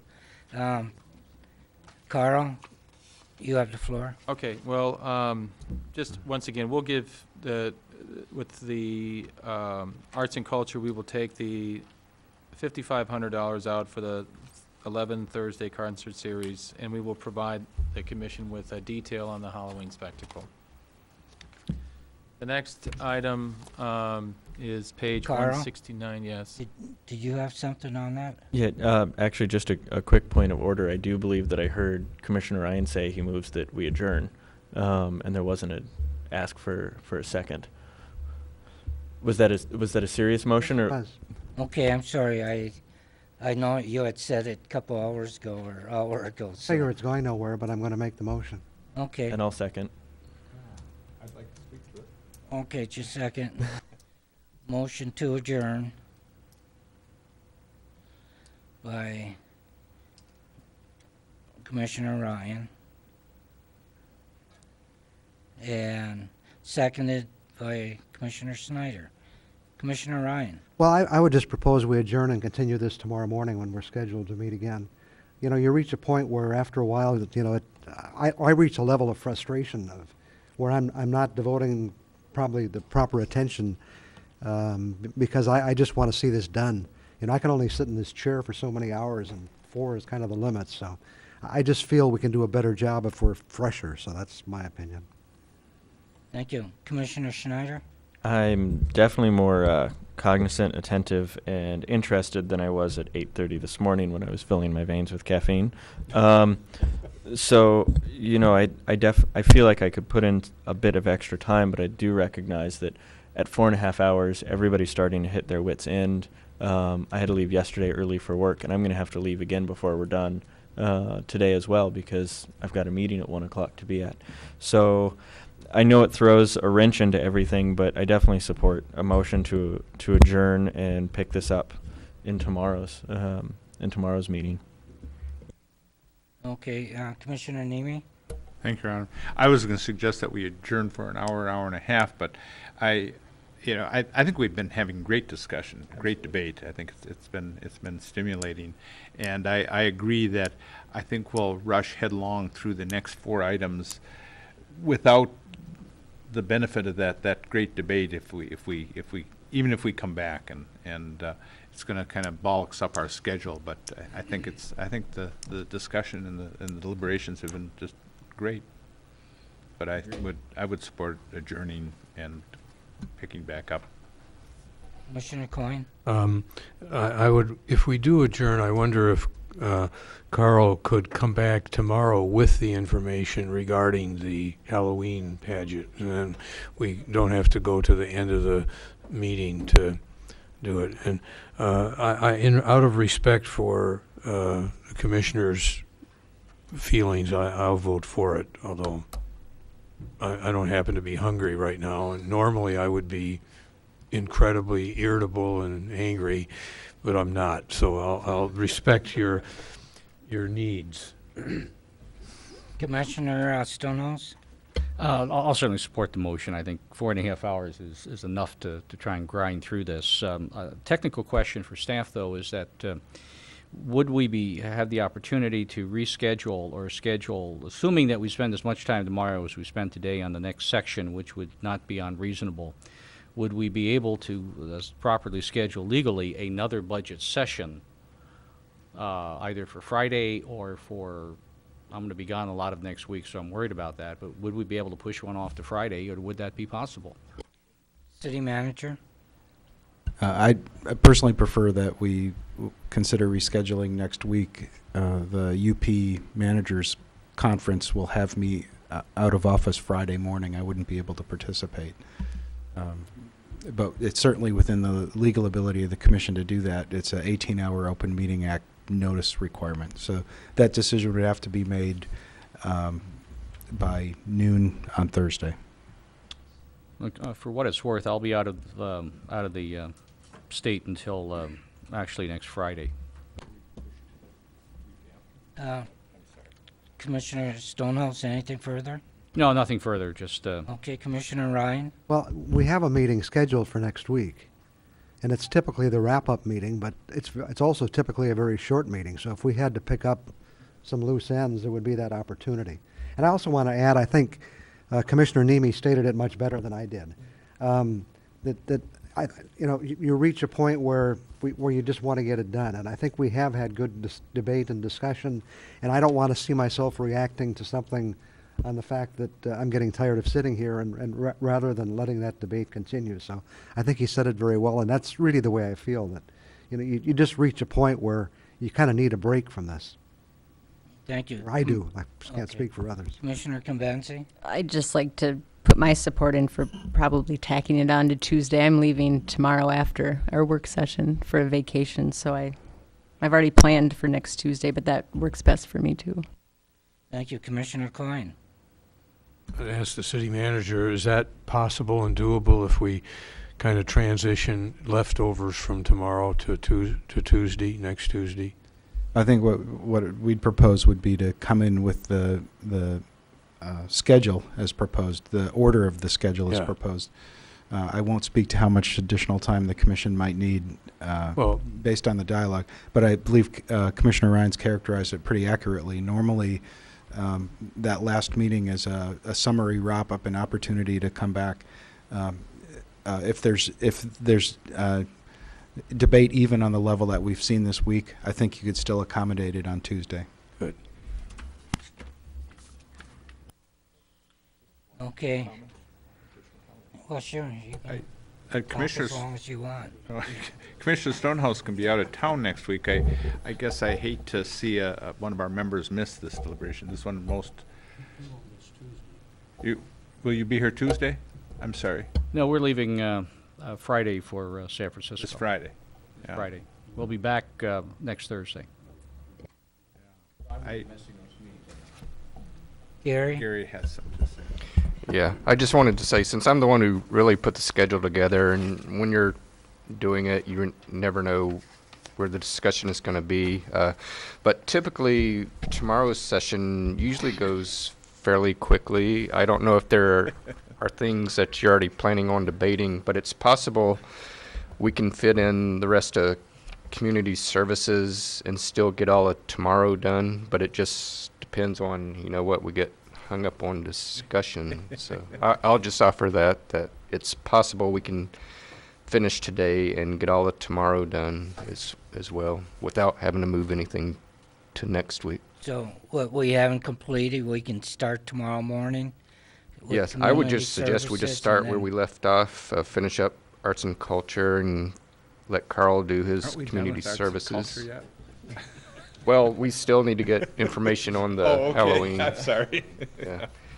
And like I said, tomorrow, I know the past couple of years, tomorrow's session has really gone fairly quickly, and I'm not saying we won't get Yeah. involved in other discussions, but City Clerk? We may get onto a bit of a technical issue here with if we don't, if rather than adjourn the meeting, we postpone the remainder of the meeting to a time certain, which would be tomorrow morning at 8 o'clock, continue the rest of the agenda, and then call the other meeting to order at that point when we complete the remainder of this agenda. Otherwise, tomorrow morning won't be a posted meeting. If we adjourn this meeting, we're really calling a new meeting. I am not the parliamentarian, but I think I know that much. So That was the intent of my motion, to do that. okay, I'll reword it. I'll make it appropriate. I just didn't know what the correct wording It will be was. correctly recorded. Okay. So you agree with that, Commissioner Schneider? Yeah, he does. Okay, it's all right. Commissioners, do you have any other issues, tents or arts and culture or anything before I make the motion?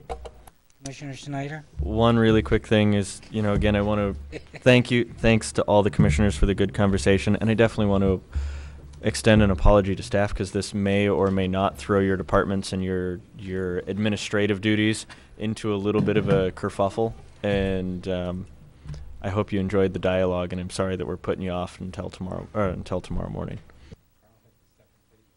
Oh my gosh. But, We're done with it. but anyways, at this time, there's a motion. Point of order. I don't think we can adjourn unless we have public comment. Right. So, But I'm not going to well, adjourn. there's a person here who has been sitting I'm not adjourning. I'm not adjourning right now. I'm just postponing the rest of the community services. Still entertain public comment. Right, that's why I say we're not adjourning. And, right, yeah. Yeah, I'm going to do that, but, Yeah. city manager? I believe you want to make sure that you when you make your motion, it is to postpone the meeting following public comment. Oh, okay. Yeah, okay. What I'll do then is make the motion that we postpone the rest of community service after I open this to public comment. Is that all right, commissioners? That's my motion. That's my second. Okay, very good. At this time, I'm going to open this to public vote. Okay, we can vote. There's a motion to postpone community service, rest of the community service items to Thursday morning. Is that correct? 8 a.m. Thursday morning. Is that correct? Yes, it is. Okay. You all right with that? Okay, I'll ask the question. All in favor, say aye. Aye. Aye. Yes, thank you. Opposed? Motion passes 7-0. Okay, at this point, I'm going to open this to public comment. You can go over there. If you'd like to comment, please state your name and physical address. Good afternoon. I'm Mike Andery, and I live on 80 Edgewood Drive. Thank you. I got 3 minutes max, and it'll be less than that because I know everybody's hungry and cranky. So I represent, in this fashion today, I'll be representing Marquette Little League. I've been in front of you before on behalf of Northern and some different programs. We partnered with Mr. Zuger and his people before, and Mr. Cambenzi as well. But today, Mr. Commissioner Ryan, I won't be the sleeping rattlesnake, but I am appealing to you on behalf of a youth recreational sport. Our user fees are the user fees, and they've been established, and we pay the bill within 3 days of when we get it. The bills are going up, and our registrations have not. Our registration cost has not changed in nearly a decade. So we're providing the best facilities we can in partnership with the city. We're looking at a program plan that includes some significant upgrades to the Kaufman complex, and we're struggling, and like a lot of youth organizations are, we're struggling making all of the wants and the needs come together. Our promotional fund request did not make the cut as I was looking at the budget sheet, and I understand that and looking at the priorities of how those were evaluated. But that's another $9,000+ that we won't have to put into the facility for upgrades. That's we'll try to make up for it somehow, some way, and in kind. But what I'm asking is please consider some fee relief for Marquette Little League. I guess comparable or similar to maybe what was done with soccer, or somehow, because we can't price ourselves out. The easy thing to do would be to say, well, we'll just charge more. Well, every registration we'll charge $15, $20, $30, $50 more. There's no magic upper limit. I mean, the money that comes in, it's like any youth sport, it goes back in and invested back in to the program. So, but now we're looking at some significant facility upgrades, and we will be needing to partner once again with the city, because that's where the account will probably be held. And there'll be money raised and work done and facilities improved for the benefit of the youth and for the city. So that's all I had. Any questions you had? You still have a minute and a half left? I think I'd get a better result if I left with a minute and a half to go. Okay, thank you very much, sir. Appreciate your comments. And with that, anyone else wishing to address the commission at this time? Seeing none, I'll close this portion of the public comment and move to city commissioners' comment, starting with Commissioner Cambenzi. Are we postponing? Save comments for tomorrow. Okay. At this time, we're adjourned. Postpone. Thank you.